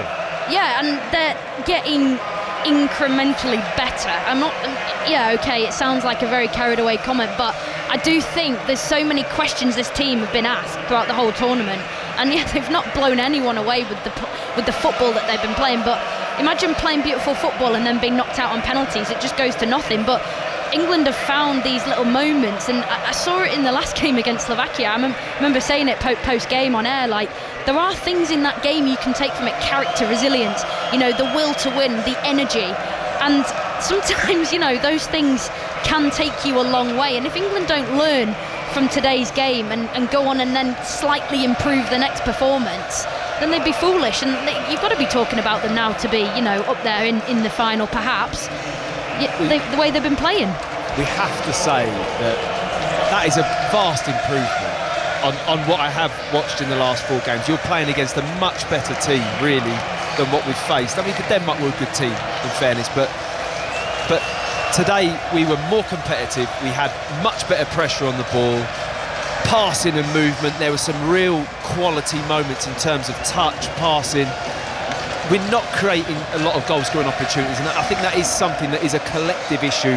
Although individually, a lot of the players play to a good level of what they're able to play to. So none of that's been there, really, for 4 games, and I think we've got players that have got some real arrogance and belief. Now, that comes across in different ways at times, but when you're on a football pitch, they've got this belief and arrogance. You look at our penalty shootout, I look at Bellingham's penalty, I'm the best. I know this is not even thinking there's not even any kind of scared edge about him, Tony, stepping up for these penalties, and I think that's a big thing when you get to this stage, because sometimes it comes down to that kind of bottle, and I think we have a lot of it in our team and in that group. Let's hear from the man who hit the winning penalty then. Here is Trent Alexander-Arnold with Kelly Somers. Trent, huge congratulations. England are into the semi-final. How does that sound? Incredible. You know, these are the goals and aims that we set for ourselves. Difficult opponents again, going behind. Team showed a lot of character, a lot of belief, a lot of heart and spirit out there. Dug deep when it mattered most, and obviously get the win in a penalty shootout. We knew it was going to be tight. We knew, we were never going to run away with the game, although that would have been nice. But whatever it takes, no matter what, we win, and that's all that matters to us. Talk me through the emotion when you stepped up to take that penalty, and also when you saw it go in and knowing what it meant. It's what we practice. A lot of practice goes into that moment, the moments that I enjoy. So, when the gaffer tells me I'm taking one, there's no, my belly doesn't drop. I enjoy it. I practice it. I knew what spot. I knew I just need to execute it. And when I did that, of course, all 5 penalties from us were great. Pickers with an amazing save to start the shootout gives you that confidence. But we practice for these. You see, every game so far has gone to extra time in the quarterfinals. So, the tight margins. The finest of margins today, but we've been able to win. Go and enjoy it. Well done. Thank you very much. So the obligatory post-penalty shootout water bottle shot that the goalkeeper is carrying. So you can see Jordan Pickford with his water bottle holding it, has on it, has the takers on it, dive right, set, react, fake right, dive left. For Akanji, it simply said dive left, and he dived left and he saved it. Well, he was right. Did it say psych him out beforehand? But yeah. Take your time walking to the. Take your time walking. But I know on the one hand it's not that much detail, but on the other hand, even that fake right, dive left, it shows it's more than just right. I'm going to go that way. I'm going to go that way. But there's people obviously in the England department of staff that will be studying every second of the day to give the players the best possible chance to win a situation like this.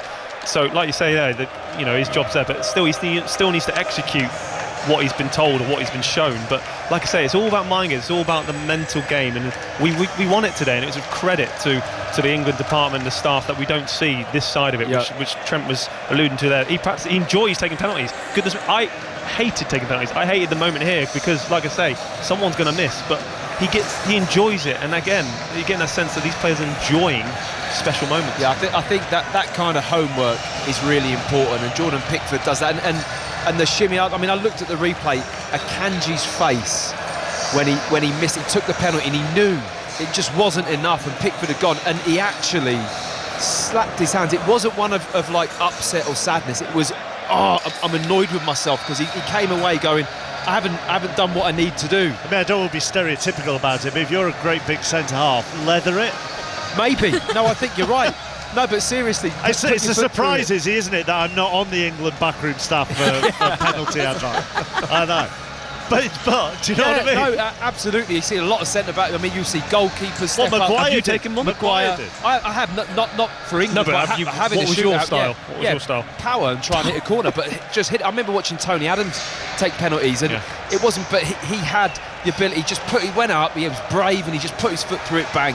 It wasn't graceful, but it did the job. Exactly. And I think Akanji was annoyed with himself that he got lured into maybe taking the penalty that he wasn't thinking he was going to take or practicing to take, but what Pickford had done could just knock your decision making, just make you change your mind a little bit. You know, the psychology in that moment is deep. And then one of those as well, we're not quite, sorry Izzy, sorry to interrupt you, there's one of those, we're not quite sure on the actual Switzerland, because it's a young team, so someone like Akanji who's experienced and has been around the block, of course, and Man City sort of I see him as a captain as well. He may have taken responsibility, taken that away from a certain player. We don't know. That might be just sort of.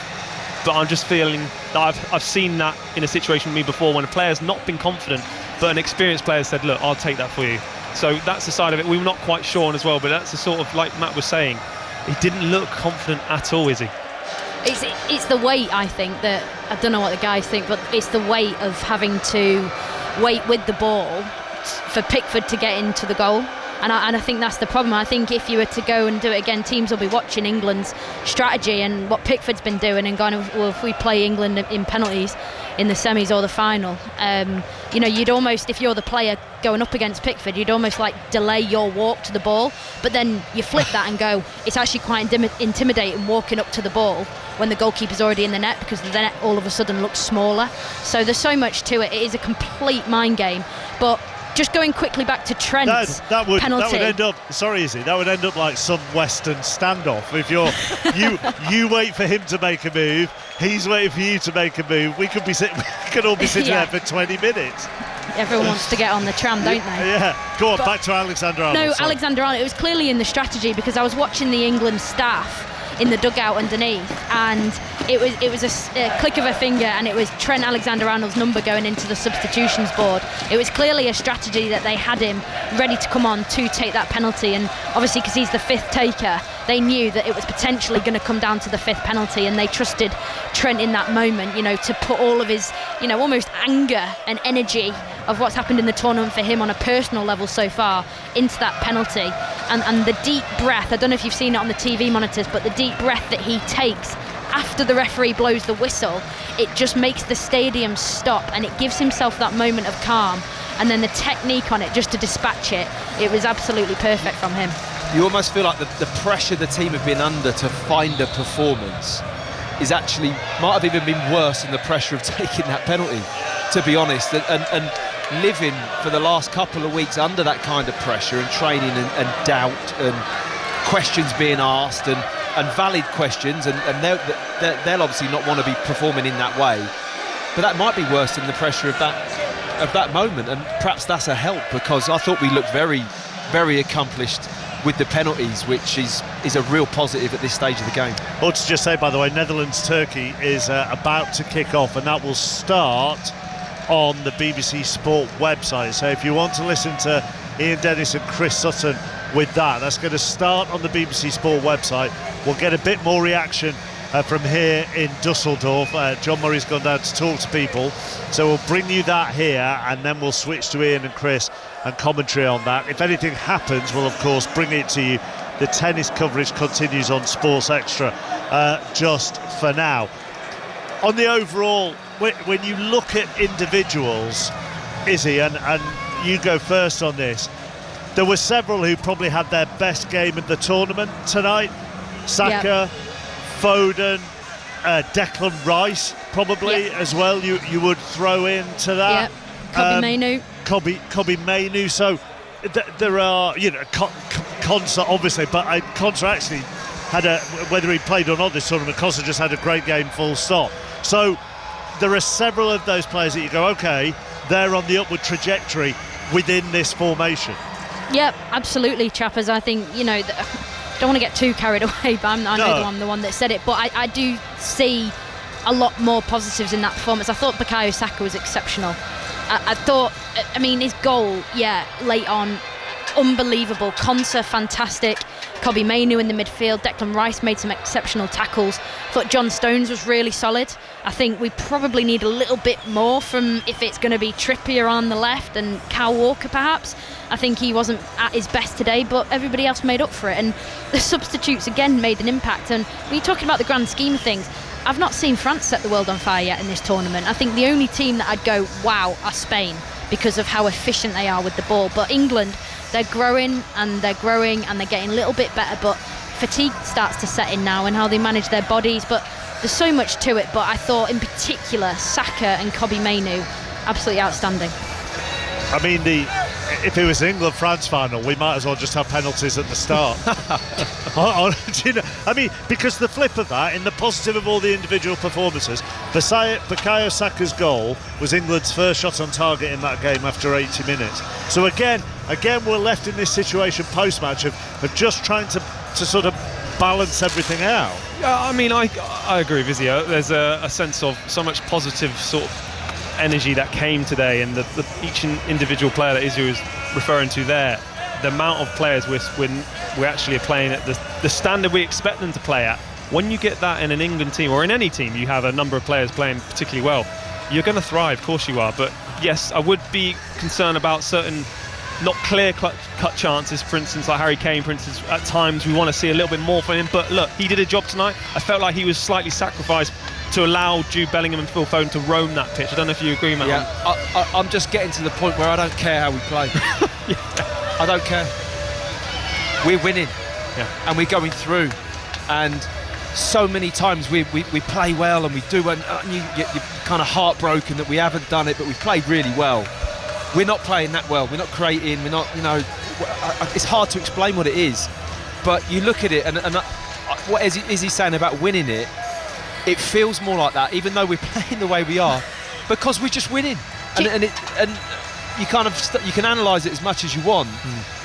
It's just to be honest, we matches. have to, because we're filling time until John delivers us an interview. Yeah. So I don't want to burst the bubble of the detail, but there's so much to look at as to why and who and the changes. I mean, there's a mountain of data and stuff you can look at, and how this works, that doesn't work, he's done well.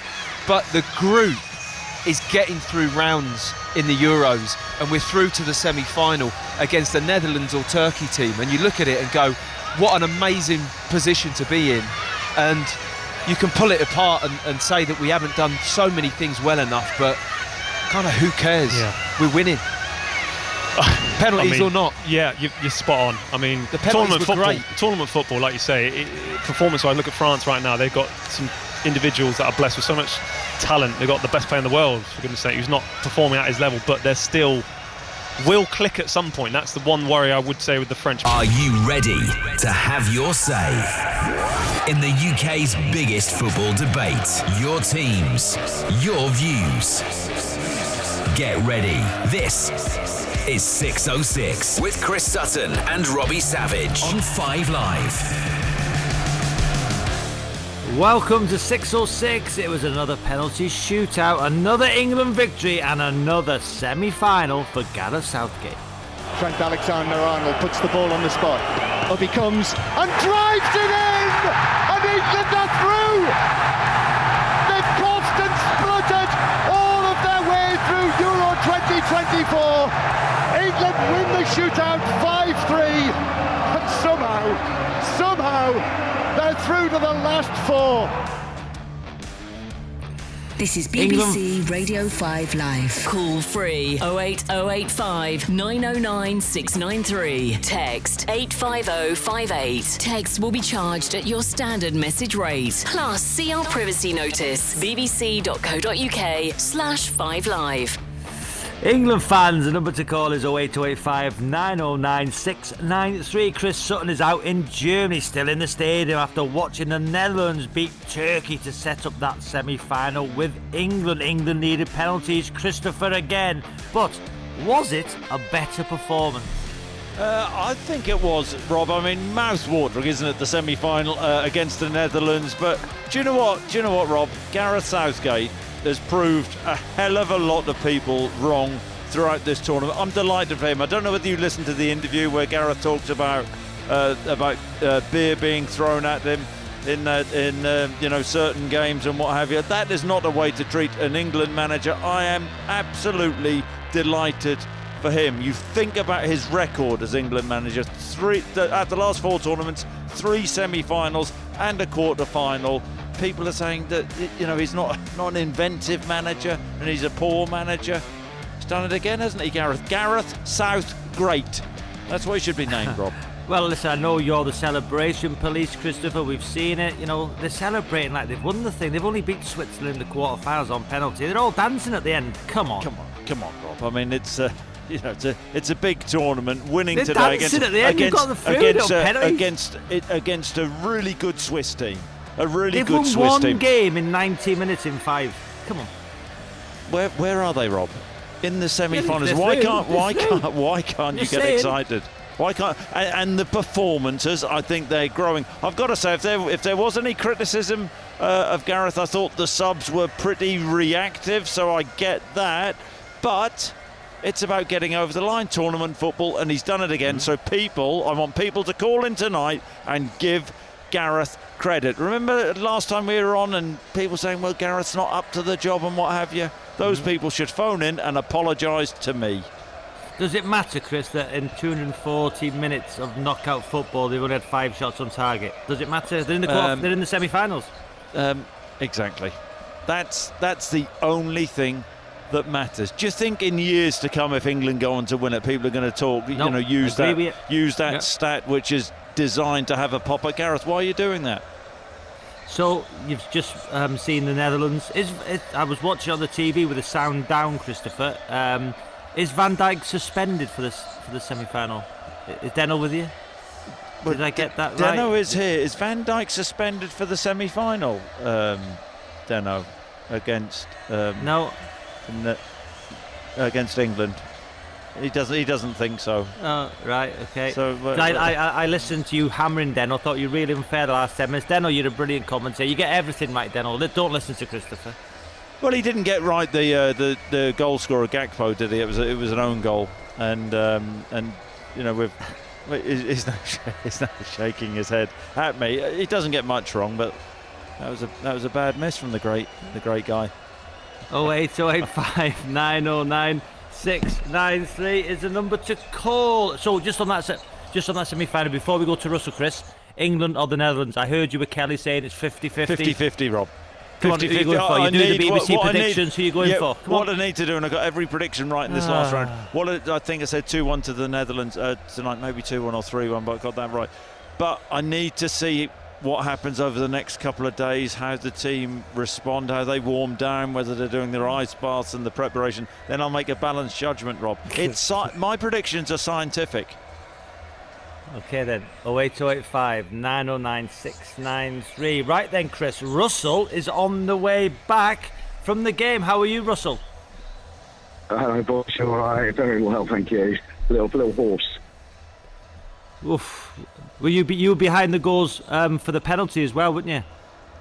Yeah, behind the goal for the throughout the game out of the England end. Yeah, behind the goal for the penalties. Yeah, amazing atmosphere. Pinch me moment seeing us get through another penalty shootout there. And do you know what? Chris is right, isn't he? You know, no matter how England have played, one win in 90 minutes in 5, they're in the semi-final, and Gareth Southgate finds a way.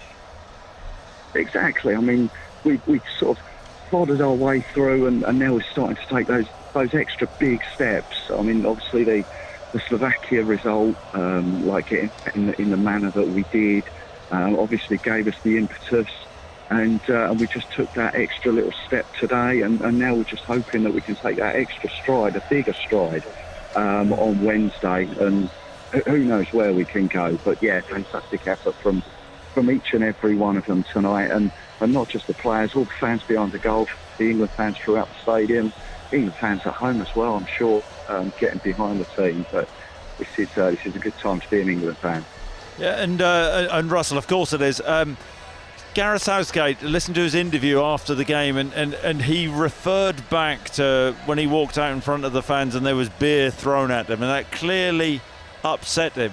I mean, do you think he was right to bring that up? And I mean, that sort of behaviour, that's unforgivable, isn't it, really, towards an England manager? Yeah, it wasn't nice to see. I saw that with my own eyes. And whilst Gareth's in charge, from me personally, I'm going to get behind him. And if he felt the need to bring it up, then fair play to him. If he feels that's the way he can get it off his chest, and sort of, he was dancing on the pitch at the end there. He was enjoying the result in front of the England supporters. And if he felt the need to bring that up and get it off his chest, then all good for him. And if it helps him sort of move forward to that semi-final, then yeah, let him do what he wants. He's taken a great ride over these 8 years.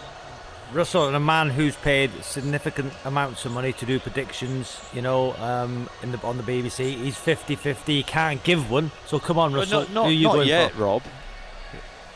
Who are you going for, Russell? What do you think, England? I've got to go for England, haven't I? I'm England through and through. I've followed England for however long. I've been in and out for every game in this tournament. You've just got to keep the faith. However, come on, score. What's the score, Russ? What's the score, Russ? Come on. We're going to have let's have a 2-0 victory, or maybe we can do that 4-1 again. And Russell, when it went to penalties, what were you thinking?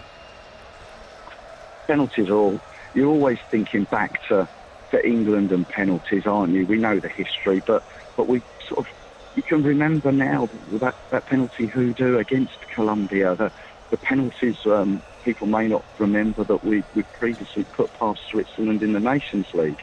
Slowly but surely, this penalty hoodoo that we've had is being erased away, and tonight has shown that as well.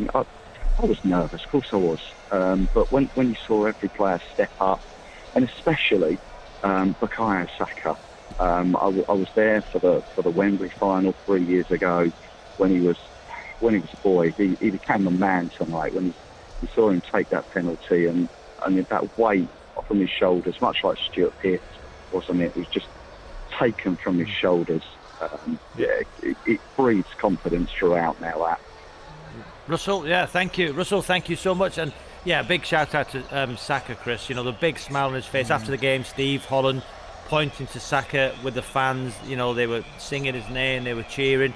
And the 5 penalty takers, Chris. Palmer, he scored 10 out of 10, I think, for Chelsea this season. You look at all the penalty takers. You know, you fancy England if it goes to penalties because how. Don't confident they. You do, Chris. Yeah, you but look don't say that. Tony, what a penalty. Trent, what a penalty. But then we saw. So I watched. I watched France v Portugal. Rob went through that dreadful game last night. Went to penalties, and everybody, because of what the Portuguese goalkeeper did, in the previous round, everybody thought that they were going to go on to win it. So let's hope we've not Joan at England by saying that. Rob. Sean, how are you? Thanks. You okay, Sean? Listen, not a great game, not a great performance, but as Chris alludes to, Southgate has got England into another semi-final. Absolutely, not a great game, but what a great win. Mm-hmm. Is that what it's all about, Sean? Where did you watch the game from? I watched it at home with my family. I didn't expect much, but then again, I've been following England since 1982, and I'm used to it by now. I think and the formation, Sorry, Sean and Chris, the formation, Chris, worked. The 3-4-2-1 with the 2 10s. Saka on the right. I thought he might have played him on the left, but to keep him on the right, the way he played, I thought he was outstanding. Saka, he got the goal from that right, cutting in on his left. The formation worked today for Southgate. It did. I mean, so no, Sean, is it fair to say if there was one criticism of Gareth, it was that his substitutions were reactive? Is that fair, Sean? It's fair, yes, but then again, substitutions should be reactive in some ways. He could have sort of preempted it a bit before that, but it did the trick. I mean, something that I've noticed was, first of all, Switzerland. They're one of the best teams I've seen in the tournament so far. As were Turkey, who unfortunately have gone out tonight, but then again, we won't have to play them now. But I do think that England have sort of slowly sprung into life, almost. I mean, hopefully not totally like, but a bit like the 1990 World Cup. They edged it through the group, and they're slowly picking up pace. I say slowly. Sean, do you think there's an element? There are a lot of people in the country who really put the boot into Gareth Southgate and said a lot of quite nasty things about his England team and the way they were playing. Do you think there was any justification in that? And do you think a lot of people, some pundits out there, will get egg on the face? I hope so. I hope they will. I mean, I don't dislike the pundits that have had a go at him, but then again, at the same time, if they do, it means England have won the tournament. So yes, hopefully they will. Listen, we're speaking, but you're speaking like, Chris, it's free-flowing, beautiful football. They've had 5 shots in 240 minutes of tournament football. They're scraping through games. Listen, if they'd have lost today, this phone-in would have been completely different. It would have been, terrible. They've gone out to Switzerland. You're speaking, Chris, as if they're playing beautiful, free-flowing football. But they went through, Rob. It's tournament football. What's tournament? Was poor again. What is tournament football about? No, Rob? I wouldn't know. It's about winning, isn't it? It is about winning, but don't speak like they're playing beautiful, great, free-flowing football. They've had 5 shots in 240 minutes, and it's boring and dull to watch. But they're winning. So hang on a minute. So when Portugal won the Euros in 2016, they won it, but they won it. Yeah, England haven't won it yet. Yep, but they're through to the semi-finals. So why? Yeah, but they haven't won it. So hang on a minute. So England played well today. Okay, You think England played well? Why are you bringing negativity? Well? I'm just saying. Let's not have a petty argument. Do you think England played well? It's not balanced. Yes, I do. Do you think England played well? Really? Yep. Sean, do you think England played really well today? I think they played well enough to subdue Switzerland and stop them winning. They didn't play particularly well. They've not particularly played well this tournament, but 2 more wins, that'd do it. Yeah, it certainly will, Sean. Thank you so much for the call. Wales played well against Gibraltar when you held them for a draw. We're not talking about Wales, Chris. We're not talking about Wales. Listen, England are in the semi-final. Gareth Southgate has got them through again. Chris, what do you think in Brighton? I think that I'm delighted that England have won, but I think there's such a paucity of ambition watching us play that it's devastating. And I don't want to be a negative on the night when everyone should be celebrating, but if you watch the games last night and you see the movement, the fluidity, the ambition of other teams, it is utterly ludicrous how poor we are playing. So you watched both games, did you, last night? So you're complimenting Portugal and France on their movement and fluidity, are you? Well, I would say if you watched last night, Dembele came on and ran at people. Again, tonight, we had no one doing that particularly. Saka, I think, was really good. Portugal had a go. Hang on a minute. You said we had nobody doing that particularly. How did Saka score? Well, that was his one shot. How many shots did we have on target? Hang on a minute. Hang on. You just said we don't have anybody running at people, and Saka jinked inside, beat a couple of Swiss players, and bent into the far corner. Is that not running at people and shooting quite well? Chris, you could be contrary, but you could also just look at the stats. Well, let me have a word. You could look at the stats and see how many times people ran at people in games versus England. It's the lack of ambition. And I love Gareth Southgate. I think he's brought enormous dignity to the job. I think he's a really articulate, intelligent man. But the players play within themselves. And the last caller said, Switzerland are a great team, Turkey are a great team. Yes, the word being on team. None of those players, hardly any of those players, would even get in our squad. But because they're Turkish and Swiss. Well, okay. Well, that's funny, it's cheap, it's not particularly intelligent, but the point being is they play as a team. And if you think that is absolute best that we can do, let me give you one example tonight. England had just scored, they had the foot on the throat, and Steve Holland on the side was telling everyone to calm down. And that is the essence of the mentality. It's let's not go for it. And no, it's not. You're assuming that Steve Holland is saying that. He's basically saying, use your heads. That's what he's saying. Don't get carried away. Football's a thinking game, isn't it? Yeah, it is. And normally when people say that, they point at their heads and use their heads. He was putting his arms down to say, everyone calm down. And actually, England were totally on top at the time.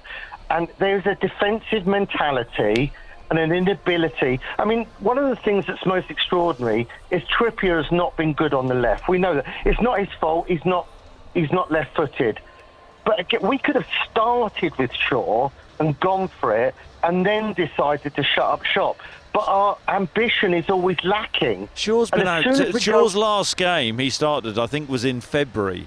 So, look, I don't agree. I don't agree with the call up of Shaw. I think it was too big a risk, and so that look, Luke Shaw's a brilliant footballer, and I get that. And And in Would an you start ideal your next game, in an Chris? ideal situation, I don't know how fit he is, Rob. I do agree, Chris, with what you said. In an ideal situation, but I don't know. You know, all I've heard, Rob, is the last few weeks he's been struggling with injury, and now he's back, and that was a bit of a gamble from Gareth putting him in. So I understand your point, Chris, in that respect, but he has to be sure that his fitness is I would up just to ask scratch. you, Chris, back. Did he make a difference when he came on? Absolutely. Did we have greater width? Absolutely. He must be fit. Why not start? And if it doesn't work, change it, rather than always playing in this such faith within yourself. It doesn't do us any justice. I was in a pub watching it tonight, and everyone is head in their hands at half time. It is so boring. And you can, of course, we're English. We want us to win. But if you think just by saying Gareth's a great guy, these are the players who are at the top of their game. And if you think that is genuinely the best that we can do, playing the system we do, playing the technique that we play, I just think you're wrong. And to say anyone who criticises Gareth is some sort of doomslayer or disrespectful is wrong. These players are not playing to their full potential. Chris, can I ask you, so the pub at half-time, people had their heads in the hands. What was the pub like at full-time? Well, everyone was delighted, but everyone left and said, we got away with it again. And it's the best ambition we've got for ourselves. That must be the most miserable pub in England, if that's the case. You should go there, Chris. Dear me, Chris, come on, you're better than that. Oh, he's gone, Chris. He's gone. Chris he's gone home. He's gone home. He's gone. Dear me. He's got some points, though, Chris. It's boring to watch. But you've got them. You've made the best point. Gareth Southgate has got England. He finds a way to get Why to couldn't you just say well done sometimes? Well done. Just say, well done. Listen, I'm pleased for him. When you say Gareth South great, it's a bit far. It's a bit far. They've not won anything He yet. has been, Rob, whether they've won one game in 90 minutes. He has been a great England manager. One of the greatest England managers of all time, Rob. 08085 909 693. We've got Chris for another 25 minutes. Then he's got to leave the stadium. The UK's biggest football debate. This is 606 with Chris Sutton and Robbie Savage on 5 Live.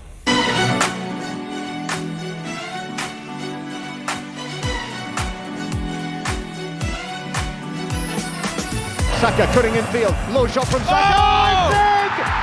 What a goal! Through a crowd of players, Bukayo Saka makes it 1-1. What a relief for all of these England supporters in the stands. Welcome back to 606 08285 909 693. I've got to say, John Murray and the team, Deno and you, Chris, and the team, brilliant commentary tonight on 5 Live, bringing it to the listeners. 08285 909 693. On Saka, Chris, I thought he was outstanding. His penalty, his goal, his overall performance, especially in that first half. He had the beating of the fullback. Thought he was brilliant.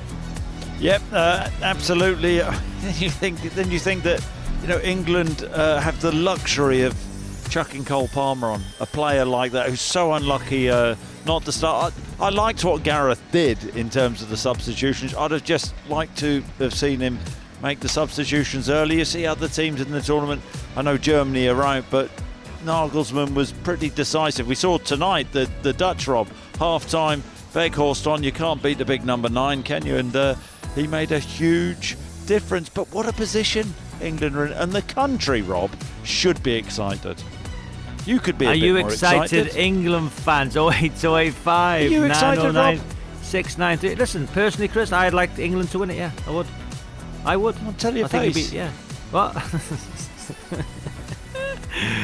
Right, let's go to Jay's in Leeds. How are you, Jay? Yeah, all good, thank you guys. How are you guys?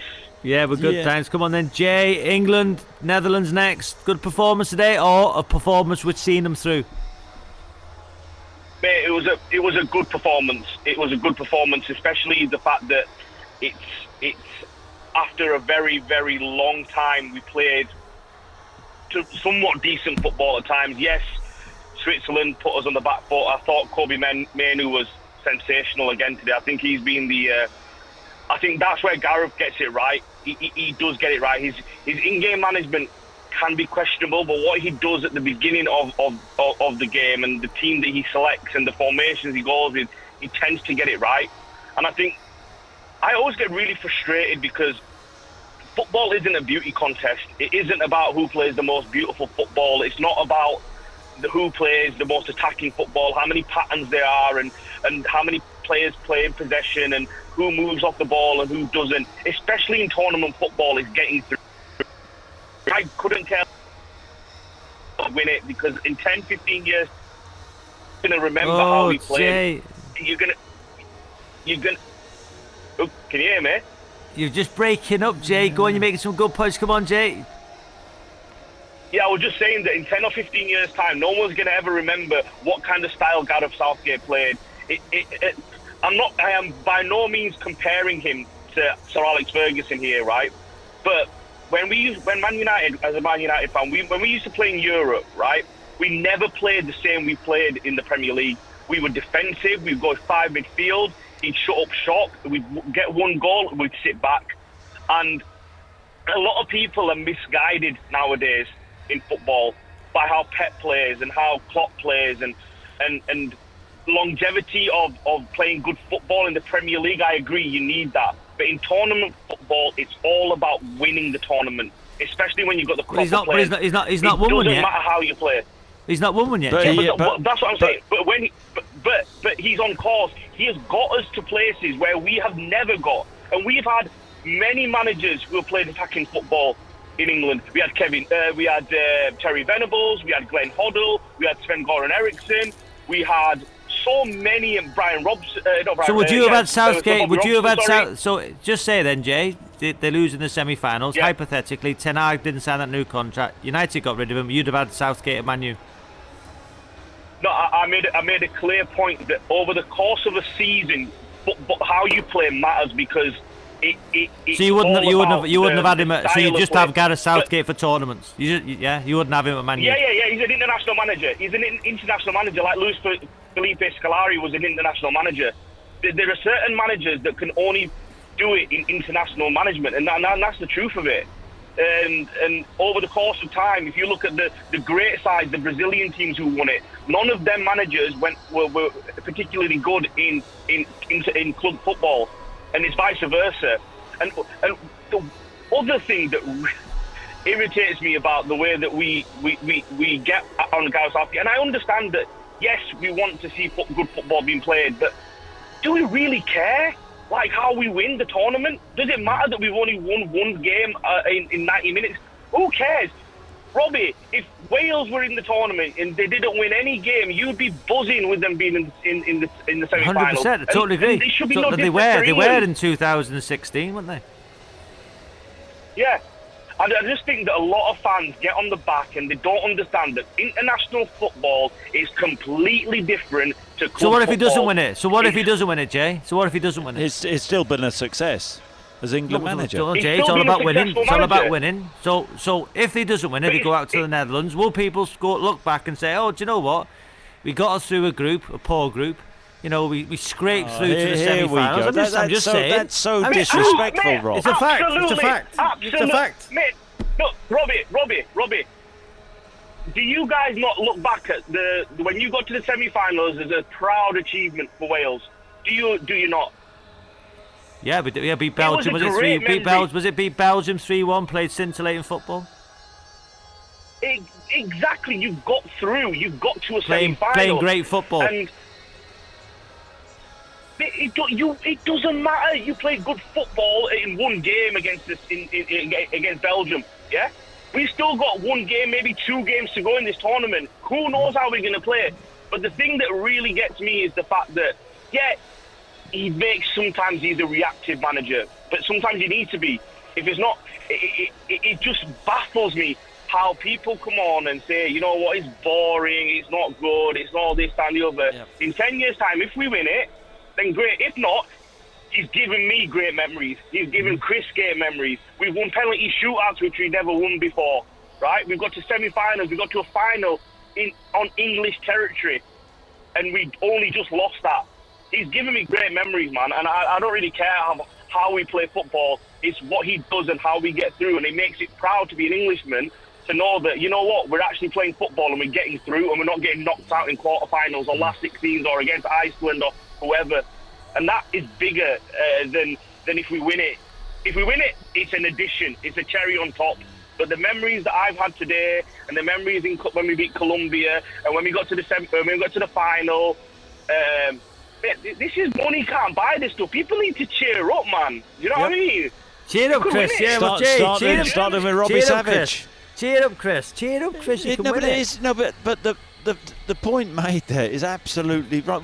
You know, I think the country, bar a miserable it's a very small percentage, most of the country are absolutely delighted with Gareth Southgate and the job that he is doing. He is proving people wrong. What percentage of the country is miserable then? But you always get like 3% of the country who won't be which excited. Which percent are you in? In general. Rob, in general. Listen. My stance has always been consistent on Gareth Southgate. I think he gets. I think he gets a kicking off a lot of people unfairly, and I love it. I absolutely love it when England win, because it's on Gareth Southgate, and people don't want to give. Even when they win, even when England win, they don't want to give Gareth any credit. I guarantee you will have a caller on in the before I go in a bit moaning about Gareth Southgate and his tactics when. England are in another semi-final, and the country should be proud and happy about that. Well, we've got Liam, Jed to come. Let's go to Mohammed first. How are you, Mohammed? Yeah, I'm all right, Robbie. How are you? Yeah, but good, thanks. Come on then. What do you make of that? I thought Palmer done well when he come on, Mohammed. Yeah, I mean, I'm biased because I'm a Chelsea fan, but can I just say something? I disagree with everything Jay from Leeds just said. No. I disagree with it. There's no way, because all right, I give Gareth their fair play, full games in, performances bad, but I give the formation change. Okay, he done good. Palmer didn't start. Kane was there. I'm saying, what did Kane do this game? What did he do? Where was the hold-up play? What are you going to do? Drop him? I barely saw him. I know. No, drop. Okay, you can't drop a striker that scores 40 goals for Bayern Munich. I wouldn't do that. But you have to accommodate to him. And I don't think Gareth has the managerial acumen to be able to do that. I don't think he's a very good manager. I think international football may be different from club football, but there again, if he was in club football, what kind of standard of a club would he be in? Would he be at Man United, at Man City, or would he be at Bournemouth, and Leicester, or Burnley? Tell me. You tell me.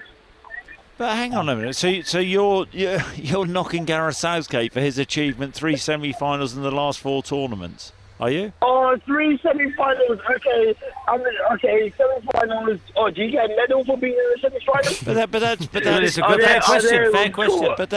But that's not the point, is it? But you can. Okay, but no, that's not the point. But also, Harry Kane is 30 years old.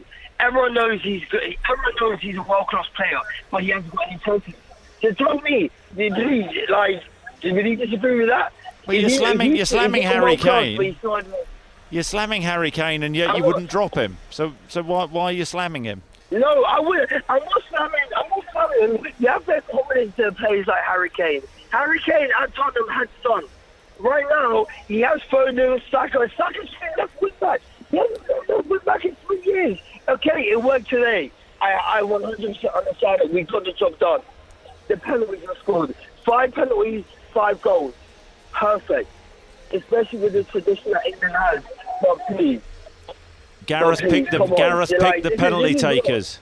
That's great management. Did he pick them? Did he, Chris? Did he pick them, or did he volunteer? No, I didn't. Chris? All did volunteer. Hang on, wait there.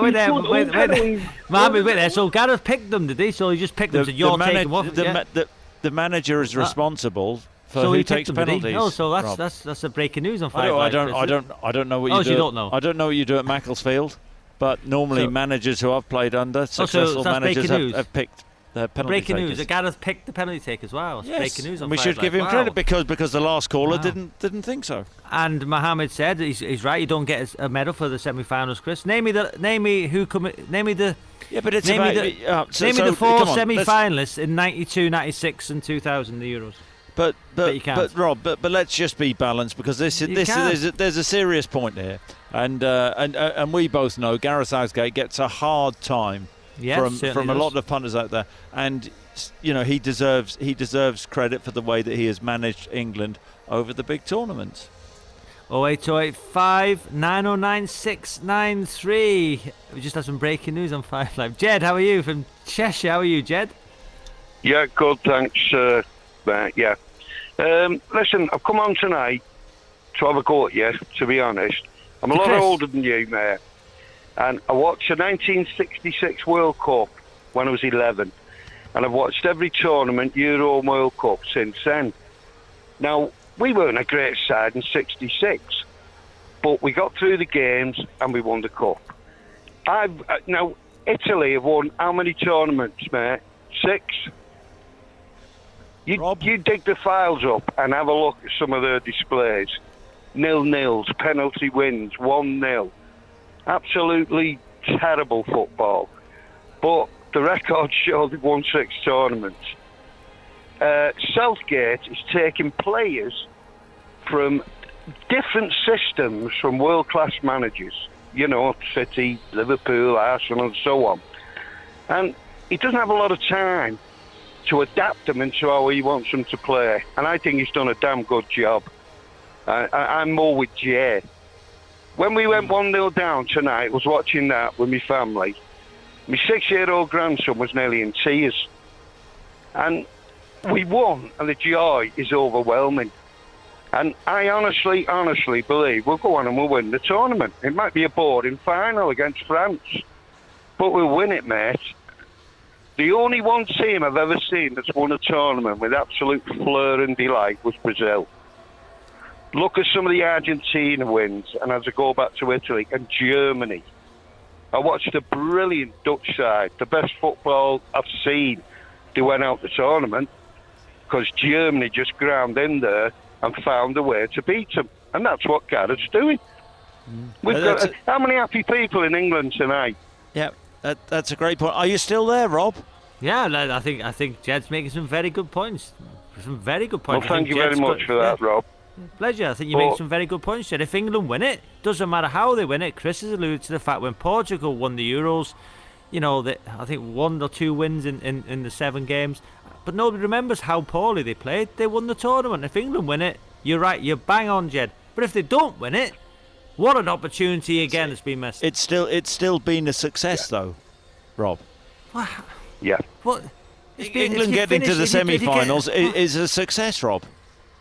Whether you like it or not, okay. So the goal is to win it, but it's still a success, and it proves that Gareth Southgate is a very, very competent manager. Jed, thank you so much for the call. You've got some good points, Jed. Liam, how are you? Yeah, good, thanks. How are you? You've listened to the callers. What do you think, Liam? Do you know what? I'm on a lot of stuff people have said, but I also disagree. I'm quite a young England fan, yeah. I'm 19. My first sort of World Cup that I can remember properly was the 2018 World Cup, right? People have been slating Southgate for so long. I think a lot of it that he does, he gets right. Like, he's given me so many memories. He's got on so many tournaments, the World Cup, the quarter-final we got knocked out in. The rest has gotten quite far, like past the semis, the final, I think some of his tactics are, they need to be changed, but manager, so what can I say? But I don't think Trippier should be playing on the left. Saka played brilliant when he goes. Palmer should be playing, in my opinion. I think he's a good player. He looked good, he gets involved. Luke Shaw was good when he come on as well. He got involved quite a lot. Eze's been brilliant. And also Kobbie Mainoo's been really good as well for us, I think. So, you got some interesting opinions there, but in the main, Gareth's done a lot right, hasn't he? Change of tactics, change of system. People have said, well, Gareth's boring, Gareth's not adventurous, goes to a back three, beats a really good Swiss team. And They drew. he has to take credit. Hang on a minute, who's in the semi-final? Yeah, but I'm just looking at my wall chart. Sorry, hang on a minute. Minutes. Just looking at my wall chart. England are in the semi. Yeah, they went through, but they haven't played great football to beat Switzerland. Yeah, but listen, they won on penalties. This is international football. This ain't club football. Teams are playing. Look at the Netherlands game earlier. They fought to death Turkey. All the little teams are playing well. Georgia took the lead against Spain. The teams are fighting for their life. It's not. People aren't just playing and making silly mistakes and all that stuff. People want it. They're on it. So we might just be scraping through. But Switzerland knocked out Italy. They're the reigning champions of the tournament. It's not an easy task to then beat them after that when they're going to be on a high and beating Italy. It's a great point. Listen, it's not the Northern Premier League, Rob. Thank you for the call. Come on, Mal from Altrincham. How are you, Mal? I'm good, Robbie. How are you? Good. What do you think, Mal? Come on. What do you think, Mal? I'm with you, Robbie. You know, I think Gareth Southgate reminds me of my grandma and my granddad, and they passed away in the 1990s. I get more motivation from Sir Bobby Robson than I do from Gareth Southgate. You know, it's like he's counselling kids. You know, they've gone on from the under-21s. They play for some of the best teams in the Premier League with some of the best managers. These guys are talented. And Robbie, you know, you're letting Chris off the hook. He challenged you 2 weeks ago. He said, do you think England's going to win the Cup? Do you? And you said, I'll ask the audience. And I was listening, and I thought, today I'm going to ring in, and I'm going to say to Chris Sutton, stop bullying Robbie, you know, stop knocking him all the time, because he's a tough, loving guy, and he lets you off the hook. Mel, is it Mel or Mal? Mal, Chris. We've had some interesting calls over the years, but I mean, in the short space of time, I haven't heard many people talk as much rubbish as you have this evening. Oh, well, you know what, Chris? You get your own way all the time with Robbie because you think you're a bit more articulate than Robbie. But Robbie is a genuinely nice guy, and he's down to earth. He mixes with people. You're a bit aloof, you know, mate. You're getting a bit back. I have only called in to give you a stiff one today. Well, you had one of the worst analogies about Gareth Southgate. I don't know where you were going with that, and. You know, I don't know why you're being negative. I don't know why you're being negative about a guy who's got to the semi-final. England have got to a semi-final today, and you're coming on national radio and calling Gareth Southgate out. I am proud of our players and their determination, Chris Sutton. I am proud of them. They are talented. They're gifted. They've got venom in them. You know, Alexander Arnold came on, and I think he was more motivated by the sports psychologist than Gareth Southgate. And how are you judging that? How are you judging that? Because you've already talked about international level. We have sports psychology. You might have not had it when you were at Southampton or Blackburn, mate. But there are sports psychologists now working. I never played for Southampton. That's fake news. You played for something. Sorry, I apologise. Did you play for Blackburn then, in England? Blackburn, yeah, one cap for England. I wouldn't say England. Go on. Yeah, well, you know, you were a good player, and you had something about you. You had passion. Gareth, you know, he's boring. Mal, listen, but Mal, what you can't, Mal, have what you you, heard of Mal, the politician, Ian Duncan Smith? Mal, just a quick one. Put me to sleep. Mal, just a quick one though. What you can't underestimate, the final whistle, all the players. You know, the way they were with their manager, you can see they've got a huge amount of respect for him. You can see they want to play for him. You can see it. And the way Gareth Southgate hugged every one of his staff, the players, the staff, the backroom staff, you can see there's a huge togetherness sports psychologist. There. Yeah. And the sports psychologist, that's fine. And all I'm saying is these guys are performing on their own merit. A manager changes the environment. You know, Pep injects life. Klopp injects life. You know, we need the manager to transform and turn a doldrum into blazing fire sometimes, and that's what we need. Today was a team effort, not just Southgate. Everybody from the physio to the club level and everyone else. Today was about the entire team, not just Gareth Southgate. And if you said that, I would applaud you happily. But Mr. Southgate is a bit boring. Come on, we are in the semis now. We need to invigorate, and we've got to see some fire. You know, we are the lions and king of the jungle. Not, you know, we're not dolphins. We're not smiling and saying, "Oh, hi guys, we're here to entertain you." But if we Dolphins get knocked over, it's okay. Sorry? Dolphins can't talk. Oh, they can't. They can sign and mimic and smile, and they're smart. I made the wrong example. I apologise to the Dolphins. I think I gave too much compliment to Gareth Southgate. But on the whole, the team is fantastic. From Pickford to Luke Shaw to every one of the players, even Harry Kane when he fell nearly over Gareth Southgate, and Gareth Southgate gave him a hug. You know what? Fantastic. Yeah. Mal, thank you. Mal, listen, thank you so much for the call, Mal. Listen, great call. Yeah, we've had a good hour tonight, Christopher. You've got to leave the stadium. Where are you next, Christopher? Spain, France? Yes, in Munich. That's an amazing call. What an amazing call. Where have you been? Have you been in Berlin? Yeah. What have you rated? What have you rated Berlin? What have you rated it? 5 stars, Rob. Ooh, 5 stars. I'm going to go and chat to some dolphins. Now, more 606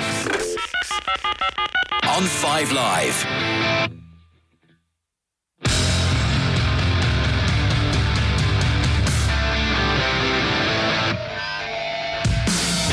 And I don't want to be a negative on a night when everyone should be celebrating, but if you watch the games last night and you see the movement, the fluidity, the ambition of other teams, it is utterly ludicrous how poor we are playing. John, do you think England played really well today?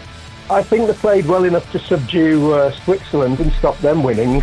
They didn't play particularly well. They've not particularly played well this tournament, but 2 more wins, that'd do it. I always get really frustrated because football isn't a beauty contest. It isn't about who plays the most beautiful football. It's not about who plays the most attacking football, how many patterns there are and how many players play in possession and who moves off the ball and who doesn't. We weren't a great side in 66, but we got through the games and we won the cup. What did Kane do this game?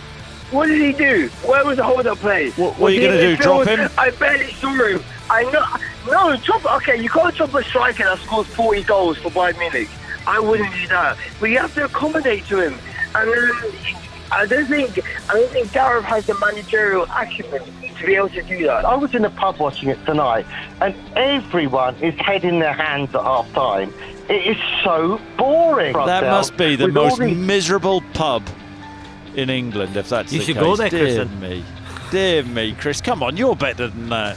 This is BBC Radio 5 Live. Call free 08085 909 693. Text 85058. Text will be charged at your standard message rate. Plus, see our privacy notice. bbc.co.uk/5 Live. Welcome back to 606. A reminder that Chris and I will be back with 606 on Wednesday at 10:30pm straight after England play their semi-final against the Dutch. But now joining me again until midnight is my old teammate and Republic of Ireland striker Clinton Morrison, who's been part of our Euros commentary team on 5 Live. What did you make of that performance, mate? It was a better performance. I've been listening to you and Chris on the way here. It's been brilliant. It's been a brilliant first hour. But yeah, mate, it was a better performance. He's not getting it right. But at the moment, they're winning football matches and they're progressing. They're in the semi-final.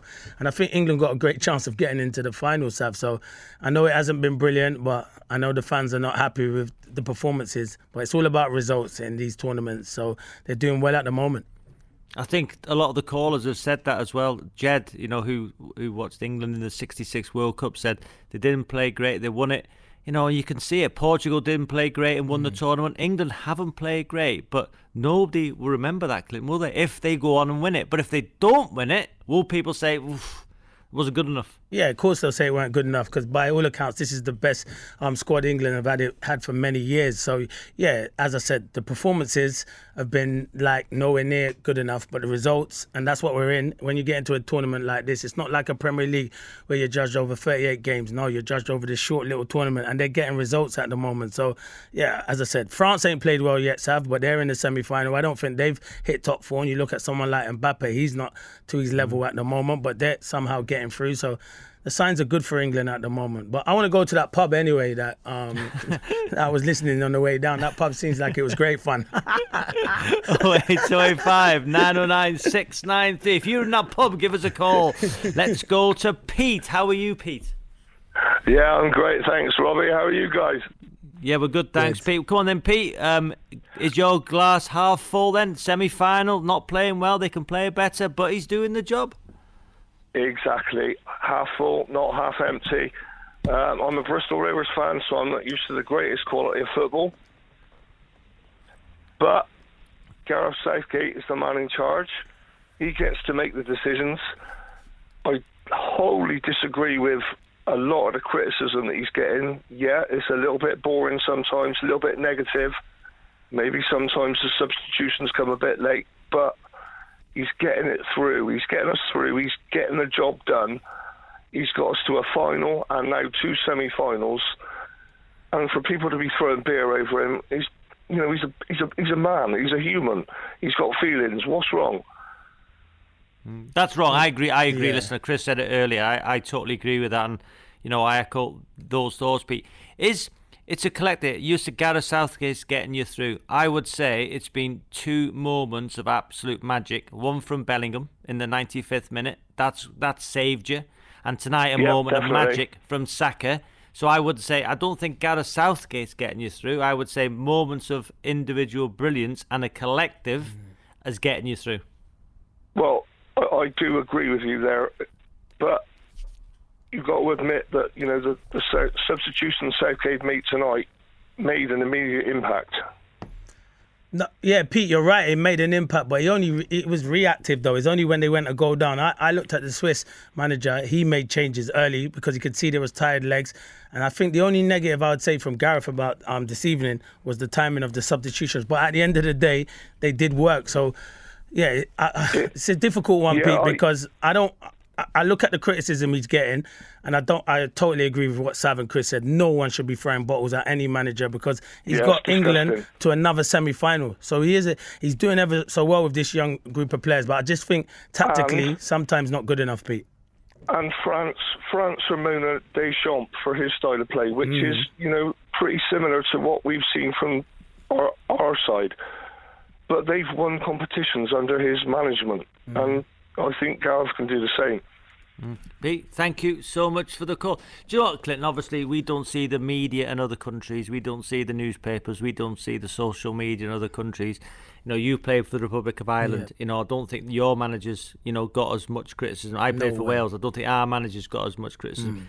Managing England is one of the hardest jobs in world football, I would suggest. If not the hardest, Sav. I totally agree with you. He's under scrutiny, he's under pressure. One thing with Gareth, when he went in there, we always heard with the England squad, there was not a togetherness like players that would play for Man United or Man City, Liverpool would sit on different tables. Now it looks like there's a great togetherness in that squad, and you got to credit Gareth that. And listen, you know what, Sav? I said it the other day. If England go through without playing good football and go right through to the Euros and win, no one will be moaning at Gareth Southgate. No. Everyone forget about throwing bottles at him because he's the manager who's brought success and glory back to the country. 08085 909 693. Jeremy, what do you think? Good evening, Robbie, Clinton. Good evening. Good evening. Okay, first thing, I think Gareth deserves huge credit for restoring pride in the English national team when it appeared to me from the outside as a football fan that clubs were much more important than your country.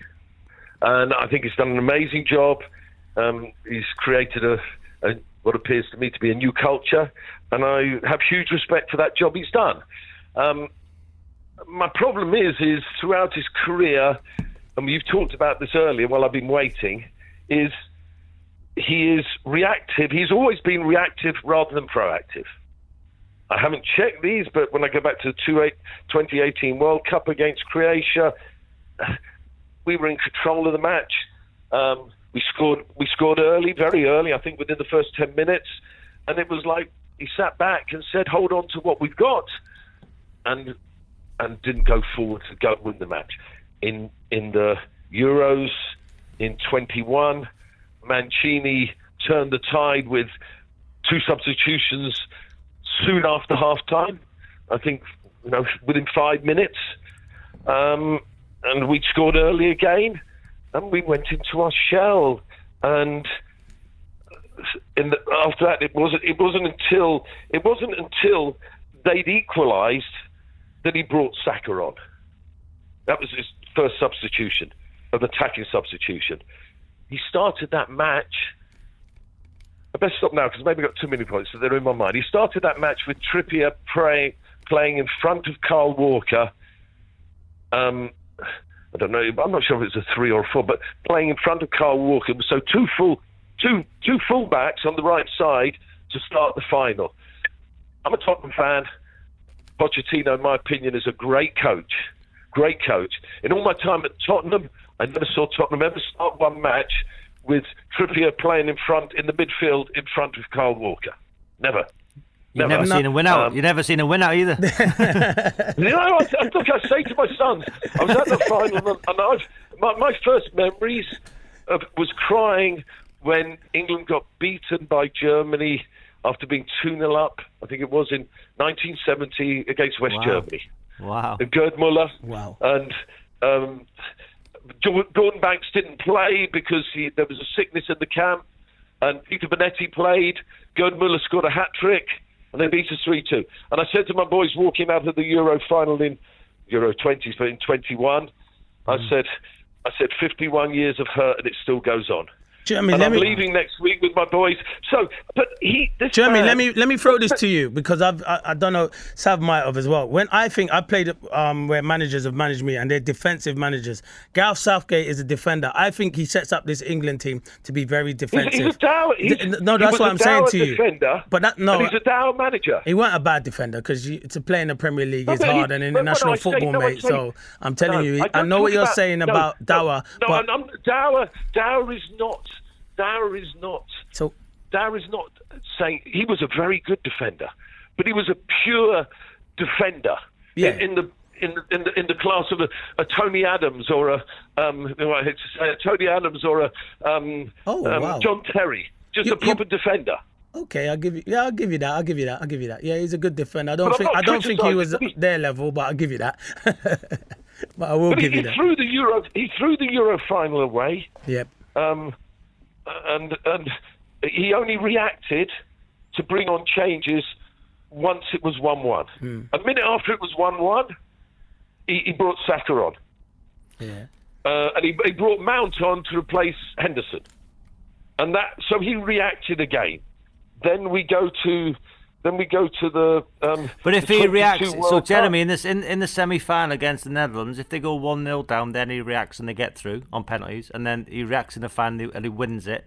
Oh, I don't want doesn't matter, does it? There, but it doesn't matter to me. All I want to do is, in my lifetime, and as I say when I take my boys to these matches, in my lifetime, I want to see football come home, and I don't care if we win Dower. I don't care. But what I look at now is we have a generation of young, attacking, quality football players who should be getting on that pitch, and he should say to me, I think he should be saying to them, go out there, go and play football, have a good time, enjoy yourselves, be brave. And they took penalties tonight. All those guys are the penalties. Did any of them have scars of getting knocked out in penalty shootouts other than Saka? No. Look, you're a sportsman. I was involved in sport, but you're a sportsman. Sometimes when you're younger, you're braver than when you get older. I don't know.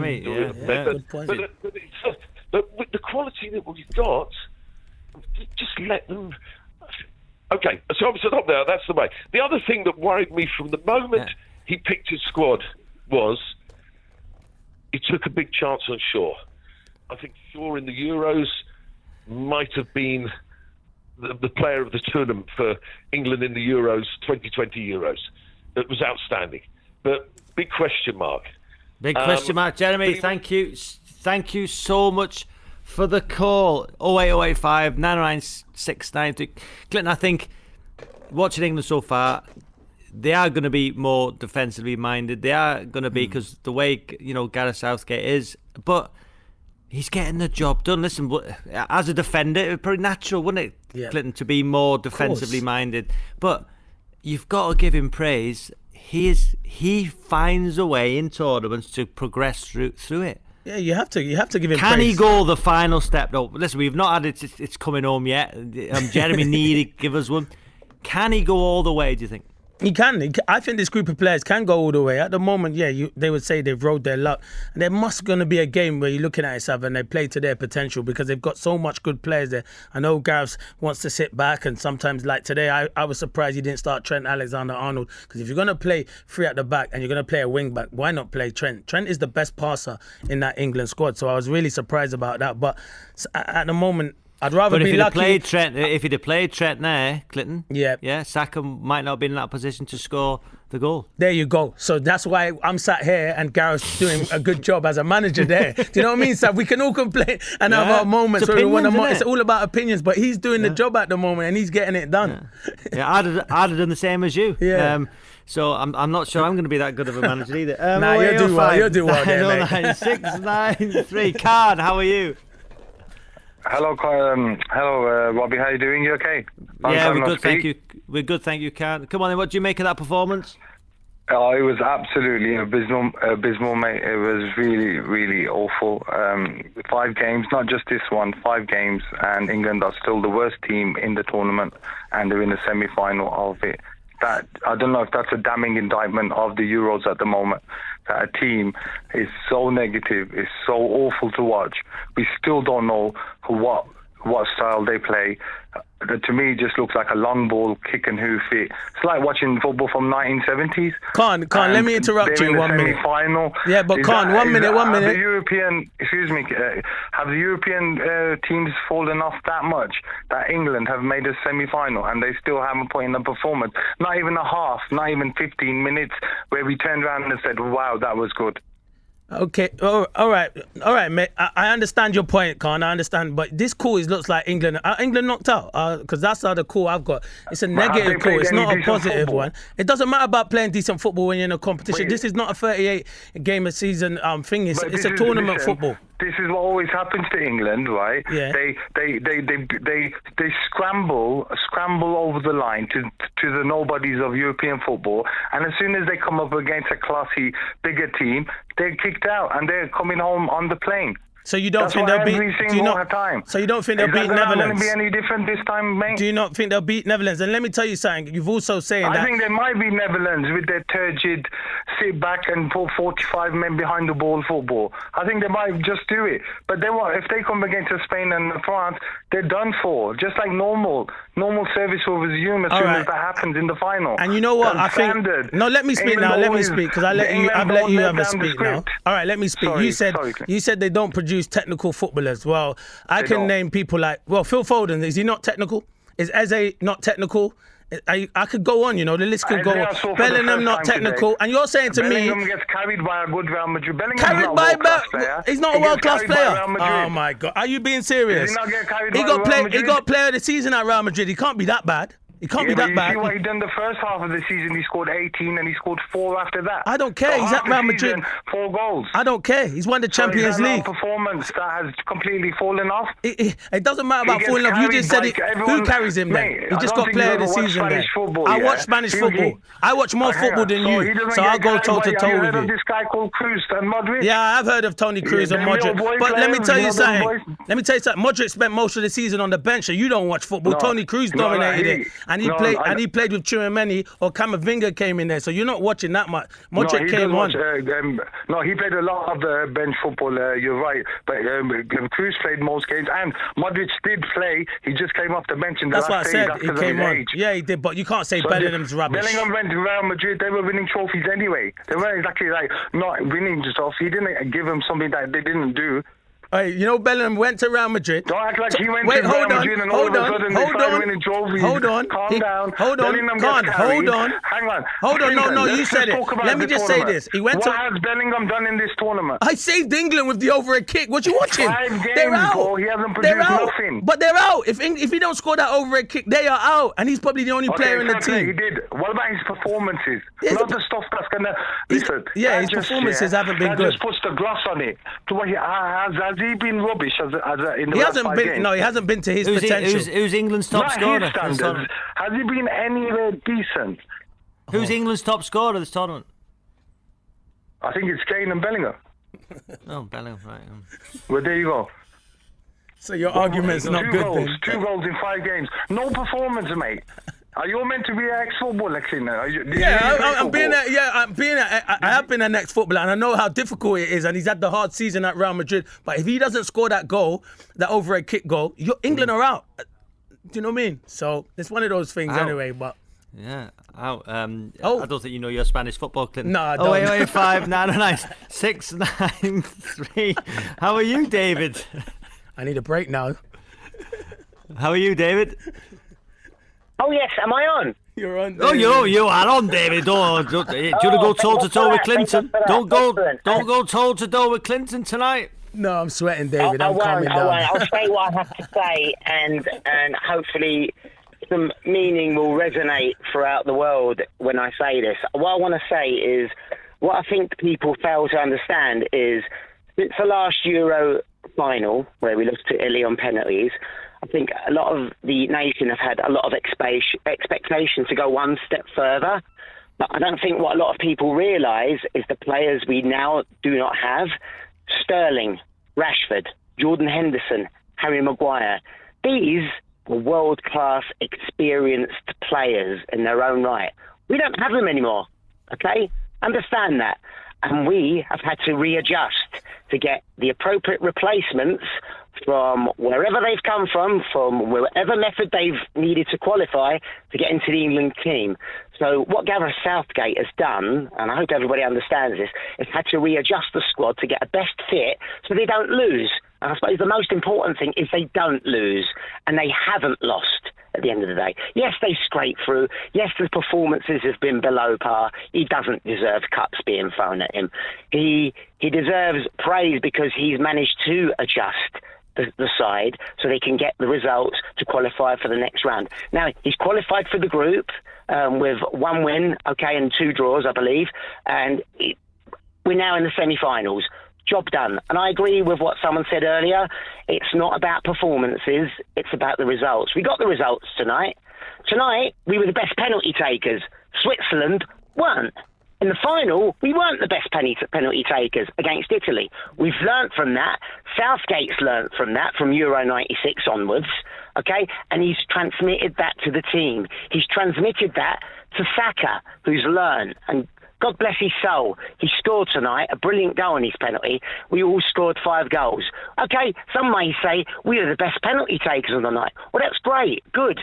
Because we need resilience. We need mental strength, because that's what makes you a winner. Yeah, France did worse than us last night. I almost fell asleep during the France game, but they were the best penalty takers as well. They won. They showed resilience, and that's what it takes to win. And that's what I'm trying to say tonight, and I hope everyone understands that. Just give Gareth Southgate a break, please. All right? You know, when you say about the world-class players, who are the 4 world-class players you mentioned? Harry Maguire, Raheem Sterling, Marcus Rashford, and Jordan Henderson. Does anyone disagree with me with that? If so, please do say. I wouldn't say those 4 were world class. Okay.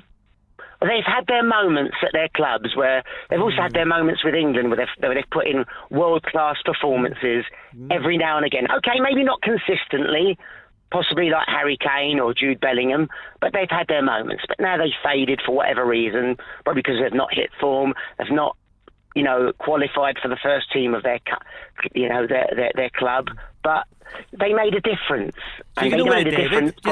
David, you're very positive, which obviously lots of listeners. If you were in that pub, you'd be in the 97% that weren't miserable, because you're very positive, David. Do you think England are going to win it then, David? Oh. Sorry, can you say that again, please? Do you think England are going to win it? England are going to win it. Yes, I do. I think they're building towards something really special here, and I think Gareth Southgate will have another plan, especially for the Netherlands. They've got a few days to he's got a few days to think about it. Whether he makes changes or not, I don't know. But he's shown that his substitutions have worked. They could happen a little bit sooner, because I do worry sometimes that they might not be warm enough to be up to the task. But so far, so good. Maybe continue with that. But, David, good positivity, really David. Doesn't it? Love it, Good, David. good Great positivity, David. Finally, 08085 909 693. Andrew, we'll get you in before the news. How are you, Andrew? I'm great, thank you, Robbie. Good evening, boys. You okay? Evening, Andrew. Yeah, we're good. It's good thank to see you. you make it into the semi-finals, isn't it? I came on really to just to back Gareth Southgate. I mean, it's very easy us from the armchair to make to criticise, but he's the one on the touchline who's going to make those important decisions. And I think, as much as I disagreed, I mean, I'd have probably taken Kane off before he scored that winning goal in the round of 16. So he's got to make those decisions, and at the moment he's getting them right. And I think his history of getting us to 3 semi-finals out of 4 tournaments. I mean, I go back a long way, and that's something we never really saw, to be honest, in my day. It's these smaller teams, I say smaller teams, Georgia, etc. They're all so well organised these days, aren't they? And it's fine margins, and at the moment we're getting through it. We're getting through it, and if they like to stick on it, that's good. You know what, Andrew? There's good points you make. Sav, it's a question I'll ask you, because I know you're going into management, and there is a lot of pressure. Do you lean a lot on your assistant when you're doing it? Because you have to make big calls, don't you, as a manager? Yeah, well, listen, I think, I've not been in that situation yet, but, I'm trying to get a team around me that I can rely on, and it's a management team. I think that is the big thing. Listen, you're there, you're the one who has to make the final decision, but you have to get all the information, all the analysis from your team and make a collective decision. But you are the one who has to stand there, make that change. And if it goes wrong or goes right, it's on you. Exactly. But you cannot, so I've not been in that situation yet, Clinton, but you will do one day, mate, that's for sure. I'm sure that when you make that decision, you look it's at a big decision. Yep. Yeah, you look at that. I mean, we all thought the big room was coming out, wasn't we, playing 5 at the back. We're all assuming then. I mean, I was thinking Trent Alexander-Arnold on the right, Saka on the left. As it happens, the other way around. That's what we thought. That's what we thought. Playing, and he scores the goal from the right. So who's made the right decision? It's a very, very difficult thing to do, and at the moment he's getting it right. So fingers crossed he keeps getting it right. Well done, well said. Thank you. 08285 909 693. I want some more feisty callers for you, Clinton. Yeah, no. Yeah, you and Carl went straight at it there. Do you know your Spanish football? Yeah, I watch it all the time. All right, relax. All right, mate, you know me anyway. 08285 909 693. This is the UK's biggest football debate. This is 606 on BBC 5 Live.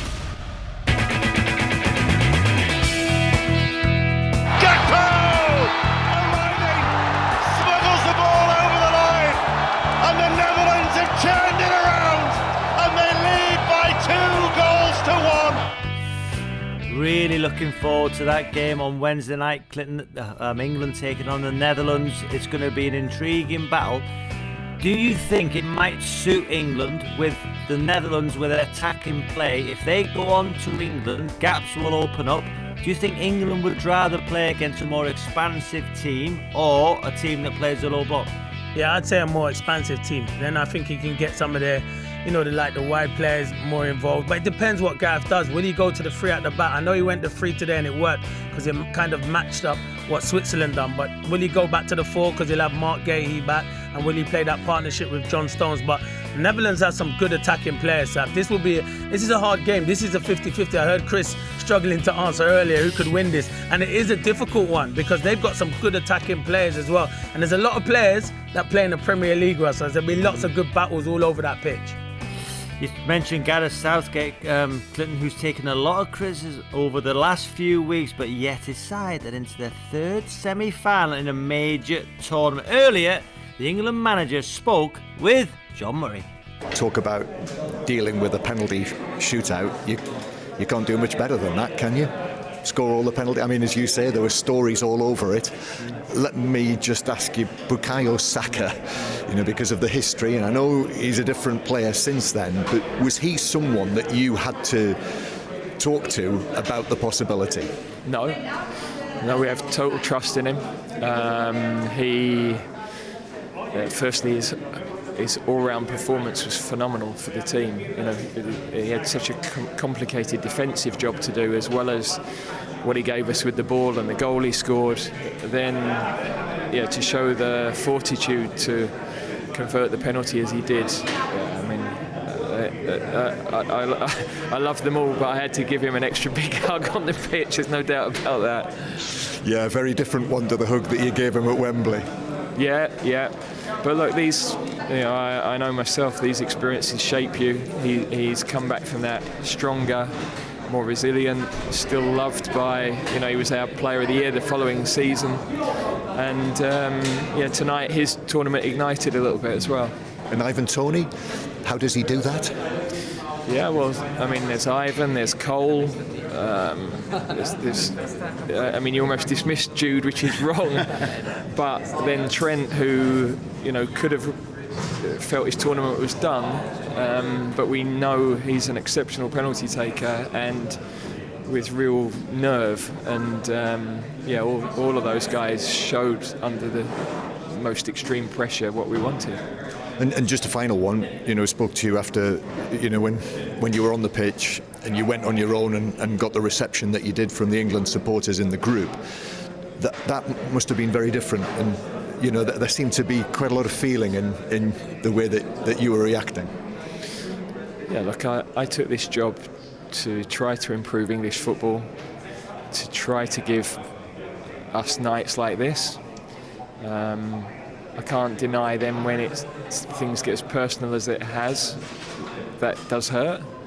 I don't think it's normal to have beer thrown at you, but we're in a third semi-final in 4 tournaments, and I think we continue to give people fantastic memories. So we'll keep grinding, we'll keep fighting, and we'll keep enjoying this journey. Yeah. See you when Dortmund's still here. Thank you. Yeah, I think Gareth speaks so well, Clinton, there, because what he's given in the last so many tournaments is England fans all over the country an excitement and, proud to be English, because they have, whatever people say, the style of football, they've done really well. And he's given people pride back in that England shirt. Everybody in the pubs around the country tonight, you've seen in fan parks what it means to the England fans. And Gareth Southgate has achieved a lot. He has, and he's been under massive pressure because, as I said, the style of football, not everyone likes it. But it's all about winning, and that's what football's about. It's about winning. You come off the pitch and winners, and that's what he's doing at the moment. As you say, the job he's done at England, for me, it's been fantastic. As I said, sometimes the football's not been the best, and his decision-makings haven't been the best, but he's winning football matches, and that's all you can judge Gareth for at the moment. As I said, fans have their opinions, but the one thing I would never do, and what fans shouldn't do, is throw bottles at a manager. I think it's a disgrace, and that's the one thing. The ones who have done that have let themselves down. But the rest of the fans, I think it was plastic cups and beer. Beers and stuff like that. That's what I mean, cups and that. You can't do that, and that's bang out of order. So, but as I said, he's big enough, he's brave enough. The way he comes out and speaks, I think he's fantastic, and a lot of people can learn from him. 08285 909 693. John, you're in Salford. Hi guys. With Gareth, where does he go after the England job? Nowhere. He'll never get another job. He won't get a Premier League job. He'll never get a Championship job. I just don't rate the guy. And when he was talking about him coming to Man United, I was willing to walk away from my football club. I think, nah, I'm not having him. John, if Gareth wins the Euros with England, he will get a job. If he leaves England, he will get a job in the Premier League. Who's going to give him a job? No, he will. Why would he not get one, John? No. After winning the Euros, United, why would you not get no. it? Why would City job? No. Liverpool job? No. Everton job? No. Where's he going to get a job? Bournemouth? Is that his level? He is so negative. So we went behind tonight. I didn't even watch the game. I've watched about half an hour that every England game that has been played, and they already turned in because they knew it was on penalties. I thought, yeah, I'd probably go out. But we've been so negative. And Harry Kane, Let's look at him. He's not fit. He is not fit. Hey, John, all the excuses in the world. John, he's not fit. do you not, John? He'd do a better job than Ten Hag would at Man United. I think their style of football's the same. No, it's the same. The style of football is the same. What planet are you on? What planet are you on? It's the same, no? What is it? Planet are you on? Did you play it? All right, so you know what? You've had a good season because you won the FA Cup. Other than that, your football that season was nowhere near good enough. Your football was no. All right, so if Gareth, that's what we said though. Me and Sav said if he wins the European Championship, which is bigger than the FA Cup, surely he'll get another job. Right or wrong? We're not going to win it. We're not going to win it. Do you not want them to win it? On Wednesday. Yeah, go on, mate. We're not going to win it. Okay. We are not going to win it. I think the two worst teams seen in the tournament are still in it. France and England. The best team in the competition, which I believe is Spain, and we cannot compete against Spain with that manager. Sorry. If you think he's good enough to be Man United manager? I didn't say he's good enough to. I didn't say he was good enough to be Man United fans. I mean manager. I said could he do a better job than Ten Hag? That's what I said. I didn't say he was good enough. Okay, fair enough. He bored me to death. He would bore me to death. But if he wins the Euros, John, irrespective of the style of football, if he wins the Euros with England, he's not going to win it. Why are you saying he's going to win it? Well, because he's got a good chance. He's got a great chance. He's got a good chance. Well, do you want to put your money on it, Robert? Do you want to put £100 bet that we don't win it? No, I don't. But listen, he was a penalty. Listen, he didn't. The Euros against. It was a penalty win. A penalty kick away for winning the last Euros against Italy. But he didn't win it, so you're right. Yeah, but he didn't, you're right. But they've got a great chance. We're getting through games, Robert. We're getting through games despite the manager. Not with the manager, despite the manager. He brought the guy from Crystal Palace who's had a great season. He's not had 1 minute on the pitch. Wharton. Yeah, young Wharton. Why bring him? Why bring him? Yeah, but you can say he'll get experience within the team, but he's not even had a game. I agree with you, John, on that. But Rob will tell you at tournament football, it's so difficult to bring a young player like that who's got inexperience. I agree with you. I think he should be on because I've seen a lot of him being ex-Palace, and I think he's a fantastic footballer. He's a top player. So I do agree with you. But sometimes in these big crucial games, and I know, look, young Mainoo's coming there, and he's been fantastic. I agree with you. I've watched him in the 2 games, and I think he's been criticism as well, isn't he? Yeah, but I don't know. I don't get that. I don't get the criticism with him. I thought he was very good today as well. So I do agree with you on that one, though. John, thank you. I mean, look at Anthony Gordon. He's not had a game. It's just crazy. Why take him? You're not even going to give him a game. So, John, if England win it, obviously you don't think they will. If they win it, you'll ring back, John, wouldn't you? I will win. Right, Robert. I will ring back if we win it. But I think on Wednesday we're going out. Okay, we'll ring back Wednesday, John. I look forward to it, John. Ring back on Wednesday. Thank you so much for the call, John. Vinny, you're in Merseyside. How are you, Vinny? Hello, Robbie, and thank you for taking my call. My pleasure. I notice when people talk about football, they get very irate. So do you think we could just have a sensible discussion about it? Yeah, Chris is gone now, so I'm sure we'll be fine. Well, look, you see, I think, Robbie, that Gareth's done a good job, but he is a captain sensible. And I think the problem is that in life there are artistic players, obviously players like Georgie Best and Maradona, and then there's more clinical players like Bobby Moore and Beckenbauer, and they make up a team, don't they? Yep. Now, what I think we need in our country is winning with an inspiration to the young. And it's very easy to win by not being inspirational. And I think that's where people get very excited. So the last caller said, we're not going to win it. Well, we might not. We might. But there is a difference between winning with inspiration and winning without inspiration. When I was 10, I watched the Azteca Stadium, Brazil play. I can still remember nearly every move. As a kid, I watched George Best play. Phenomenal. Look at the world of tennis and compare it. You see McEnroe, inspirational speaker, inspirational player, and then you see other players who are very plain. Now, if I just shout at you and you shout back at me, which seems to happen on your programme tonight, we don't get anywhere. We wish Gareth well. Nobody should throw beer at him or bottles. He's doing his best. One point I would make is some guy came on and said there are 4 world-class players, and we had Harry Maguire, etc. Make a distinction between a player who can have a world-class moment and a world-class player. Mm. And I don't think people think into what they're saying enough. So all I'm saying is we wish England well. We don't want to be negative. But I don't think you're going to inspire people with uninspiring play, whoever that is, whether it's Germany, Holland, France, or Tristan da Cunha, whoever it is. And all we're crying out but you will, for, but you'll inspire them. So the youngsters, you mentioned the youth. If England win the Euros, no matter how they win it, they'll be inspired by Jude Bellingham. They'll be inspired by Phil Foden. They'll be inspired by a great save. They'll be inspired by good defending. They will be. No, You're not I'll telling tell me you now. what You're not telling me now. There's the youth are inspired by Jude Bellingham. They'll be They're inspired inspired for a by few Saka.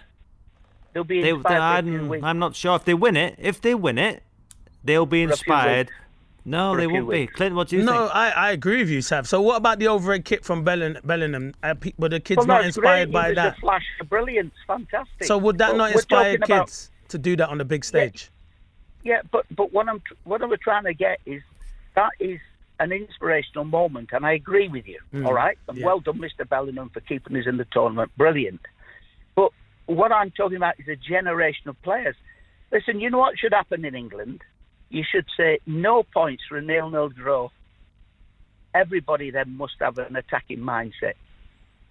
Nobody's Yeah, but doing that. what No happens to points. defenders then? What happens about, you mentioned Bobby Moore? You're great defenders. you What's inspirational defending? Yeah. You look at Well, tonight. what Look at the Netherlands. Look at the Netherlands tonight, throwing themselves in front of shots. That's inspirational for those Dutch fans.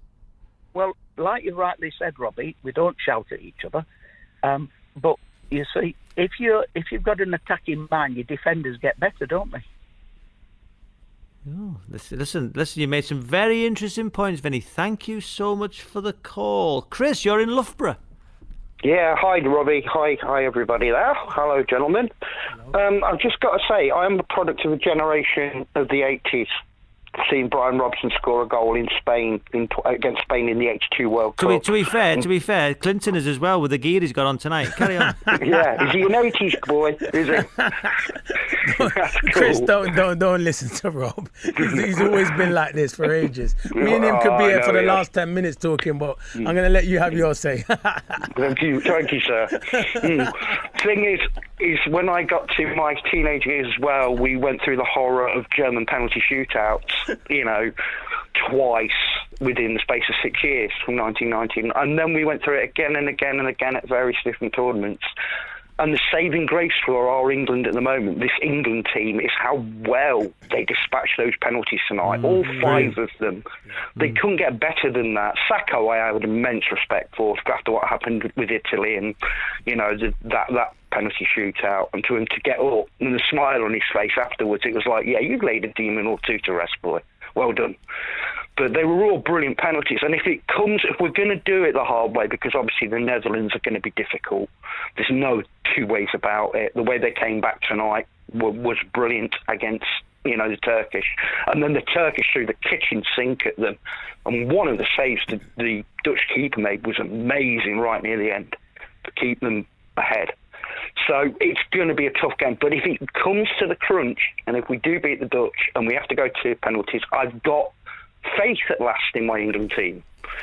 If it comes to a penalty shootout, they've all got confidence now. Every one of them scored tonight.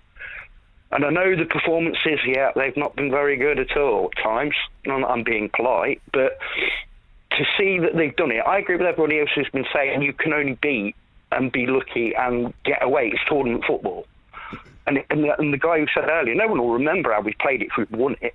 If we do win it, nobody's going to watch that. And I think Gareth Southgate does deserve, 3 semi-final stages. He's going to deserve that recognition. But it's like, it's that old saw, that old saying about winning isn't the only thing. Winning isn't the same thing. It's the only thing. Yeah? Chris, you know what? Chris, Yeah. you make some really good points, and I agree with you about the penalties because I look at everyone, and the one that stands out for me is the one you said, Saka, because I think that takes great nerves. Definitely. So the stick that he got when he rolled in, that was the most nervous I was, and I just wanted him to put it in the back of the net, and he cupped his ears, and he thoroughly deserved it because he was outstanding. He brought England back into it. But there's some great penalty takers. Look, Cole Palmer, he went first. I think you got to have your best penalty taker. He's so confident. Yeah. Ivan Toney, he doesn't even look. Oh, what a penalty! That Sav, was... I know That you was took a cracker. Let me tell you something. Yeah. Sav took penalties. He'll tell you how pressure I played with him, and he took really good penalties. So he was good at that. That's for sure. He was really good at penalties. Oh, yeah, good at that. Nothing else. No, he was good at other stuff. I'll but say it one first. thing, no, he was very good at that. But one thing I'll say with Tony, that his nerves are still because he doesn't even look at the ball. I don't understand how he does it. So you're right. They can afford even to take off Harry Kane and bring and obviously bring on someone like a Tony. And really, it does improve them in terms of taking penalties. So I think England have a great chance. I agree with you. Yeah, thank you so much for the call, Chris. Right, let's go to Tom. How are you, Tom? Mate, I'm good, thanks. How are you boys? Yeah, we're good. Thanks, Tom. Good. I just wanted everyone to just chill out a minute. Let's just take a step back. We're in a semi-final. England's fine. If you'd offered everyone a semi-final at the start of the tournament, you go with the defence missing key players, with all the issues at left back and whatever. Yeah, we'll take that. That's fine. And everyone's got to just realise a second. And I don't like the argument. Oh, they're professional footballers. They should be able to do anything. Phil Foden plays with effectively the best, arguably the world's best defensive midfielder, not named N'Golo Kante and Rodri at Manchester City. Bellingham plays with the flipping Avengers at Real Madrid when they've got Vinicius Junior one side, Toni Kroos, Camavinga, and the rest of them all over the place. Harry Kane scores 41 goals in Bayern Munich. England don't play in exactly the same way that all these individuals at their club play. The style that City play isn't played at an international level by England because we don't have the players to do that. The style that Bayern Munich play isn't the same. It's the same across the board for everybody. I know some people will go, but they're professional footballers. They should be able to do that. They should be doing training. It's not the same. You know what? Tom, in a season, go on. You make good points, but did you not think in today's game, because when I watched England before, the intensity was down, but today, in the first half in particular, I think they went and pressed Switzerland, and I think I can understand what you're saying at club level where different style of play, but intensity in football, and Rob will tell you, on hard work is some of the things I wasn't saying with these England players to go and press the ball, but in the first half today, I saw it massively. Do you agree? I agree, and I think you're getting the reaction from the previous round, from the previous game, and I think that's the reaction from getting through there, and they're still on that high from that, and then as time goes on, energy levels drop, Switzerland adapt, and then you see sort of like it go in circle tactically, if that makes sense. You know the biggest thing in that formation, because I've been, funny enough, working on a formation today for my team, completely different. But in that formation of the 3-4-2-1, it's important that if Harry Kane goes, one of the two 10s, it was Bellingham and Fordham, they've got to go out to the full-back and they've got to try and show them one way. And what was noticeable in that formation, they've worked on it, Clint and Tom, because it's important. If somebody vacates their position, it's filled by somebody else. If you notice, lots of times, if Kane dropped in, Bellingham or Fordham were in the 9 position. If Walker was out of position, Rice would go there. So it was intriguing to watch because it's a system I quite like. So I thought they've worked on it. It worked very well. And the press, as Clinton has alluded to, was right. You can't press all the time. You've got to go. Listen, I love pressing football. Clinton will tell you. I used to scream at Clinton. I'd see Clinton go, and then I'd be straight behind him, and everybody would come up. And, that's the way I like to play. And I think everybody's been crying out for England to press. And I think that system today allowed them to press. And the other thing is also like managing expectations as well. Like again, like I said right at the start of the call, like everyone thinks England can go on and win it, all this sort of stuff. But if someone offered you semi-finals at the start of the tournament, you're going to take it and go, yeah, that would be a good tournament. Well, Tom, listen, you made some very good points, Tom. Thank you so much. Just before we go to bed in the last quarter, Clint, listen, talking about pressing, you knew, I'd see you go when we were at Birmingham together, you'd go, and then I'd be straight behind you. And you know, you can't go on your own, can you? But you knew because we worked on it, that if you were going, I'd go, Paul Devlin would go, other people would be right behind you, but you knew you could do that. No, it's spot important, on. isn't it? The one thing I'll always say is, and Sav, a lot of people say with you, you had much more than that though, but the one thing you would do, if I went, you'd definitely go, and if you started it off, you'd get the whole team up there, and it was good. It's infectious, so that's why you need players like you in the team, so I'll always back you on that, mate, 100%. Thank you, Clinton. Ben, how are you? Your gear's all right. Ben, how are you? Hi guys, how's it going? All right, thanks, Ben. Yeah, I just think I'm a bit more of a similar to Tom. I'm just thinking, we're in the semis now. From here on in, it's existing in a vacuum. This is tournament football, and from here on in, it's such small margins that we got to the semis. That's a big result in itself, and I think that Southgate maybe deserves a bit more respect. Let's not forget, he's won more knockout games than any other England manager for, I think it's 50 plus years.